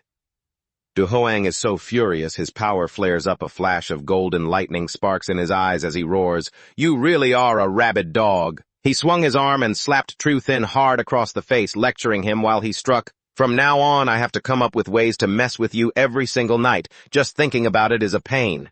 A piece of trash with such pathetic potential like you dares to talk back to me. And you're even playing hero acting like a bodyguard. You didn't even complain about the pain. Instead, you grinned wildly. If it weren't for Big Brother, I would have been dead a long time ago. I'll spend the rest of my life paying Big Brother back. True Thin walked out calmly and said, I have urgent business tonight.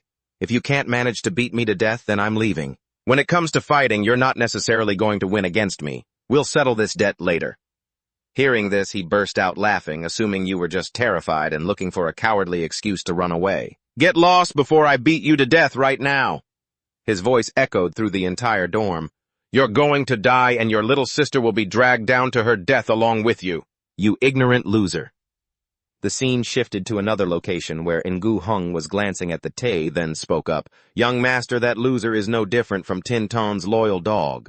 Trying to pull people from Tin Ton's side isn't going to be easy. He just smiled slightly and replied, It's fine, I have 1,000 ways to deal with them. I originally intended to use a soft approach, but they just keep forcing me to be ruthless.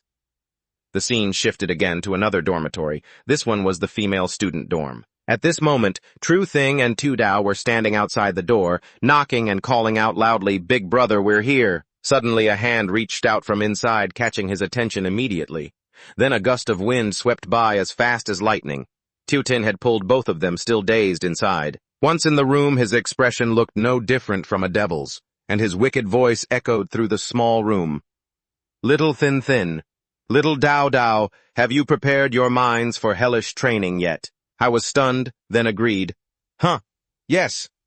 Tu Tin crossed his arms, looking serious as he began to explain, the following will be hellish training. First, close your eyes. Then he continued to give instructions.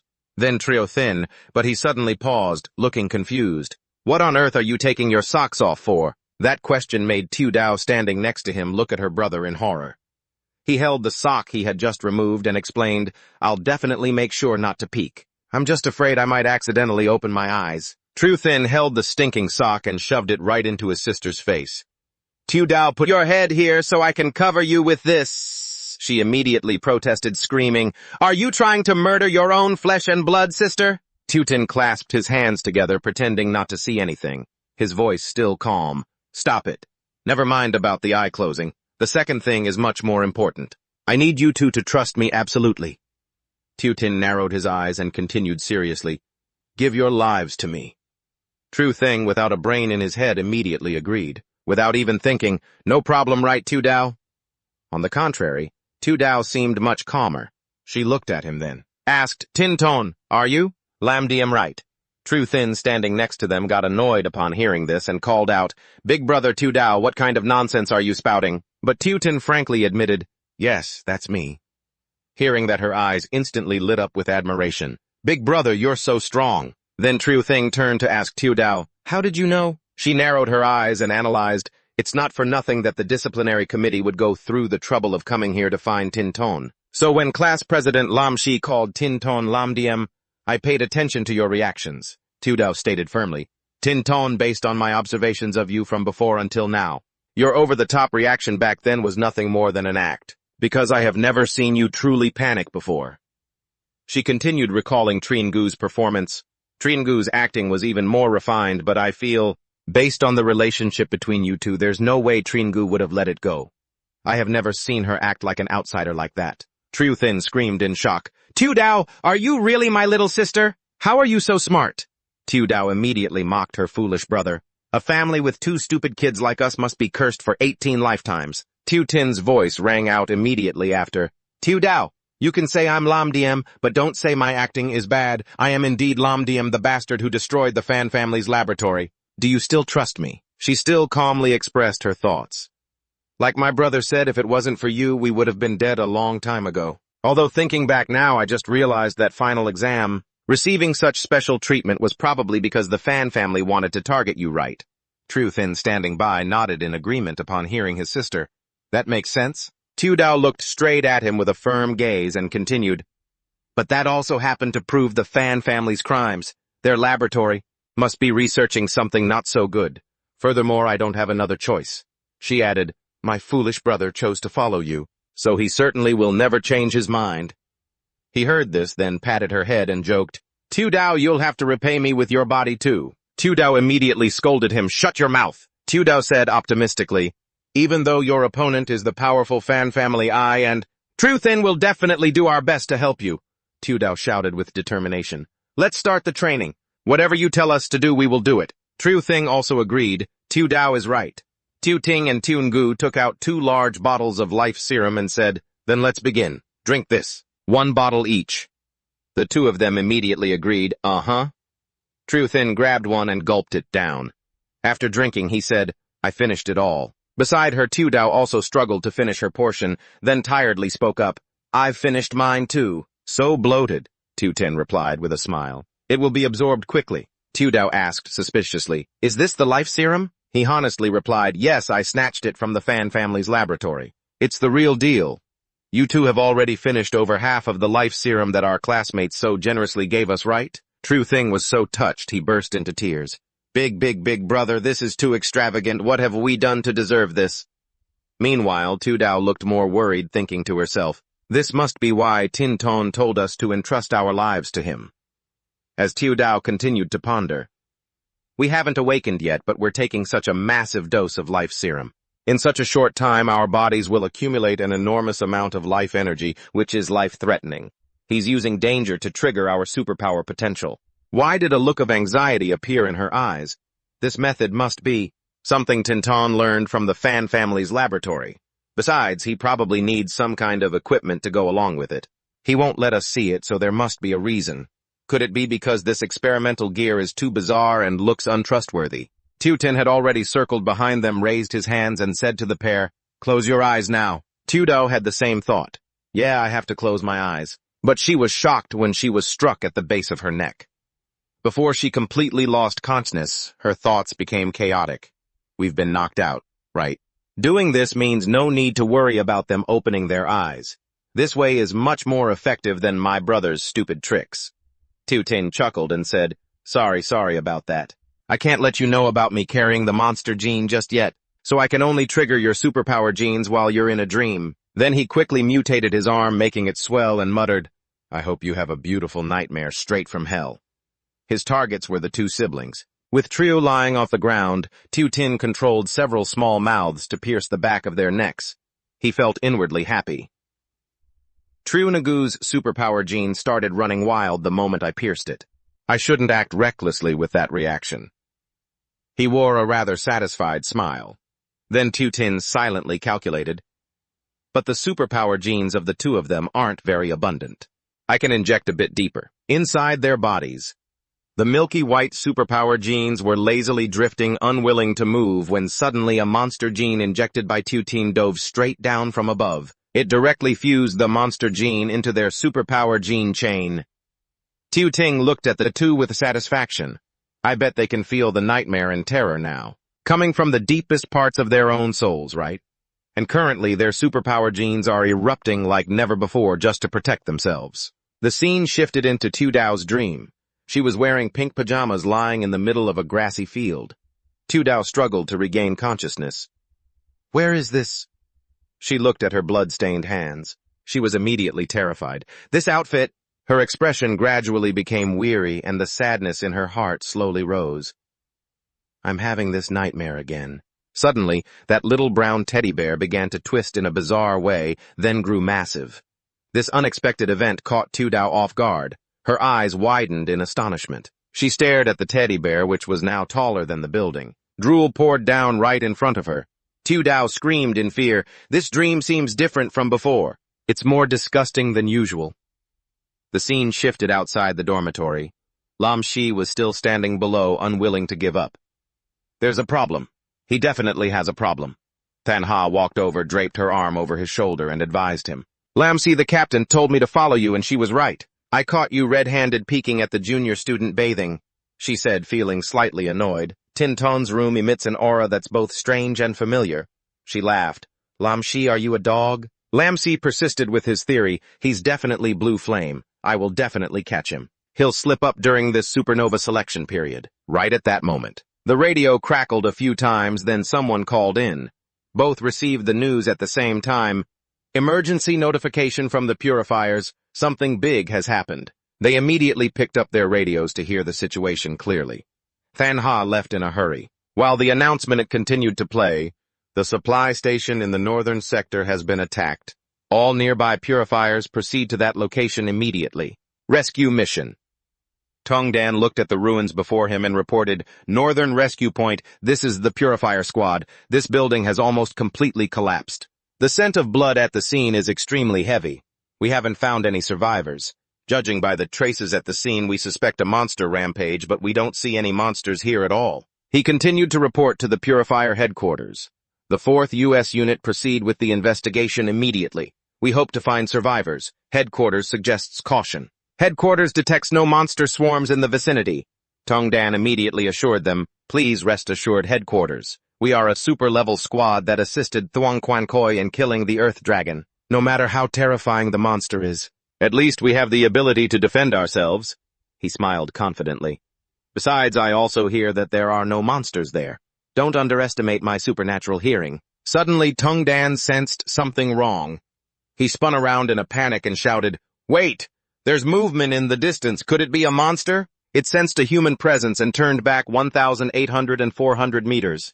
It's too fast. The whole squad immediately shifted into a defensive stance ready for battle. Damn it, where is the enemy? Tongdan was terrified and confused. That's impossible, I heard the monster just a few dozen meters away. Why can't I see anything? Suddenly a streak of blue fire shot straight toward their squad. At headquarters, hearing the screaming, they urgently asked, hey, report what's happening. The comms earpiece was knocked to the ground. The voice on the other end kept demanding, what's going on? A giant footprint crushed the earpiece, cutting off all signal, leaving only static. Chapter 35. A girl in the squad was attacked by the monster to the point where she was taken out on the spot. Tongdan panicked. Shaolan, it's bad. There's something invisible here. It's a monster. He immediately ordered everyone, spread out into the defensive formation. Protect yourselves first! Amai quickly lunged forward, throwing a punch, but she couldn't hold on for long. Her entire arm was shredded by the monster. Fresh blood sprayed everywhere. Amai stared in horror at her mangled arm, unable to dodge. Her voice trembled. I can't block this invisible monster. It's at least level 4. Amai decided to make a desperate stand.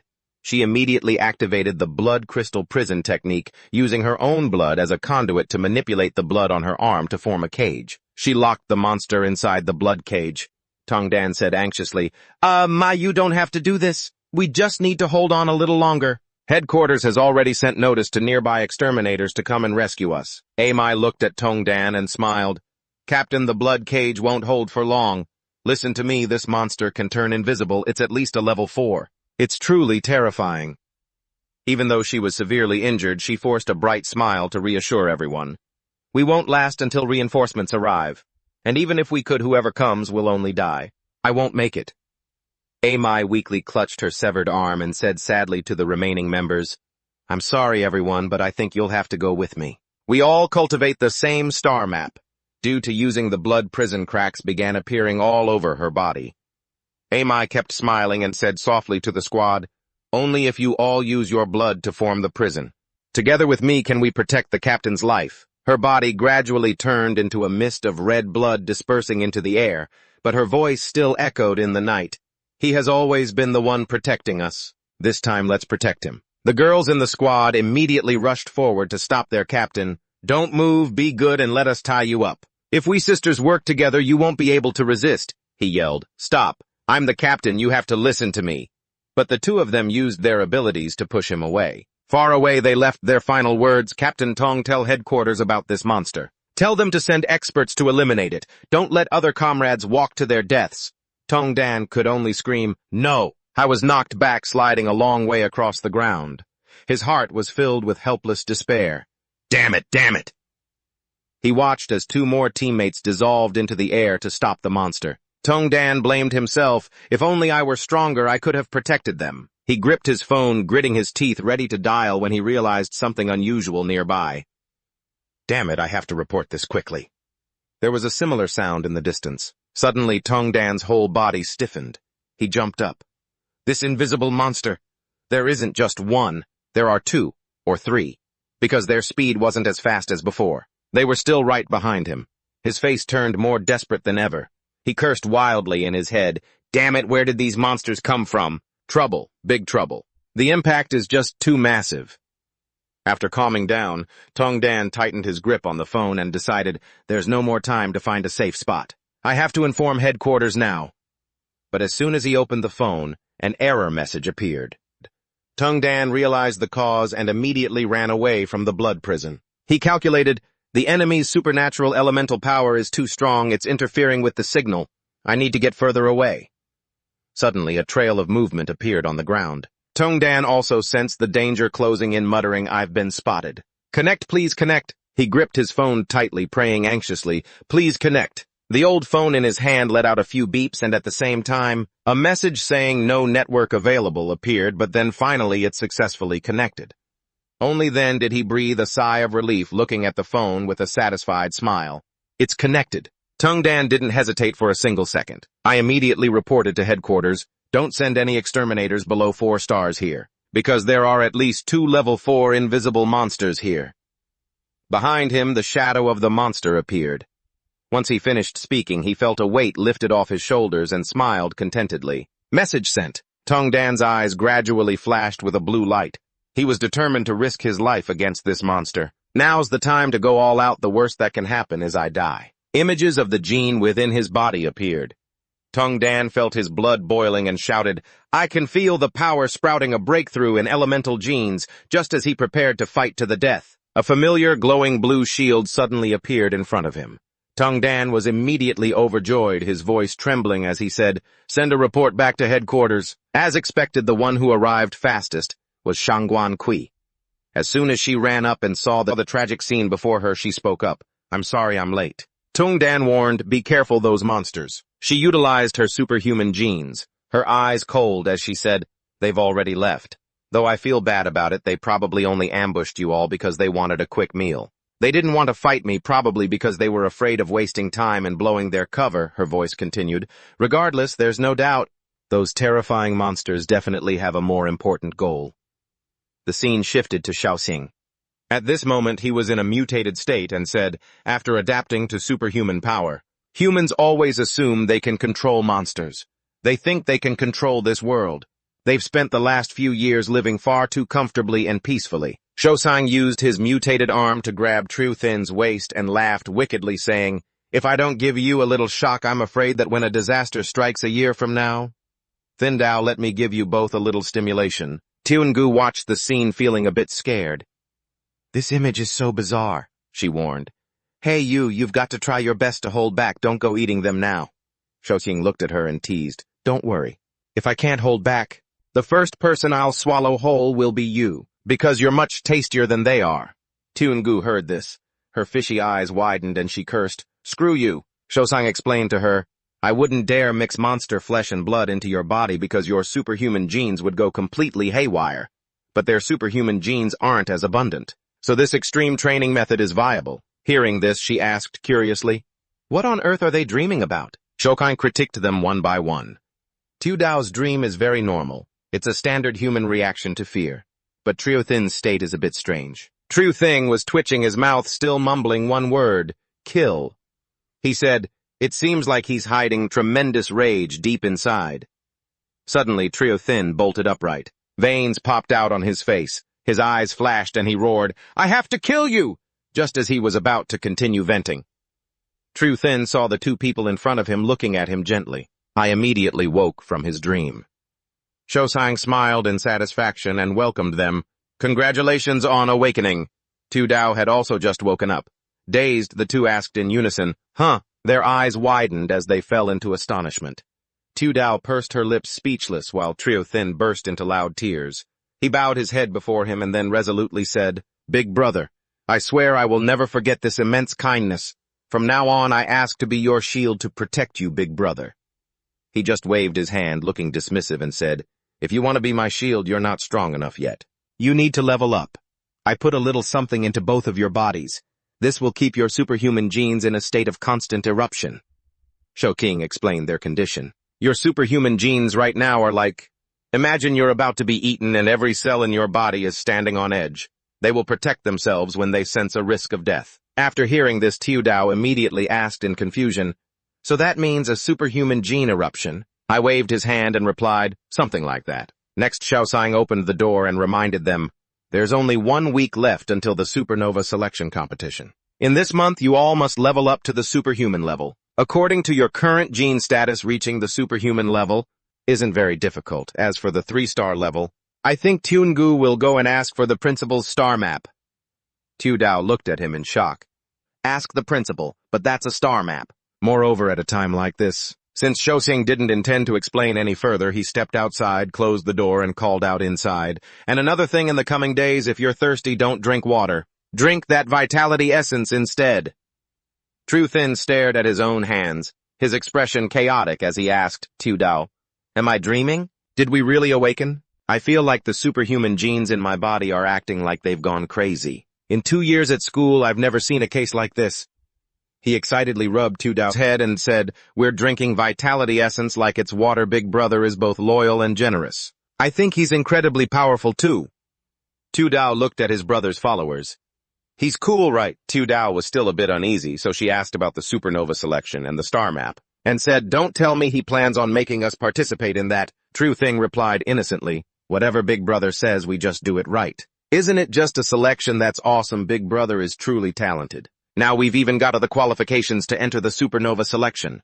Tudao worriedly reminded him, "Brother, even though you're humble about repeating a year this time, have you forgotten what you did last time you repeated?" True Thing immediately tried to brush it off. "Wasn't it just beating up all the classmates in the room?" Tudao shouted, "It's good that you remember. Let me tell you about this year's supernova selection tournament. We're going to be going up against them." True Thing silently felt grateful that he had awakened his powers. The scene shifts to 1 week later as the official supernova selection tournament kicks off in Chapter 36. Du Hoang was holding a vial of life essence in his hand, drinking it with great excitement.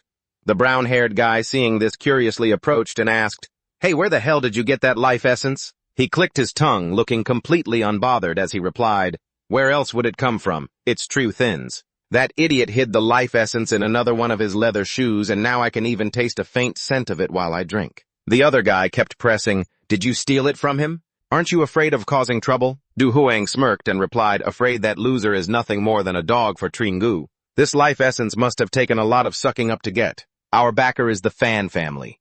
We're in a completely different league than those guys. Taking him down is the mission the Fan family gave us." After finishing the drink, he casually tossed the vial behind him and mocked, "That bastard was both useless and pathetic after I beat him up last time. He doesn't even dare to go back to the dorm now. Who knows where he's crawling around? Even if Tringu is his master, she's just a little brat. Would young Master Fan really have any trouble crushing him? If I had fought seriously before True Thin awakened, I would have sent him to his grave." Go On walked past the door and cut in. "I think you'd better not underestimate True Thin."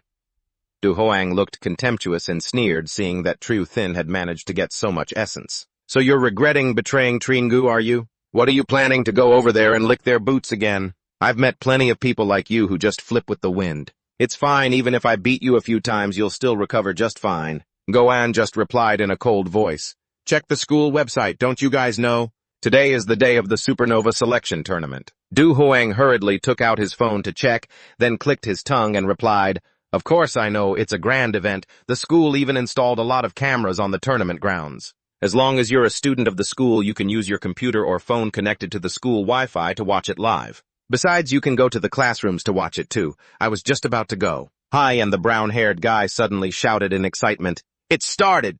Damn, the MC is gorgeous!" The guy next to him immediately added, "I know her. She's the captain of the Supernova team for this season. She was also the most outstanding competitor before. I didn't expect the host to be the hot girl who live streams while floating in the air. She's also a wine-type transcendent who has been extremely famous lately." Thotho. The introduction sound rang out. "I just introduced the most arrogant team to you all." Du Hoang asked curiously, "Which one is the most arrogant team?" The MC, floating mid-air, spoke in a sweet voice. "Now Thotho will introduce the top 3 teams with the best chance of winning the championship. If nothing changes, the champions this time will be one of these 3 teams. They are the 23 Red Flame team." Right after that, the team of Fan the Tea appeared on the screen. All members were Fire-type Transcendents and also 3-star Transcendents. Having completed over 50% of their star maps, they are considered the team with the strongest overall cultivation. Du Hoang watched and commented, "Look, it's young Master Fan." Next to that was Thotho's addition. The former captain is Chin Vu with an 86% star map completion. You heard me right, the former captain. But according to the latest information, the captain of this team has changed.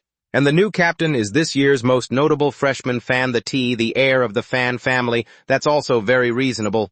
According to the information displayed, How was already a 3-star transcendent the moment he enrolled. Star map completion is 83% with a 90% transcendent level. Thotho high above said excitedly into the live stream camera. A brilliant genius youth. Let's look forward to his performance. A moment later, she smiled brightly and continued. Next, Thotho will move to another edge of the forest where a team is already standing. That is the root clearing team. All the members are female warriors. She continued the introduction. Captain Tram An is the most powerful person currently recognized by the whole school with an 85% transcendent level known as the Extermination Sister. She uses water-type transcendent power to practice the famous 10,000 sword star map, known for the incident where she unleashed a sword strike that shattered the shield of Chin Vu, the captain of the Red Flame team back in his second year. Will she be able to keep her title as the strongest in the school this time? Tho above kept interacting. Finally, a little treat for all our female fans. It's the team of Captain Thieu Hua with a physique that makes us all go wow. Finally, Thieu Hua's team appeared the Shield Sword team. It is said that they possess treasures of a 4-star transcendent, the strongest sword and the strongest shield. Everyone watching the live stream thinks that they are the heavy candidates for this year's championship. After that, she flew high into the sky and announced the tournament rules. All right, everyone. As the MC for this season's Supernova Selection Competition, I officially declare the first round open. The arena is a dense jungle. 16 teams will compete, and if a team captain loses the ability to fight, the entire team is disqualified. The 6 winning teams will advance to round 2. The scene shifts to the 3-man Du Huang group who are still chatting away while walking. Those 3 teams are terrifying. If they are already that strong, then that team they introduced at the beginning called the Arrogant Ones. Just how strong could they be? Hey Ngo-an, did you watch the live stream from the start? Just how arrogant are those guys? Ngo-an explained wearily.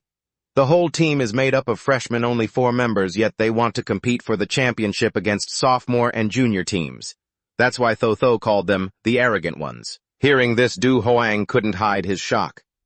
A team of freshmen, only 4 people, don't tell me. Han immediately denied it to himself. It's gotta be Tin Tone's team, right? Then growing angry, he snapped, how on earth do they have the qualifications to join this supernova selection? Under the clear blue sky, the brown-haired guy added, Tringu has a 95% super gene awakening. It's understandable that she's the captain, but Triu Thin and Triu Tu Dao are on the team too. Du Huang and the brown-haired guy turned around, shocked, and kept firing questions. No way! That's absolutely impossible. To participate, every team member has to be awakened, at the very least. He stared blankly before continuing. Triu Thin is awakened now since when? So what if he's awakened?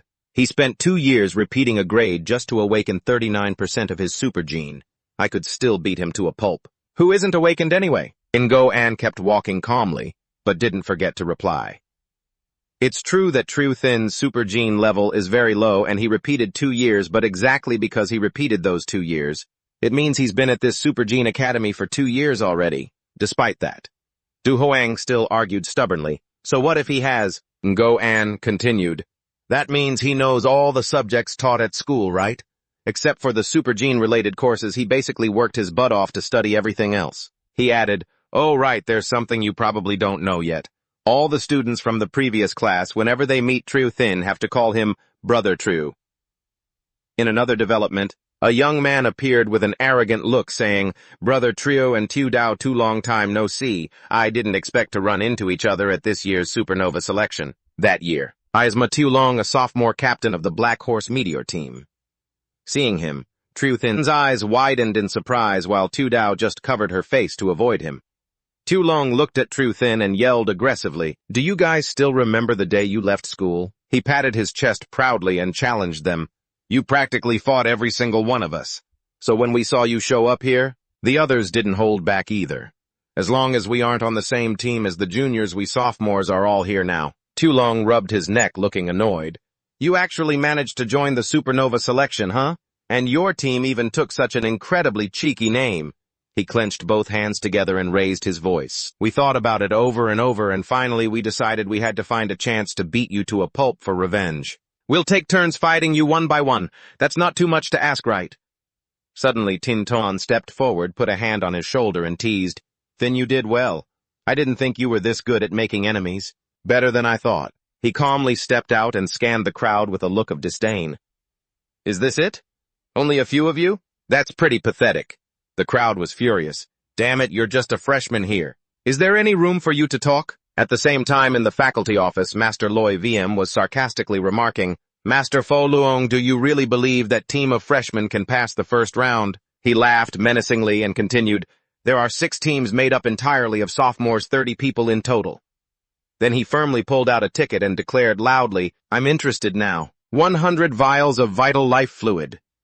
Loi VM slammed the ticket onto the table as if to intimidate him. "I bet they will fail." Fo Luong was sweating coldly by now, but remained silent while the others followed suit, betting 188, 200, 250, 300 vials of life fluid. Loi VM rudely mocked, "Fo Luong, if you lose later, I hope you won't cheat, right?" He only bowed his head low and replied, "I'll accept the consequences." Suddenly, he sparked a bit of curiosity. "But what does your team's name even mean? Nobody likes to talk about the apocalypse these days." Loi VM continued to provoke him. "Does it mean they think the world is ending and they are the saviors? What a bunch of reckless kids. Truly the arrogant ones. It's no wonder that girl Thotho called them that." Tinton's face darkened, his lips curling slightly silently, calculating, "The apocalypse is spreading. You can't save this world by yourself. I remember before the face-off. I need to make the sparks fly, gotta really ignite the scene. So let's add a little more fuel to the fire." Finally, the little star retorted, "Why not go for a tag team battle? You guys are really full of yourselves." He waved his hand arrogantly as if provoking the whole group. "It's only fun if you all come at me at once." Hearing that the whole gang of Little Dragon was absolutely furious. They all started screaming, "That cocky freshman, everyone rush him. Wait, we can't all just rush him like that, it's so low." He gritted his teeth and growled, his fists clenching tight. "This time we came here." But suddenly Little Dragon held someone back for a split second, then turned to the side and shouted in shock, "Brother True!" before charging forward with a powerful roar. "How about that, I told you, boss? All of you come at me together." He laughed with excitement and said, "Let me see if you guys have actually made any progress over the past month." The Little Dragon group instantly spiraled into a panic. "Brother True, Brother True!" Even though they'd tried to stop him, it was too late. Before he could even react, he was already grabbed and kneed hard in the back. True Thin didn't hesitate for a second, following up immediately with a direct frontal attack, a devastating elbow strike to the side, ending it in just a few quick moves. He had knocked his opponent down right in front of the horrified onlookers. The guy collapsed flat on the ground, only managing to gasp out 2 words, "Wait, stop." True Thin got back into his stance, then excitedly called out, "Come on, all of you. No need to hold back like before. This time you can even use your superhuman powers." Meanwhile, the Little Dragon side was lying on the ground, foaming at the mouth. He subconsciously wheezed out, "Brother True."